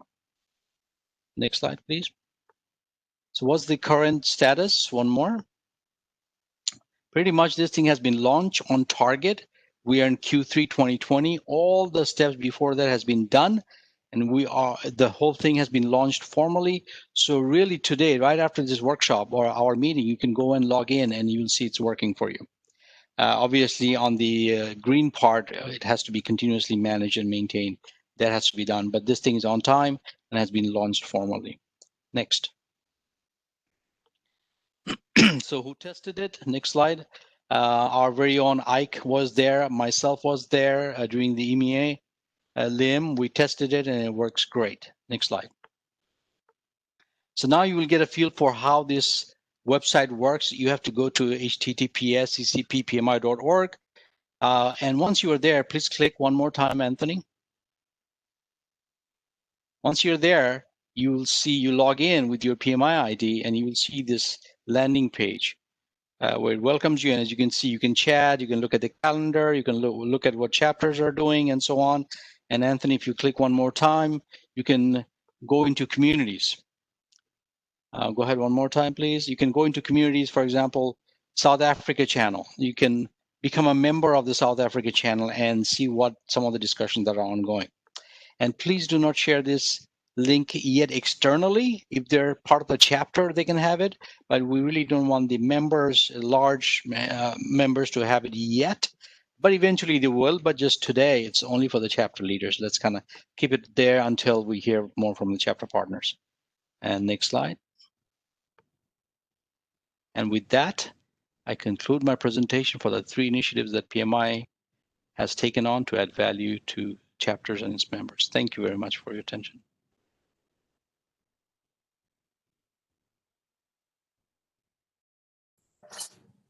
Thank you very much, Abu. Yeah, go ahead. Yeah, I was about to introduce Carol, but go ahead.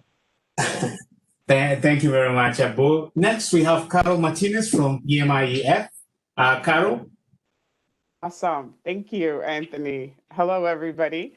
I'm always excited to be here, always excited to join any meeting, any Region 16 meeting, to be able to share the amazing work, the collaborative work that's happening within the social good realm. I think some of the conversations that have happened in earlier presentations tie back into what social good means for the chapters, what social good and social impact means for PMIEF, but also for PMI as a whole. So really quick snippets from my end. First and foremost, I am Carol Martinez, PMIEF Programs Administrator, for those of you who do not know me. I work directly with the PMIEF brand. I manage the communications globally within all of the chapters in regards to social good and social impact, but also the communication with chapter volunteers or PMI volunteers that are looking to give back through expanding the PM profession within their community. So a couple of snippets that are happening, chapter updates. Anthony, if you could, next slide. Thank you. Agenda really quick. First and foremost, again, thank you so much to each of you, all of you, this entire Region 16 Africa community for supporting PMIEF, understanding the value of social good and social impact, but also supporting the work that TT and myself continue to do in engaging chapter volunteers and chapter leaders in understanding the impact of social good and social outreach on membership retention, but also membership growth as well. So a couple of updates in 2020, current year, we have about 12 out of the 18 chapters that are active in any social good and youth outreach. So that's 12. We're definitely looking to grow that number. So if you do not currently have a PMIEF liaison or an outreach volunteer that is directly in contact with TT or myself, please do not hesitate to reach out, because we definitely want to grow the number from 12 to 18 and make sure that every chapter is taking advantage of the opportunity to integrate social good and social outreach into their annual planning. And in regards to the annual planning, as every one of you start to think about what 2021 looks like, please reference your annual plan. There is an area in there that has been designated for social good and social impact activities. And if you do currently have a liaison or PMIEF, PMI chapter liaison, please work with them and collaborate with them so that you can highlight the amazing work that you have done or that you plan to do in this area. So there's that specific call out in there. So in regards to a couple of highlights, definitely wanted to thank the Angola chapter for just the amazing work that they have been doing and working in feeding and providing grocery baskets to the needy and also supporting children and youth as well. The Kenya chapter again, continuously working with youth. And again, the presentation that Janet just had was amazing. Would like to thank also the Senegal chapter, because again, their mindset is to continue building youth and youth outreach into everything that they do. PMI Nigeria chapter, you guys are definitely leading the Tony Elumelu Foundation project and staying connected with them, but also integrating PM skills into that relationship as well. Ghana chapter, also focusing on growing professionals and continuing the social good outreach in attracting members or in attracting interest as well. So thank you for that. I think the slide was fast forwarded, Anthony. Thank you. Would also like to make sure we acknowledge the Zimbabwe chapter as well. The liaison is definitely working on organizing a team so that they can engage in social good, social outreach. South Africa chapter, you guys, Lynn and everyone in the chapter, you guys are an amazing example of what social impact, social outreach, but also tying it back into the chapter and the culture of the chapter looks like. So we really applaud everything that you guys are doing, and thank you for just being a great example. The PMI Cameroon chapter also working on engaging in social good, and also the PMI Mauritius chapter as well. So we thank each and every one of you for just understanding the value of social good and social impact, but also youth outreach within everything and all the work that you're doing culture-wise. An update in regards to who are we reaching and how many are we reaching, so the quantitative and the qualitative piece of it. So as of maybe a month ago or 2 months ago, we gathered our data to see how many youth have been impacted through PM skills. And so far, our rounded number, it's about 124,000. And we have not even finished 2020 yet. So we are starting to realize that through the resources that PMIEF offers, we're reaching quite a lot of youth, but also the partnership that PMIEF has, it's also going to continue to grow that number. So if we kind of sit back a little bit and think about all the work that each of you have done as chapter leaders to encourage social good and social impact within your chapters, that's added to that number. So again, it's about 124,000, so round up to 125,000 plus. By the end of this year, we know that that number is going to be bigger. And we are looking forward to growing that number and still remain aligned with every one of you as well. Update on JA Africa and PMIEF partnership. That partnership is continuing to grow with the trainings that are happening. But from the EF standpoint, basically the relationship with JA Africa at this point is a lot of training happening, and also several of the chapter volunteers that reached out or that applied to that VRMS post are part of that. So thank you so much for that. And also, Lynn, we do acknowledge the relationship that your chapter has had with JA as well. So we're very excited for that as well. And other chapters who are looking to connect with JA Africa, we're excited to see the outcome of that, and again, continue growing that youth impact. The other piece of it is the PMI youth strategy. What is it, and what does that mean, and what does it look like? So current state, PMIEF's focus is to work with youth ages 5 to 19. So that's our focus. That's our specialty. That's what we call our sweet spot in PMIEF. But as we continue to evolve and develop the youth strategy, we start to recognize that the focus of PMI's youth strategy is ages 5 to 35.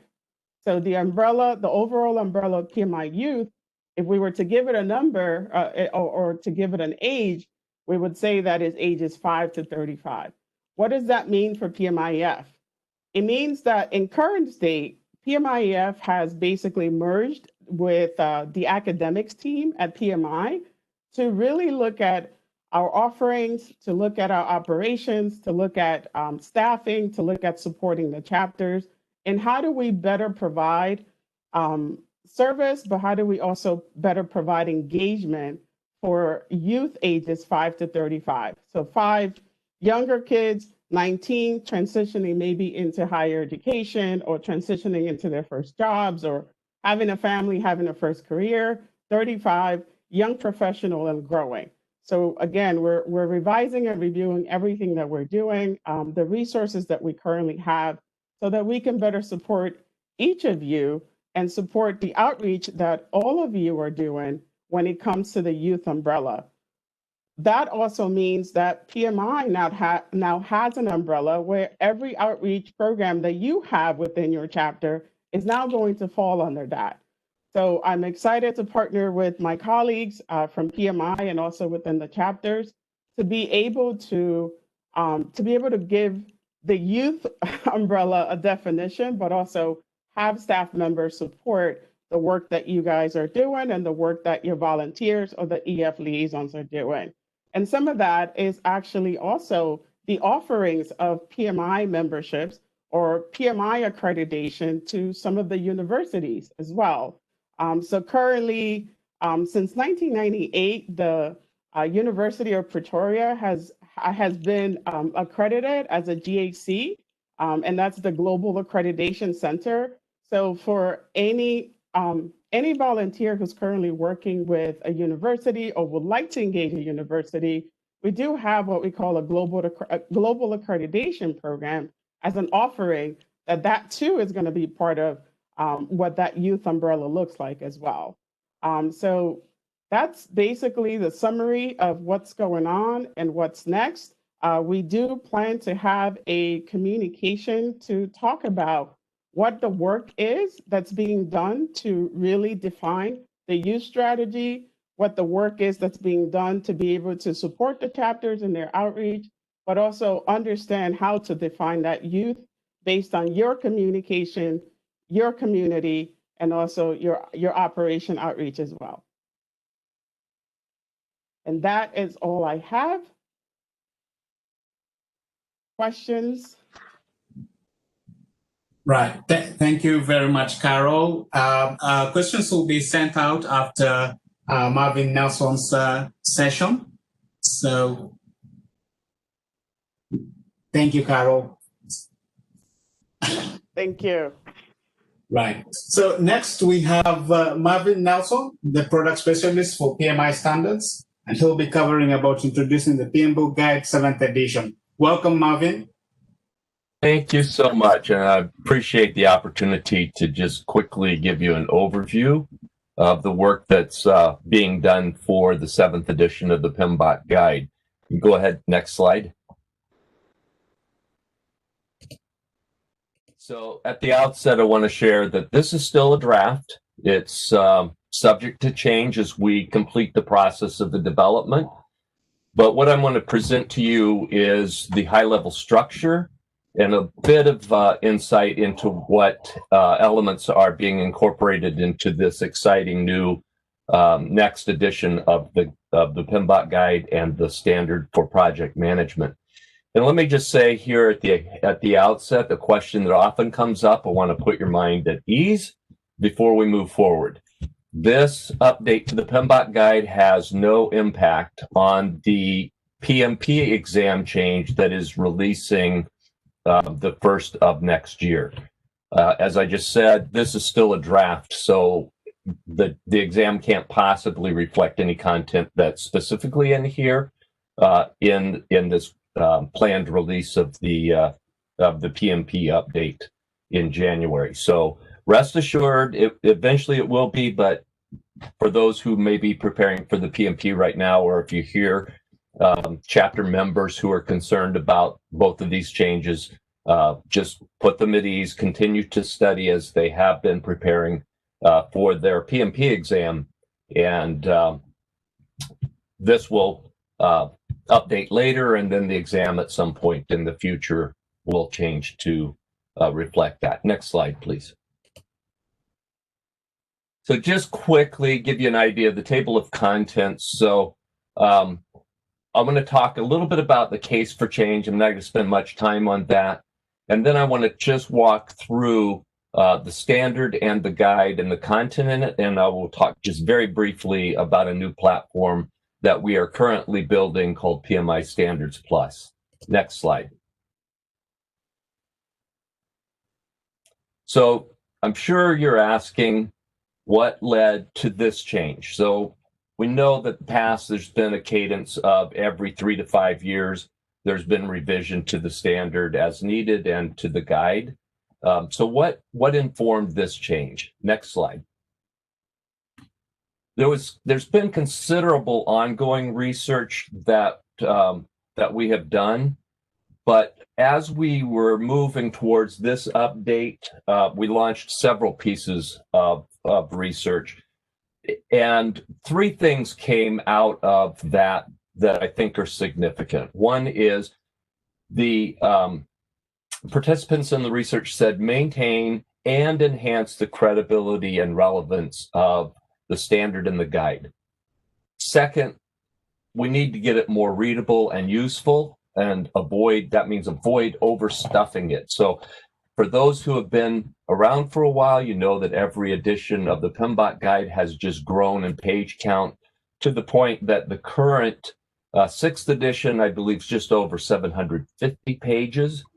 And when you couple that with the Agile Practice Guide that we bundled with that, you were close to 1,000 pages. That's just not a sustainable pattern. And so we had to take a hard look at how do we update but not continue to add page count. And so that led to the third one, which is provide vetted supplemental content that supports the actual application of the content in the standard and the guide. And so we took those as somewhat of a North Star as the development team began to do work on this next edition. Next slide. So I do want to walk through just quickly again the structure of what we're talking about, and I think this will help you understand where the development team is going with the next edition, and give you a bit of insight into what's included in this. Next slide. So the first thing I want to stress is that there are actually 2 documents. So you heard me refer to the standard and to the guide. So there is the PMBOK guide, but inside that we also include a separate document called the Standard for Project Management. It's the standard that carries the ANSI logo and the ANSI accreditation process. The guide itself is a guide. It's not all of the body of knowledge, it's a guide to the body of knowledge. So the way this is put together is the standard for practice, and the guide builds on that foundation of the standard to accumulate samples or examples of how the knowledge that exists in this vast world of project management helps support fulfillment of the principles and stuff in the standard. So keep in mind when we talk about the PMBOK guide, that's a piece, but we also have the standard included in that as well. So what's the content look like? Next slide. So what you will see is the standard consists of 3 major sections, and the guide itself consists of 3 major sections. So let me walk through these. In the standard, it begins, as you would expect, with an introduction. And that introduction lays out what's the purpose of the standard. It identifies some key terms and concepts that are necessary to understand the standard, and defines who the audience is. Who would want to pick up and use the standard? How does this target information to assist them? So that introduction just sets up the context for the standard and some key ideas, concepts that need to be understood before you start reading the rest of the standard. So we go to the second part. It's a section around this concept of value delivery. So projects exist ultimately to deliver some type of value to the organization and to stakeholders. So in this section, we talk about what does it mean to create value. We look at how projects work within an organizational governance system. We talk about the functions that need to take place within the project. And here's where you get into functions that fulfill the management of the project itself, how the team roles come into play in here. But we intentionally, the development team, work to define around functions rather than specific roles, because those roles continue to change. But the function that needs to be contributed doesn't change. So every project needs some type of requirements. So there's a function there to help develop requirements, whether that's upfront in a predictive fashion where you have a fairly clear set of requirements, or it's a bit more adaptive. And so the project itself may have a high degree of uncertainty, and the requirements are spread out over the time of the project development. Both of those are included, but the functions are the important part.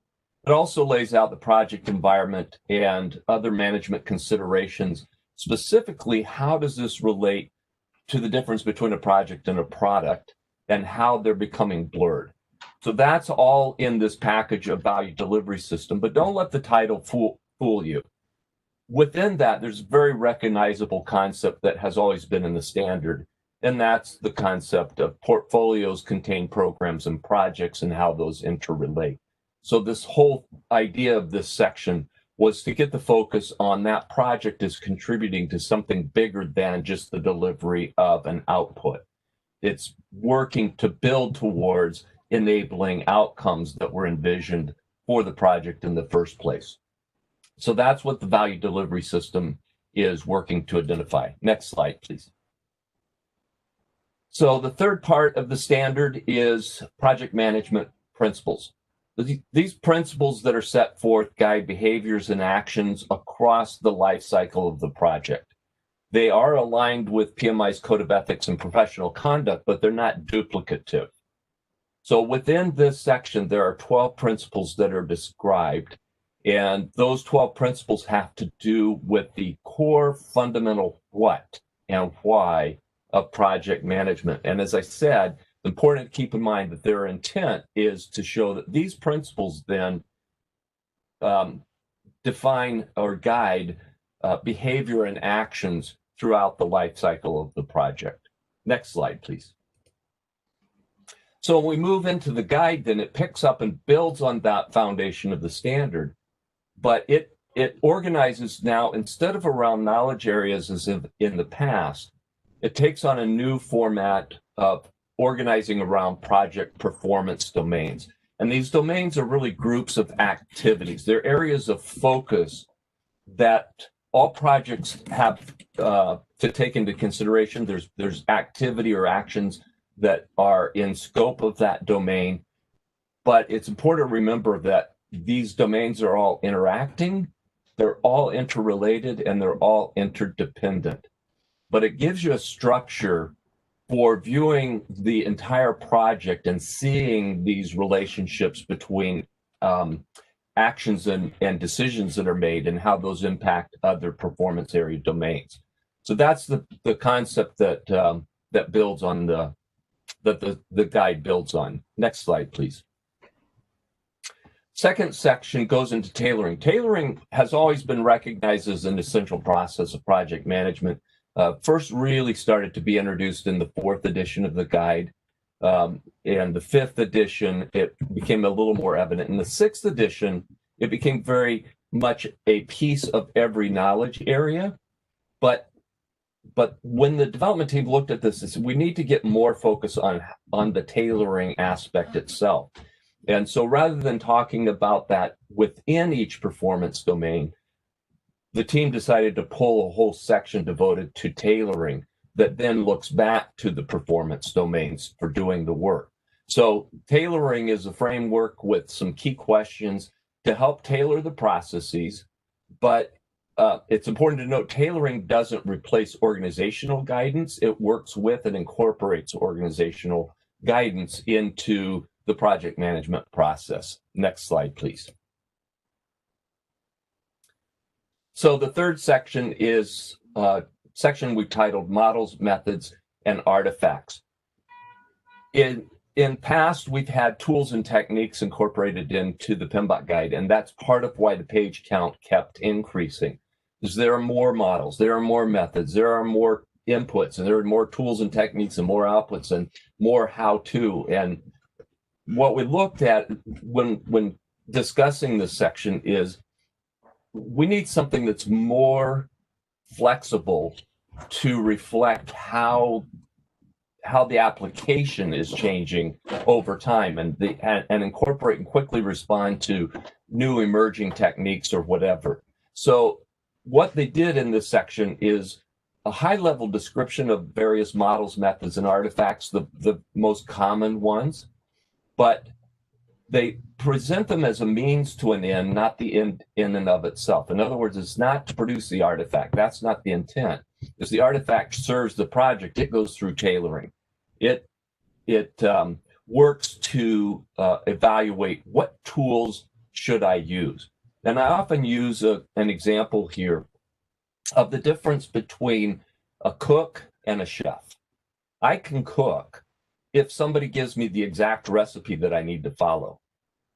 But a chef says, give me some ingredients and let me figure out how to put these together to create the best meal, best entree, the best dessert, whatever.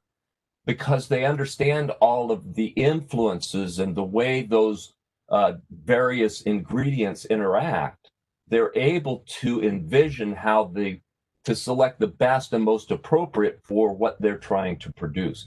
And so that's what it means to say it's a means to an end. So the models, methods, and artifacts lists a lot of information, gives a high level description, maps that to where those particular models, methods, or artifacts might be appropriate in support of a specific project performance domain. But, and then here's the key, it then links to this new digital platform called PMI Standards Plus, where there is much deeper information and it focuses on how do I do this. So within the structure, what you see in the standard and the guide, the focus was retained on what and why. No how. All of the how content is being explored and developed as original content in PMI Standards Plus. So next slide, please. So let me put this together for you in a couple of pictures that maybe will help to see how this is all taking place. Next slide. So if we look at this, you can see that projects exist, first of all, within an external environment. The organization sits in this external environment. It's going to be influenced by the external environment. Within the internal environment, within the organization undertaking the work, there's this thing that we defined as the system for value delivery.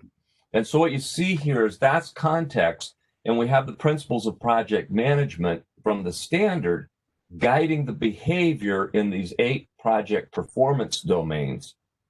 On the left side here, you can see there are models and methods that are inputs to the project performance domains, in that they are models and methods that one can select to use as appropriate.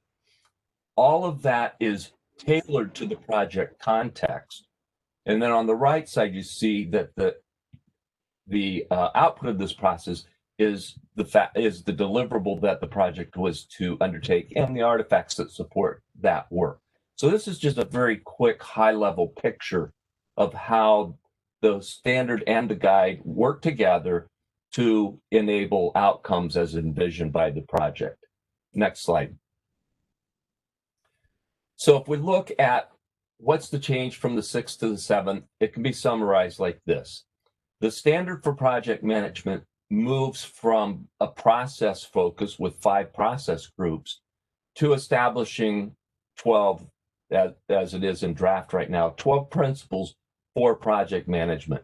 The guide portion moves from 10 knowledge areas to a structure around 8 performance domains. Then all of the how-to, as I said, pushes to a new platform called PMI Standards Plus. And in that platform, and we don't have time to go into it today, but in that platform, you can filter to find information around a specific project approach, whether that's adaptive, predictive, or some hybrid approach. You can filter the information around, I need information specific to an industry segment, or you can filter it on, I'm looking for specific topic area that I want to look at my options. And this is an evolving platform. It's currently in beta testing.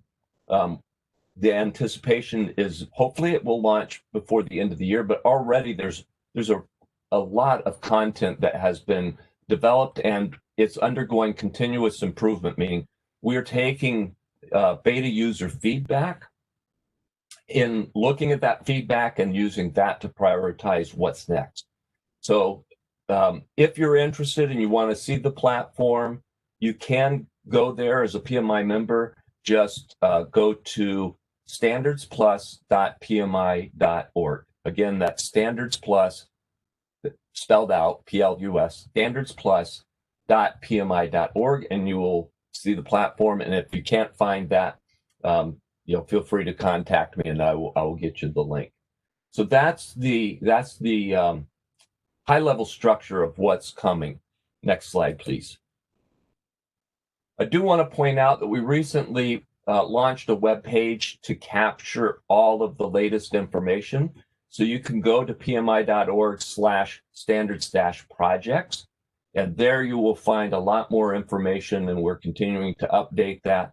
I do want to say that we have been doing a series of webinars that go into much more depth on each of the sections in this draft. And so you're encouraged to go look for those on-demand webinars in pm.com, projectmanagement.com. And you can link there from this website, so it will take you to it if you desire. But if you're interested in, I want to understand a bit more how those principles were developed and what they are, we did a webinar that deep dive into that. If you want to just look at the 8 project performance domains, we did a deep dive webinar into that, and so on. So that's available to you. I encourage you to look at that. If there are specific questions, there is an email address that you can use, and it's displayed here on the slide. That will come to the team, and we will respond to you in short order. So that's what's in store, and I will give it back to Anthony, and we can move into questions as time permits. Thank you so much, Marvin. This was a really great, really great sessions. There've been several questions that came in, but I also just want to thank quickly Abul and Carol for the great sessions also. So we'll go right into it. So the first question was, with the release of the January 2021 new exam, in your view, what is the best day to stop training on the PMBOK 6? This goes to So let me say that it's not a good idea to train on the 6th edition if you're looking at the exam. You need to turn that a little bit. You should be training on the exam content outline and looking at sections of the 6th edition that support that area of information. I don't know a date of which will change. Nothing in the 7th edition invalidates content that was in the 6th. It still remains, and actually we're still capturing that. So there isn't a point where you should stop, but I have no insight into when the PMP exam itself might begin to incorporate 7th edition content. Like I said at the outset, we're planning to publish sometime in early 21, so the exam itself can't possibly incorporate that content until later in the year at the earliest. So I would continue as you are now in your preparation.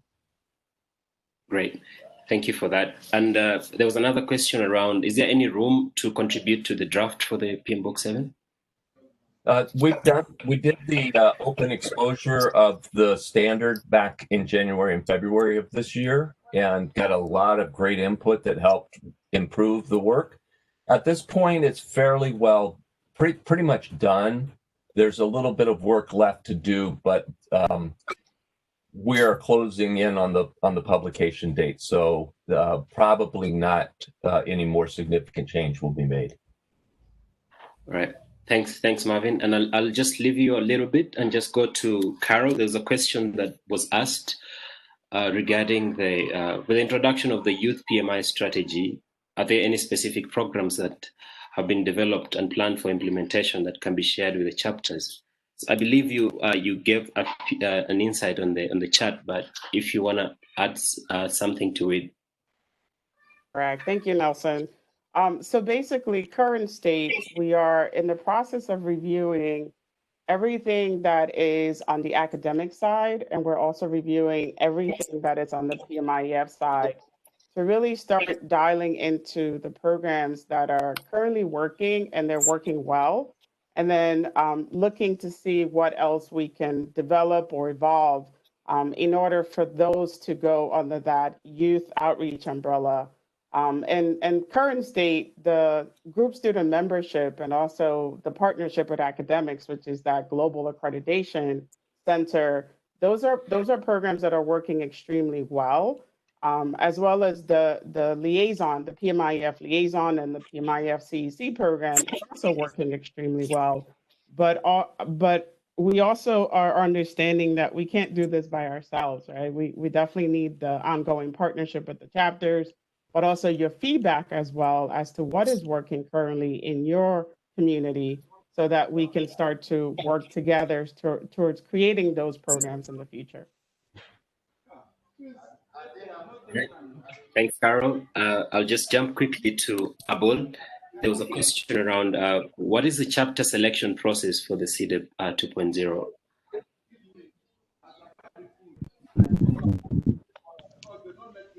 Can you guys hear me? Yes, we can. They are on an interest basis. I know, for example, the very first one was select was Lebanon chapter.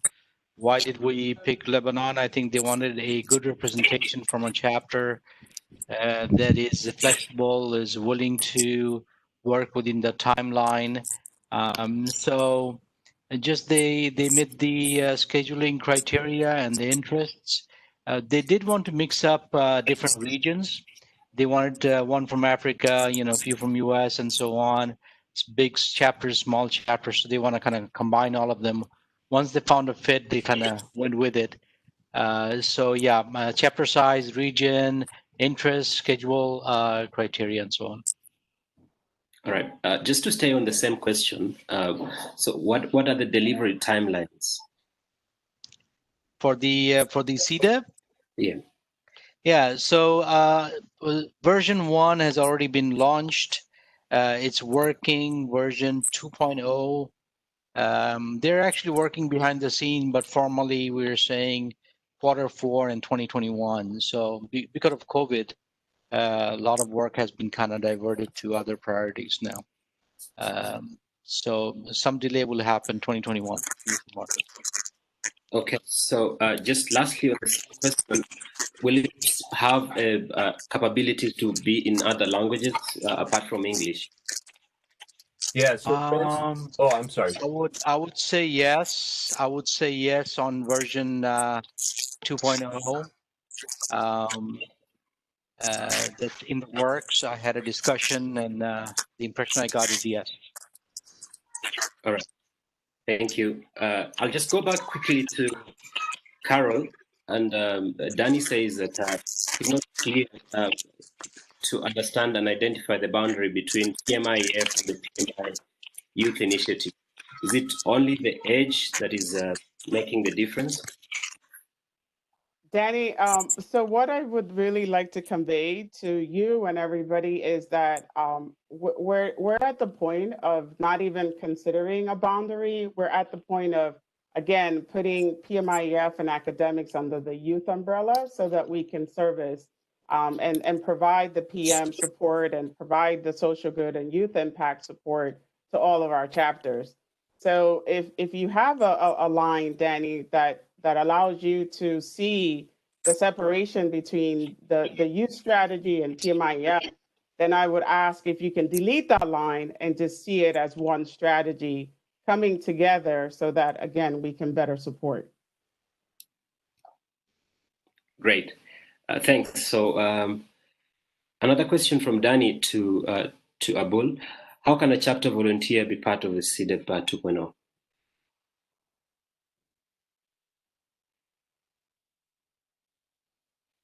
Sorry, Abul, you're on mute.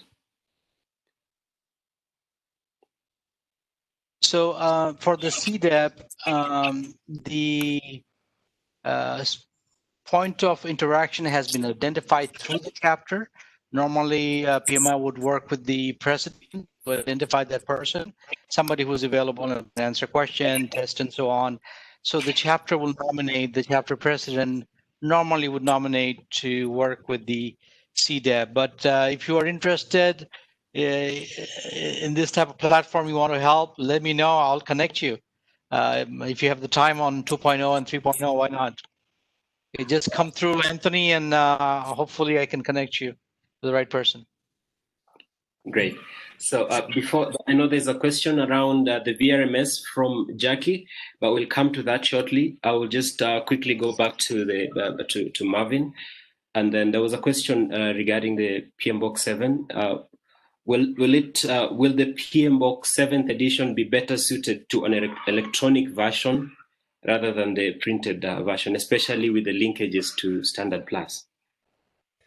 I don't know that I would say it will be more appropriate to, but we are definitely incorporating that in the development process. So it will be available as a print publication, and I think that's still useful.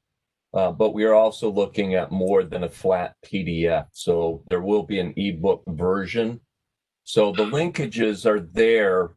Certainly, if it's in a digital environment, you can click links. But the way the PMI Standards Plus platform is built, it's very easy to target your search and get it narrowed to what you're looking for. So I think both work. Okay. Thanks for that. So there's another question around that. Will there still be alignment with the ISO 21500 with the introduction of the 7th edition? Yeah, I would say we've always worked, and we do work directly with ISO TC 258 and are involved in the development of the next their next version of the standard. We've always worked to harmonize and to align, but not necessarily overlap or duplicate. So as both of these efforts have been going forward, I have visibility in both, and I know that they align and support each other, and they'll work very well together. Great. Sorry, this is the last one for you, Marvin. When will we stop selling the 6th edition, and when is the 7th edition? I believe you mentioned something to do with this, but just a clarification if it will still justify to pay for the 6th edition at this point in time. Yeah, so as I said, we're targeting the 7th edition to release early next year.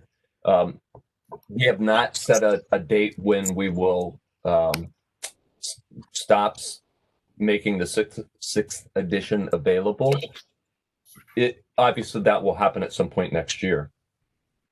I want to stress still that the content in the 6th remains valuable. So if you have a use for it right now, it still makes sense to purchase that. And I would do that going forward. I think right now it's hard, and I had very limited time to really get an overview of the 7th. But I think once we get this moving forward, it will become more clear how the two work together. So we don't invalidate the 6th, but we are obviously updating and replacing. Sure. Thanks. And I would like to direct this last question to Ahmed, this regarding the VRMS. When will the VRMS be replaced or enhanced to make it more user-friendly and to improve adoption with prospective volunteers? All right, thank you, Nelson, and thank you, Jackie. I just wanted to share with you that we received a good number of frustration from the volunteer relationship management system, given to the actually it's had a lot of challenges, and I think what Jackie has shared with us in email, it's spot on exactly what are the challenges in this system. So to answer your question, Jackie, the VRMS, it needs an enhancement actually to what's current status right now. So basically, we just last week when we reached out to the team, the volunteer relationship management system teams, they are actually now at this stage, they are working on the prioritizing this project, VRMS advancement to PMI 2.0 for next year. However, actually, we still need to have some meetings, and I really appreciate if any other chapter leaders, if they can put their frustration in email, because that will help us as a team to share with the GHQ to make it as a priority for next year improvement. Because now we are doing the priorities list for the improvement for next year on different projects and different systems. So then we'll propose it to the ELT, the executive leadership team, and here where we hope actually also Optima will help us on prioritizing this VRMS, given that it's touched clearly on the VRM on our volunteers. And we hear a lot of messages from the chapters and volunteers that they are not using it because they end up like very complicated and it's not up to date. So to answer you, it won't be linked with the CCB, the chapter collaboration platform. However, we are actually discussing right now when it's going to be the, let's say, the enhancement and improvement plan for next year. Thank you. Thanks, Ahmad. Thanks, Ahmad, for the reply to that question. Lastly, I'll just go back to Marvin, just regarding the PMBOK 7 and if it's going to be available in other languages, French and other languages apart from English. It will be published in the set of languages that we have in the past. Our original intent was that the English and all other, I believe it's 10 other languages, would be available at the same time. COVID-19 definitely disrupted that. We couldn't do in-person validation. We had to pivot to how do we do it in a virtual space. But having said that, we still expect all the translations to be done by the end of second quarter next year. Great. Thank you so much. Thanks, Ahmad, Abul, Carol, and Marvin for all the answering all the questions. And thanks everyone that was able to answer a question. If you missed on any, we'll be sure to shoot you the feedback when you're sending the email back to you after the Region 16 meeting. So I'll take it back to Anthony for the next session. Thank you very much, Nelson. Thank you, Abul. Thank you, Carol, and thank you, Marvin. Actually, those were quite exciting sessions. Now, next, we have our open house where we have our mentors, Mary Ferry, who's our shadow mentor, who will be leading the networking session, whereby chapters will be interacting between each other and also dropping out questions in regards to any kind of challenges or best practices within the chapter. Welcome, Mary.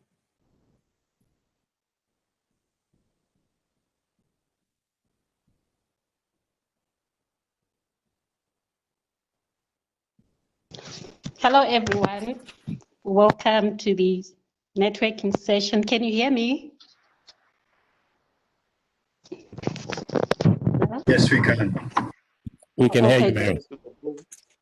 Okay, great. Welcome to the session. Please feel free to share any comments that you want, and any questions that you have that you want answered, or any contributions. I know we've got new chapters that might want to learn one or two things from mature chapters. Please share your questions via the chat option. This session, I know that the Ghana chapter has started a book club. So if Jumoke is still online, maybe you may want to share some insights so that maybe the chapters can adopt as well.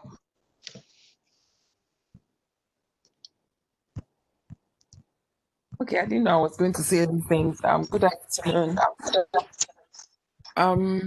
So the professional development felt this was a good thing for us to encourage members to read, not only to read, but to also discuss so that we can all benefit from each other, the way we understand and analyze issues. Then most importantly, it gives two main advantages. One, opportunity to network.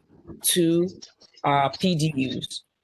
We started with intermittently having face-to-face meeting and virtual meetings. And we started at a good restaurant, because we always say that good meetings have these following characteristics: good venue, good food, and good speakers. And so members would agree on a book to read, and depending on the volume of the chapter could take just a week, 2 weeks, or 3 weeks. And then we involved all members to select the time we would meet virtually, so that there could be participation. We separated the people that were interested in this club, and we created a different WhatsApp group for them. A leader was appointed to coordinate the activities.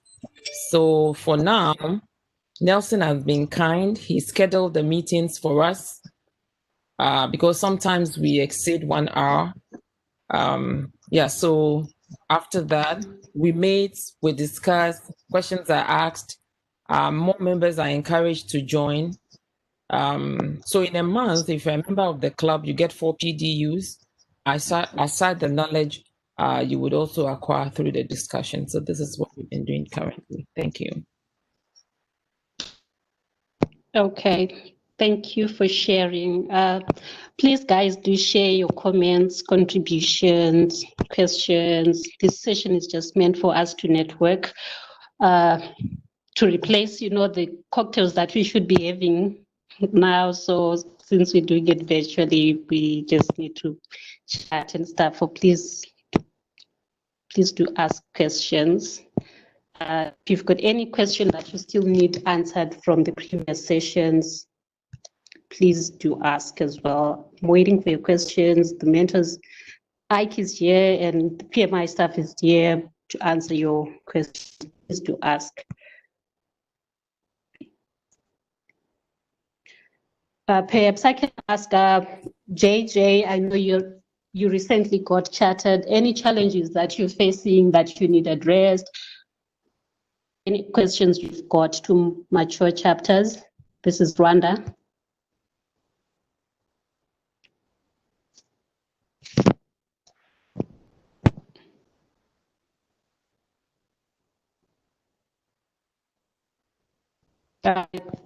Or maybe, Innocent is around. Innocent, do you have any issues that you might want addressed?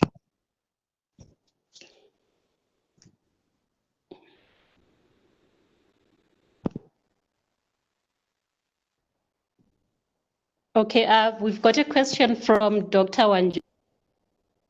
How other chapter leaders have managed policy formulation for specific functions? Hello, good afternoon, everyone. Yep.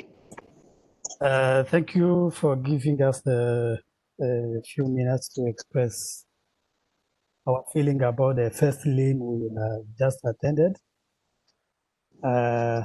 We are still in the learning mode on how the chapter operates. We are still learning from mature chapters like Nigeria, South Africa, Ghana, and others. So basically, we sit, we hear, we get inspired, and then we go to apply what we learn from all of you. And already we have started applying some. 2 weeks ago, we just hosted our first ever webinar, which was about how to prepare for the PMP certification exam. And we got a very good attendance. And the next 2 weeks, we shall have another webinar. So basically, that's what we are doing for the members. For the board, for setting up the things, making sure we have the governance in place, which is working. We are on, we meet every week for at least 1 hour, every Thursday. And this doesn't take away the monthly sorry, it doesn't take away the monthly board meeting. So every week we have to meet, discuss some operations, how we can give a direction to our chapter. So basically, those are the few things I can mention at this moment. Thank you. Okay. Thank you, Innocent. We've got a question from Dr. Wanjagi. I think I'll direct this to Lynn Keys. He's asking about how you've managed policy formulation for specific functions. I know, Lynn, you've put in place several policies within your chapter. If you can help, please. Hi, I'm Mary. I didn't really understand the question. Can you repeat it again? You were not very clear. Computador. Ah, it's breaking up.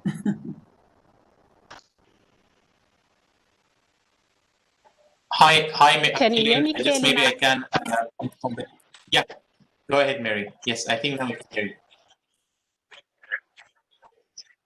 Okay, so Dr. Wanjagi is asking how you've managed the policy formulation for the various chapter portfolios. How did I manage the policy formulation for the various portfolios? Is that the question?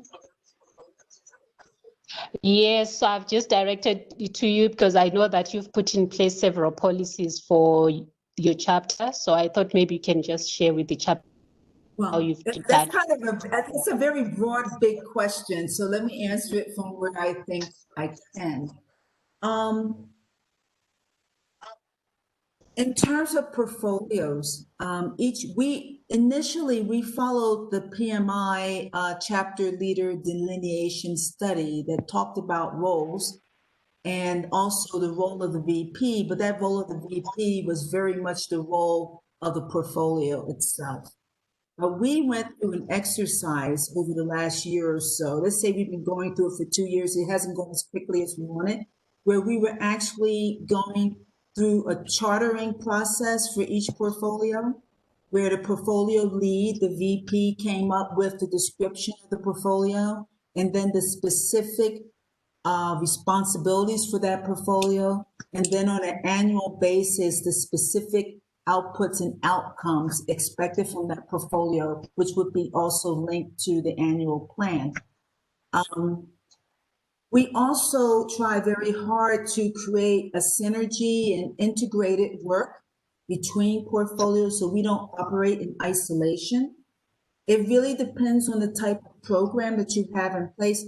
For example, our social impact program, though it developed from kind of a very opportunistic activity 3 years ago, but now what we do, we try to integrate across portfolios. For example, academic outreach, we include in our agreements with universities, participation in our social impact activities. So I'm not sure if you're looking for a very specific thing in terms of the portfolios, but this is kind of how we dealt with it. We're still constantly in that process because we're constantly evolving and changing. And it's very difficult sometimes because though a portfolio may have a certain set of activities, sometimes we have to be a bit agile in our approach to actually the work of the portfolios, and that sometimes we have to adjust the work of a particular portfolio and link it and integrate it with another portfolio depending on what they're doing. So if you have a specific question or example maybe I could speak to, I might be more helpful. Okay, thank you, Lee. On answered, or would you like maybe to further on the?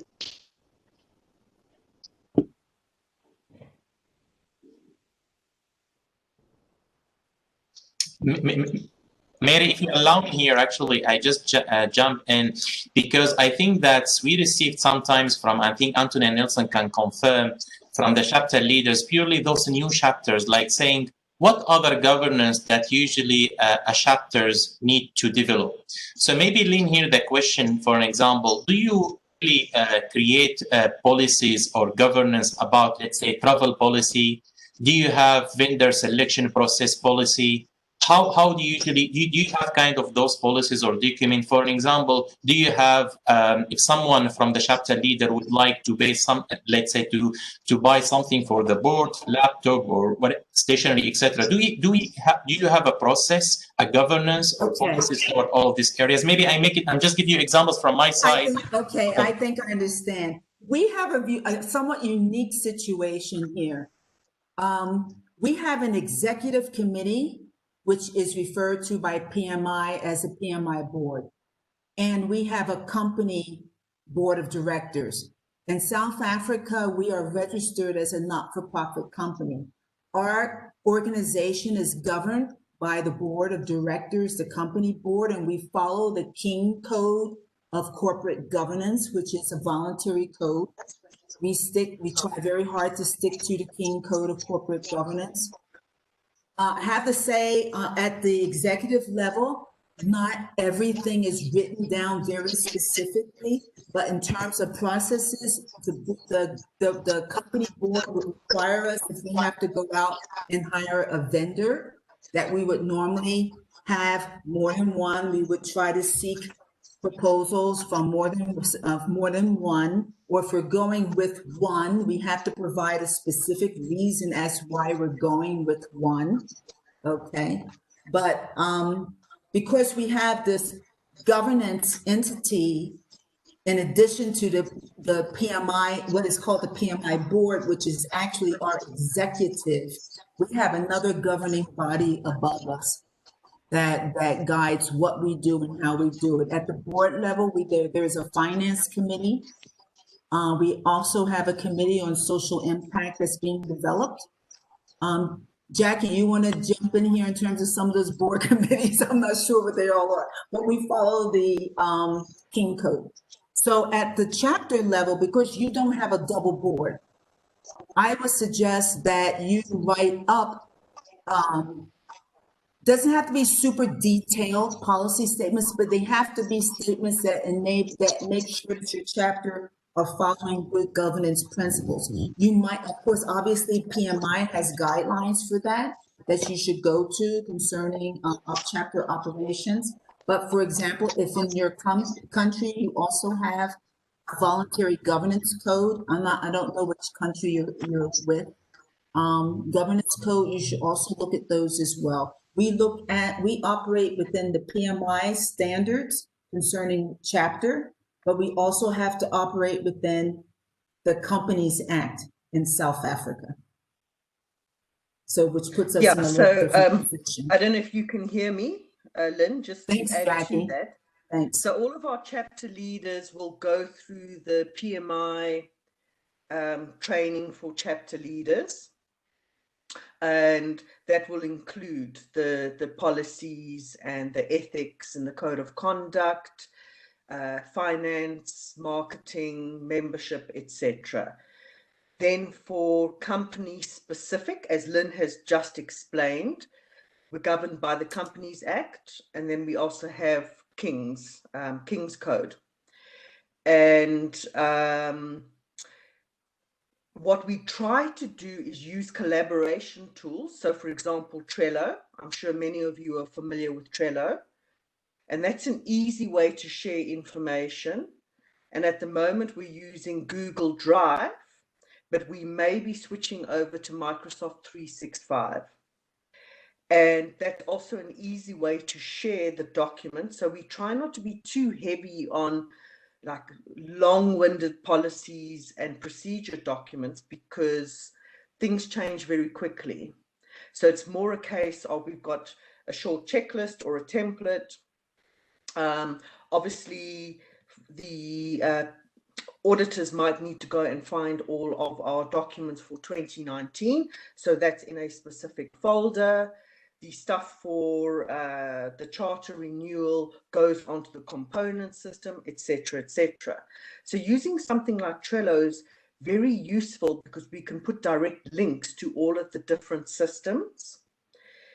So generally, the onboarding training is very much aligned to the PMI global stuff.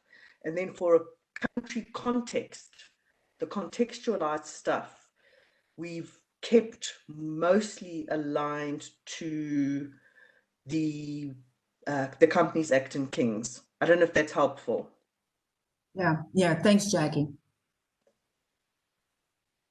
If I can, It's a little bit more complicated than some other chapters operate, but that's the context that we operate in. if I can add to that, and I think the chapter presidents here should also provide some more insight on what they're doing to other chapters. But as an example, I do know that Nigeria chapter has a policy to cover expenses and finances, and when you book tickets and how you can book tickets and what is considered a chapter event and not a chapter event, so you know how to do that. That's an example of a one-page policy, so it's very clear to everybody. I know Ghana and Kenya have similar policies covering different areas, but I think if everyone can just talk what sort of independent policies they put together in order to cover some of the the basic challenges they may have in terms of usually finance being a key one. Who owns the checkbook, who signs, who has a credit card, which should or should not. Those are the kind of policies that it's usually good to have because the bylaws don't cover them completely, but to make sure that there's an understanding within all the chapters, within the chapter leaders there, that you just put something agreed by the board together that covers that. I don't know if Lambert's on the call or anybody from Ghana, Kenya, other chapters just talk about some in-house policies they've put together to help them. I would also say for South Africa, like for example, a specific example, because you raised it, we have financial policies in place, financial policy and regulations that govern how we pay for events, what is eligible for a reimbursement, and what we're trying to do is actually to forward fund stuff rather than on a reimbursement basis, for example.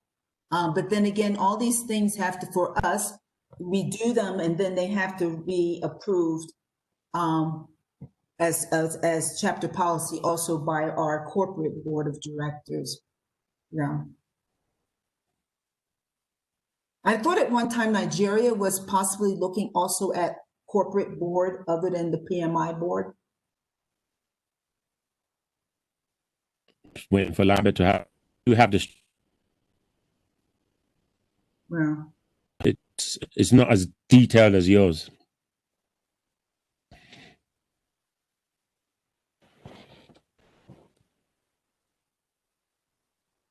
Mary, back to you. Okay. Okay. Jumoke, go I ahead. hope that was helpful for our colleague. We got into a little bit of stuff, but I hope it was helpful. And I'd be very willing to talk to you, as well as I'm sure Jackie and any of our other chapter leaders will be helpful, willing to talk to you in a separate conversation concerning questions and maybe how you can go about doing certain things based on your context. Okay, this is Jumoke. Currently, the PMI Ghana is working on the bylaws to emulate PMI, where governance is separated, clearly distinguished from operational team, where board members are elected and they play that role, coming up with strategy for PMI. So our board members will equally be elected and come up with strategy, medium, short, medium, long-term strategies. And then we have the operational team that will be distinct. Currently, the board members are playing both roles as board of directors, and they are still performing operational functions. And that is discouraging people that ordinarily would want to stand for such positions to be board members, but then they don't have that time to be involved in running the day-to-day affairs of the chapter. So that is where we are now. The board has drafted the bylaws just like what PMI has, and we are in discussion with Anthony, Nelson, and I think with the regional mentor as well. So we are waiting for their feedback so that we can hit the the ground running. Thank you.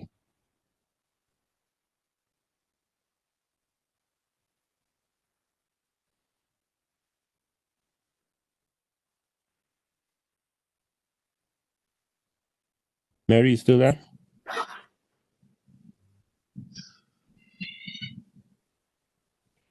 It seems Mary. She's on mute. Oh, she's on mute. Mary, can you hear us? I was busy talking. Okay, thank you, Mike, Jumoke, and Lynn and Jackie for sharing. Jumoke, you mentioned that the board is also involved in the chapter operations as well. Are there any other chapters that have got a lot of volunteers that have got volunteers who manage the operational activities that is separate from the board who may want to share maybe their experiences?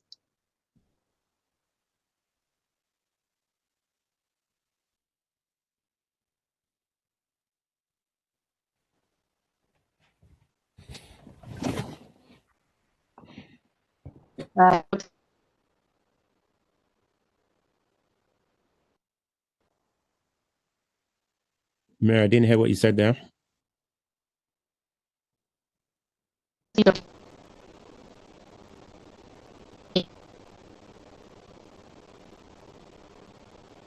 Operational. Yes.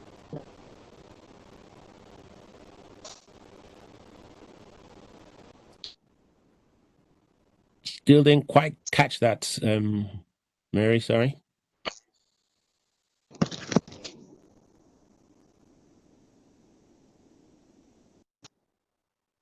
Maybe if you type it, or I didn't hear that. I think maybe you can type it. I think that While she's typing that, I'm conscious that we've got quite a number of chapters that are 1 year old or in potential. It'll be good to hear from a number of you. Just your feelings so far. Don't want to pick on anybody, so any of you potential chapters or young chapters on the year, just express yourselves. Hello, Hello, yes, who's that? this is Kwanjeni from Namibia. Yeah, Hi. I Go really ahead. have nothing to say. I've been following the deliberations throughout the day, and I find the information to be very useful. We are in a very early stages of our potential chapter. Still don't have a website up and running, although the website is right there, but we don't have much content on it. So we're looking forward to get on par with the rest of Africa in terms of PMI potential chapter development. Thank you very much. So what I'll say to you, look, every other chapter president, chapter leader within Africa is always ready and willing to help. So any issues you've had, don't think it's new to you. A number of chapters would have gone through it. So, reach out. I say that to all chapters, just reach out. Thank you. We'll definitely do that. And I'm glad to just learn about these deliberations on the issue of board members being part of the operations as well. So we are at that stage where we are busy just registering doing formal registration for PMI Namibia chapter. So I will definitely bring that up to my colleagues and get their feel on the issue. Okay, good stuff. Yeah. Anything else from it? Thank you. Anything else from any other potential stroke 1 year old chapter?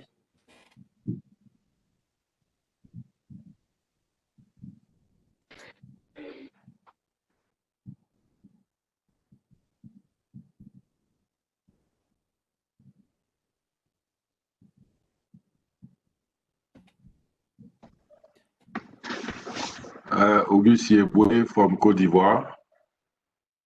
Hi. I want just thank you for everything, and I have a very nice souvenir to share about our Africa conference. The French translation was really amazing. What has happened? Progress. Your feedback and determination. So I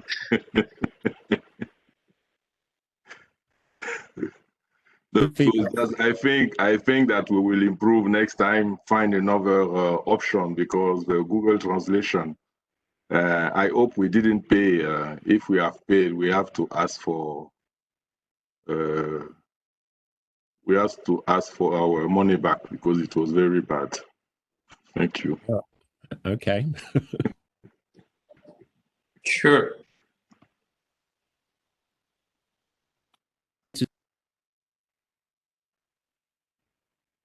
Olive, as usual. Just to say congratulations for the LIM, and there are we need to learn how to live with all this progress, as Mr. Ike said. Okay, it's a challenge, new challenge. Okay, always challenge, and it's a new start, a new beginner. Okay, let's manage this new point of the PMI. We need to learn to do with this. Okay, thank you. Just hello. Yeah, yeah. Who's that? Yes, here it's Claudio from Mozambique. We Hi. are a potential chapter yet. We still have a long way to go, but it's been a pleasure to be here, connect with you. Just to say hi, everybody. I think that in the next couple months, years, we'll be together. It's a pleasure. Our steering committee is over here, hearing and learning from everybody. And I will be able to take some networks. Thank you. Just to say hi from Mozambique. Okay, thank you. Claudio, you're supposed to speak a little bit Portuguese sometime, Claudio.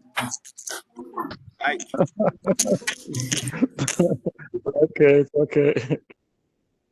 Hi, sir. Danny here. Hi, Danny. Yes, I noticed that I think almost all the SADC countries have now chapter potential.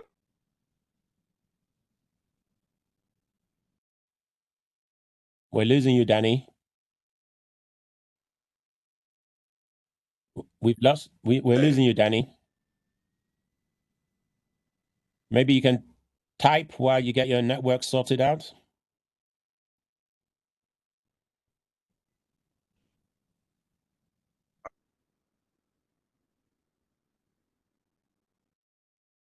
Danny, we've lost you, so I can see you. Maybe it's your video costing your network, so maybe try taking that off. Hi, Ike. Namkula from Zambia. Hi. Hi. So while Danny sorts out his connection, I just want to chip in. It was very interesting to hear from the South African chapter as regards their governance structure, and I think it would be beneficial to chapters who are starting out like ourselves to, if they could share their governance structure, like in a formal presentation or something like that. That probably would be very, very useful as we think about setting up the kind of controls that we need to have a chapter that is accountable at various levels. Thank you. Okay. Good point.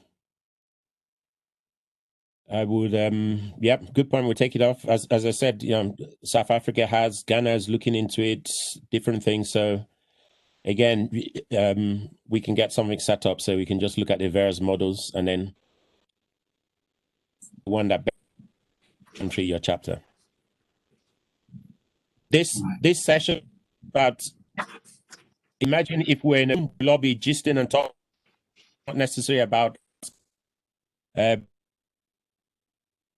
some areas, Shadow Mayor.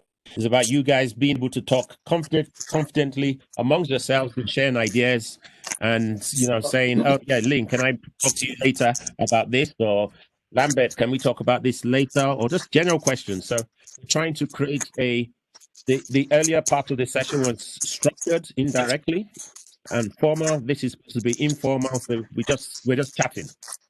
So feel free to keep the chats going. Anthony, Ahmed, Nelson, just tell us how we're doing on time, and then we can take it from there. Is Danny? Hello, Ike. Yeah, hello. Ike, I am back. I don't have anybody to chat with.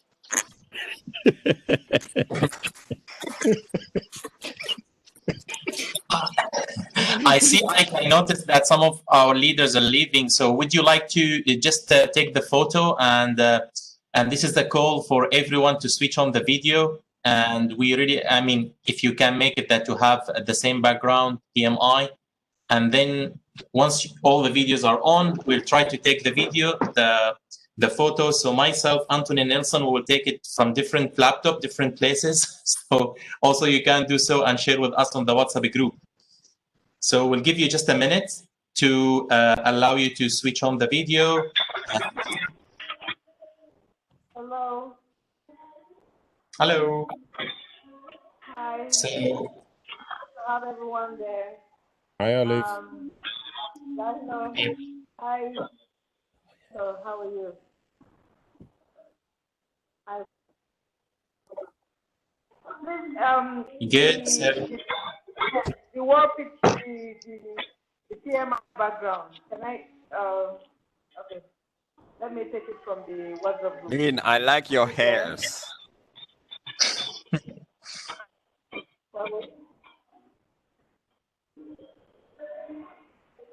so Olive, shall we wait for you? Yes, I need to have the background. Where do I get the background? Sorry. It was emailed. Emails. Oh, let me check it then. Oh. Mary, I like your on air. Thank you. Let me check right away. Nirvana. Oh my. So 1 more minute to see Olive and the rest.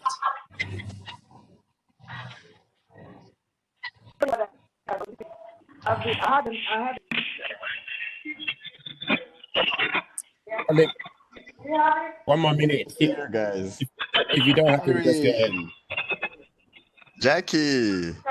Oh my. Jackie's posing for the picture. It's nice. You see me, guys, how I'm taking the photo? So smile.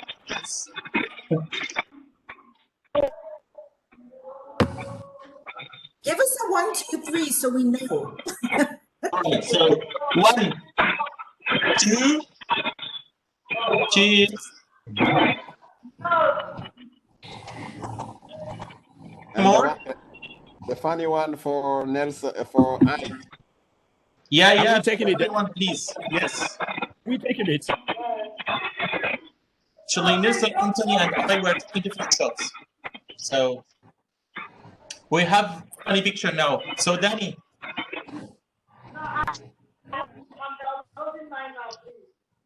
Olive, don't worry.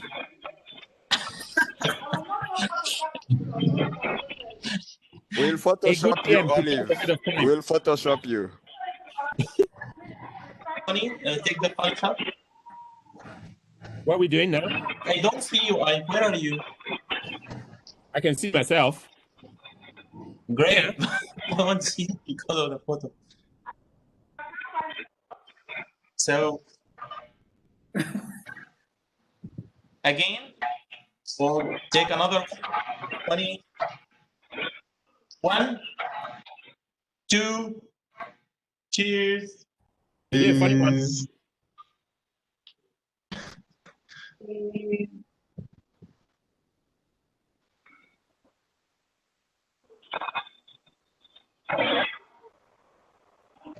Guys, we're doing our best, so I'm not sure how it will be, but we hope that we capture everyone.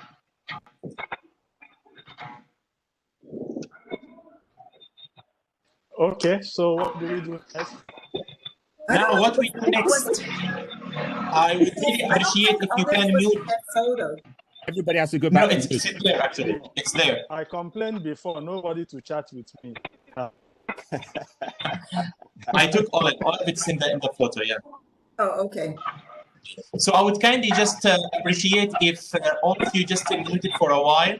Just put yourself on mute. And now actually we are toward the end of the region meeting.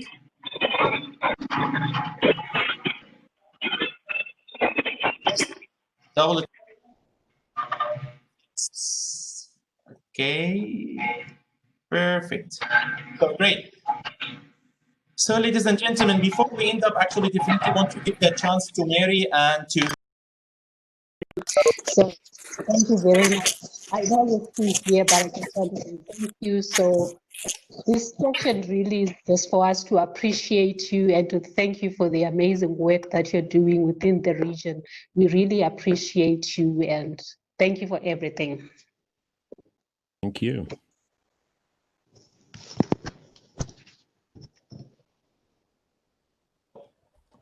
Ike, would you like to say maybe this is this year at the end, I think it's the last time when we are going to be all together. Would you like to have any message or like to say something to the chapter leaders and us also as PMI staff?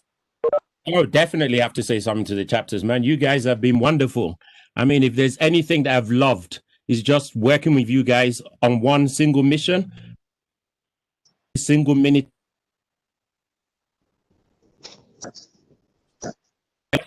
I know in the this year probably there've been issues to for ourselves. PM understand that Africa needs to be on the agenda.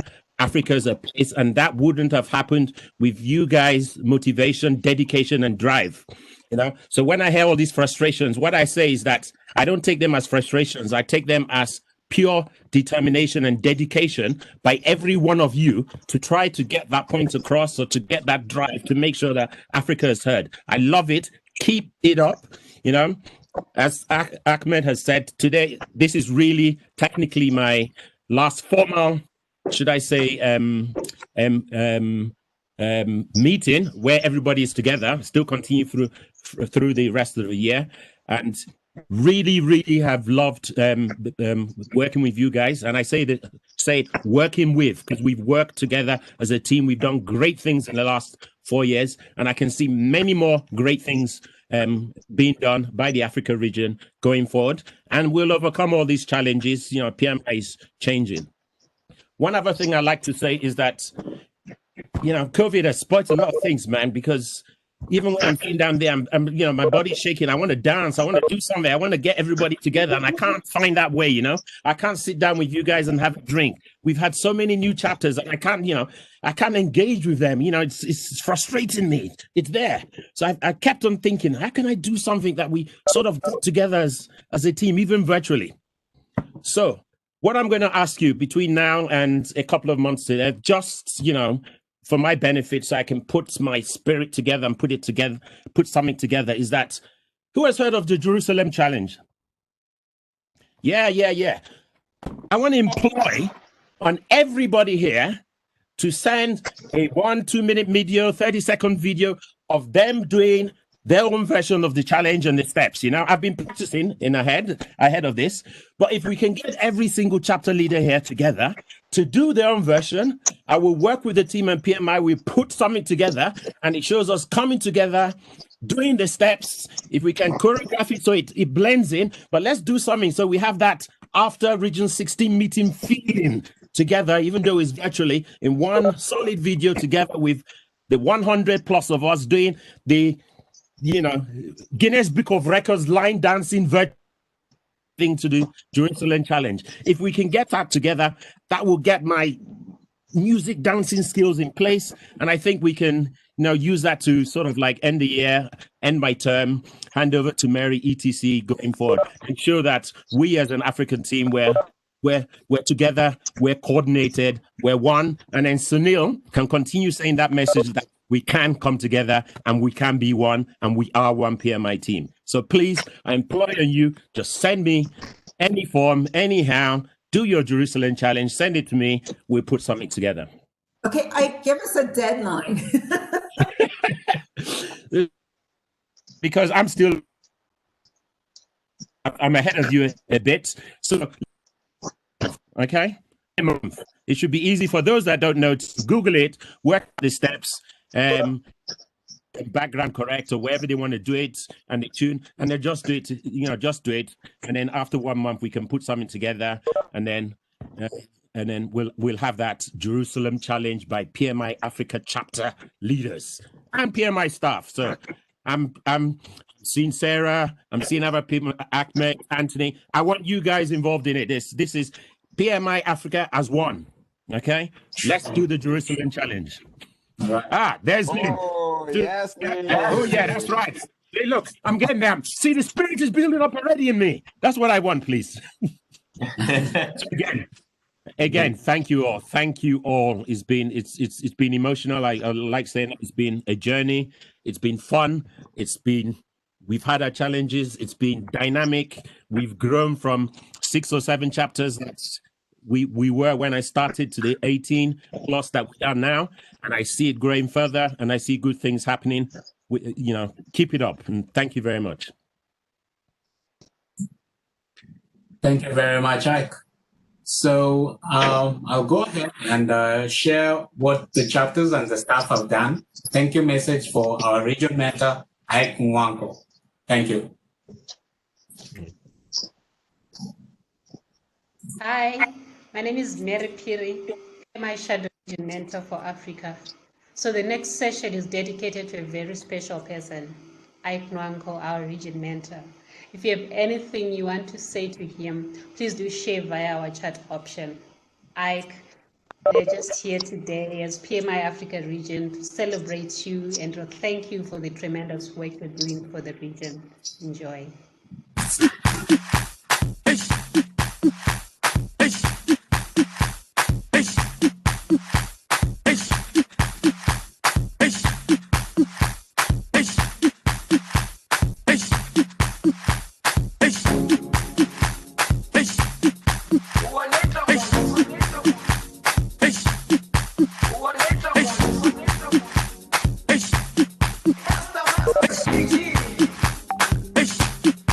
Hi, Ike.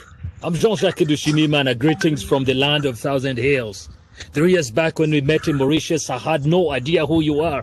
But certainly, your energy was so contagious that it propelled me to starting the Rwanda chapter. Thank you for your support, brother. God bless you. Ike, thank you on behalf of the South Africa chapter. We have appreciated all your hard work, your insights, your knowledge, and your vision for project management in Africa and making a difference. We still need you. Do a great job and good luck from on the board. Thanks again. Hello, Ike. Thanks so much for your tremendous efforts in mentoring volunteers in PMI Ghana chapter. All the best. Hello, Mr. Ike. Here is Alcides Cabral speaking from PMI Angola chapter. It's a big pleasure to work with you. There are Africa references, Africa marks, and Mr. Ike is absolutely one big reference from Africa. We are very proud to work with you. Thank you, Mr. Ike.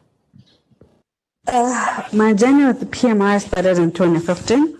Along the way, I met great people. I first met Ike in Accra, Ghana. I think it had 2016 or so. He came across as a very bubbly person, the kind of guy you want to go to ask any other questions. And true to his persona, he did play an instrumental role in the development of the PMI Botswana chapter. He is the guy who is not afraid to ask the difficult questions. And what I like most about him is his undying love for Africanity. Ike Olga, Ike, whatever name that you go by these days, you have been the party starter for PMI Africa as a whole. And I hope the party isn't ending now, but just starting.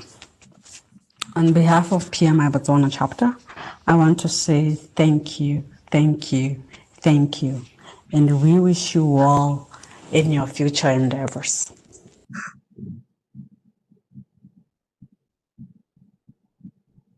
Thank you, Ike. Thank you.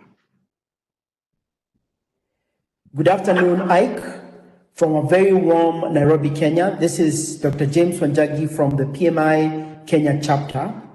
On behalf of the PMI Kenya chapter, I want to say thank you very much for your support as our regional mentor in Region 16. Many times that you've come through with advice, wisdom, and just a different way of doing things.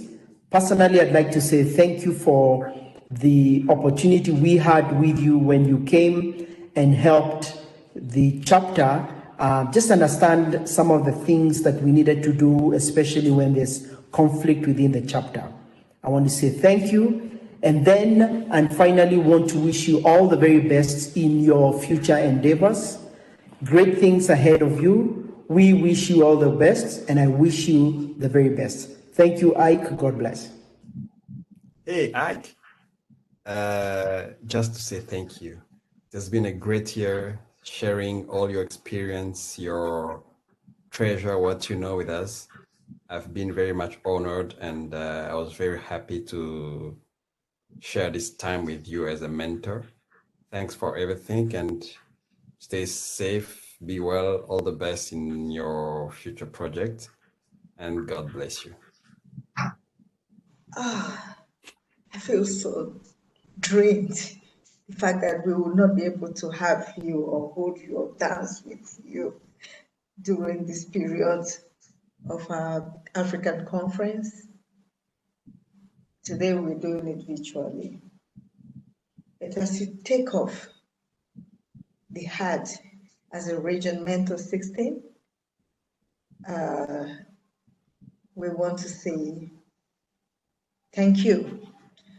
On behalf of the chapter of PMI Cameroon and myself, I wish to thank you for all the support that you gave to me and to the chapter in general. In Douala dialect, we say, Nasom Jita. In Bakosi, Sumewe. So I want to say thank you, thank you, thank you for everything you did to us. You are a great personality. You are a great mentor. I always want to be like you when I grow up. Thank you, thank you, thank you, and good luck in your new role. Thank you. Good morning, Ike. It was really a pleasure working with you over the last few years. I think we met in South Africa for the conference in South Africa, the first PMI conference, and it was really a pleasure working with you. All the best. Telling me to talk about Ike is just like telling me to discuss perfection, even though it is not generally realizable. Ike thrived as a region mentor. He did strategy formulation up to strategy delivery on so many fronts, and that's why I call him my super region mentor. Of course, as he's leaving us as the region mentor, don't wait for me to tell you that something great is coming. Don't say that I tell you. Ike Nwankwo carry go. Hi Ike, merci beaucoup. You've shared an unforgettable moment. You are the rock. À très bientôt. Salut. Hi Ike, Mr. Mentor. It has been an honor to know you, man. You've been so inspirational in the way you've been leading us, and really you've been so much engaged in terms of actually getting to know us, getting to mingle with all the team, So really, I really appreciate your leadership, and I wish you all the best on what you're going to be doing in the future. I really wish that I'll continue to work with you with PMI, and as I said, all the best, man. Ike. IKE. The chap has so many variations of the same name, but it goes with the territory. Just shows you what a kind of a guy he is. He's a happy-go-lucky fellow. Very that outgoing demeanor sort of masks a very serious professional. A guy who's very diligent with what he does, who sets out to achieve goals and actually ensures that he gets teams to rally around him to actually do something. From the moment I met him, I encountered a guy who was passionate, and he still is passionate. He's passionate about Africa. He's passionate about project management. He's passionate about PMI. He's a guy, despite all the seriousness and, ensuring that things are done professionally and ensuring that targets are achieved, he never loses a chance to have fun. You'll always see him on the dance floors. He's the first to stand up. I mean, what a guy. Ike, I wish you all the best. It was great you being our mentor. I've learned a lot from you. I'm sure many of the presidents have learned a lot from you. Many of the chapter leaders have learned a lot from you. All the best in your future endeavors, and I'm sure that you're still around with us. Cheers. Hi, thank you so much for being a super mentor. You have been guiding the Zimbabwe chapter since day one. We are so grateful. We will definitely miss you. We wish you the best in your future endeavors. With love from Zimbabwe. Hi, Ike. Thank you so much for your passion and commitment. You served very well, and we're proud of you. I wish you the very best in your future endeavors. Ike, thank you for the wonderful work you've done as a Region 16 mentor for Africa. Your dedication and commitment to the region has been amazing. Wishing you well on your next stages of your PMI journey. Thank you. Hi, Ike. I would like to say a big thank you for your leadership and passion. It's been an honor working with you, and wish you all the best in your new volunteering role.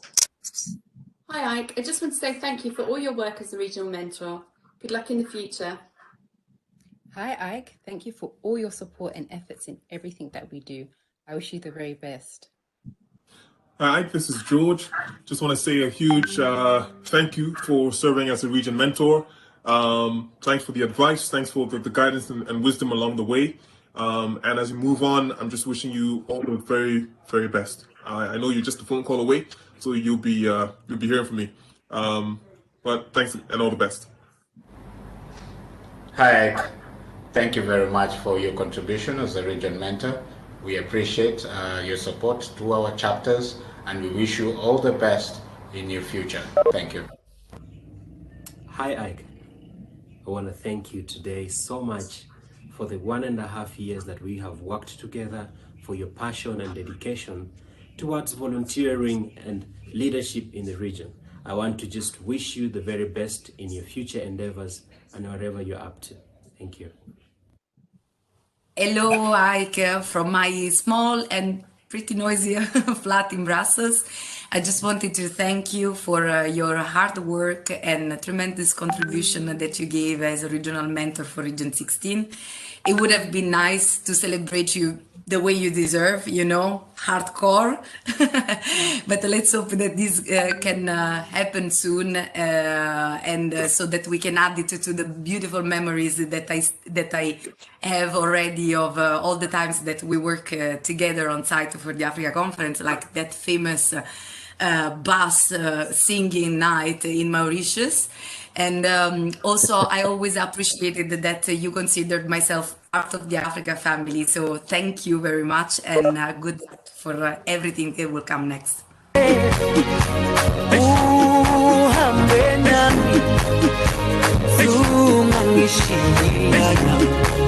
damu yami aikulana buso wami aukulana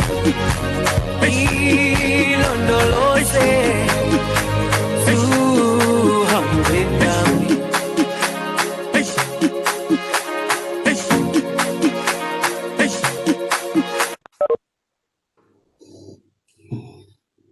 Thank you very much, guys. Oh, thank you. Thank you all. All right. That was nice. Thank you. Okay. So this is a small thing that we can do virtually, but definitely in the upcoming years, we'll see you in the next year in Lagos, and we can celebrate all together, hopefully. So with that note, I think I would like to say thank you again to all of you and your time. I wish you a great afternoon, great evening, wherever you are, and say goodbye and all the best.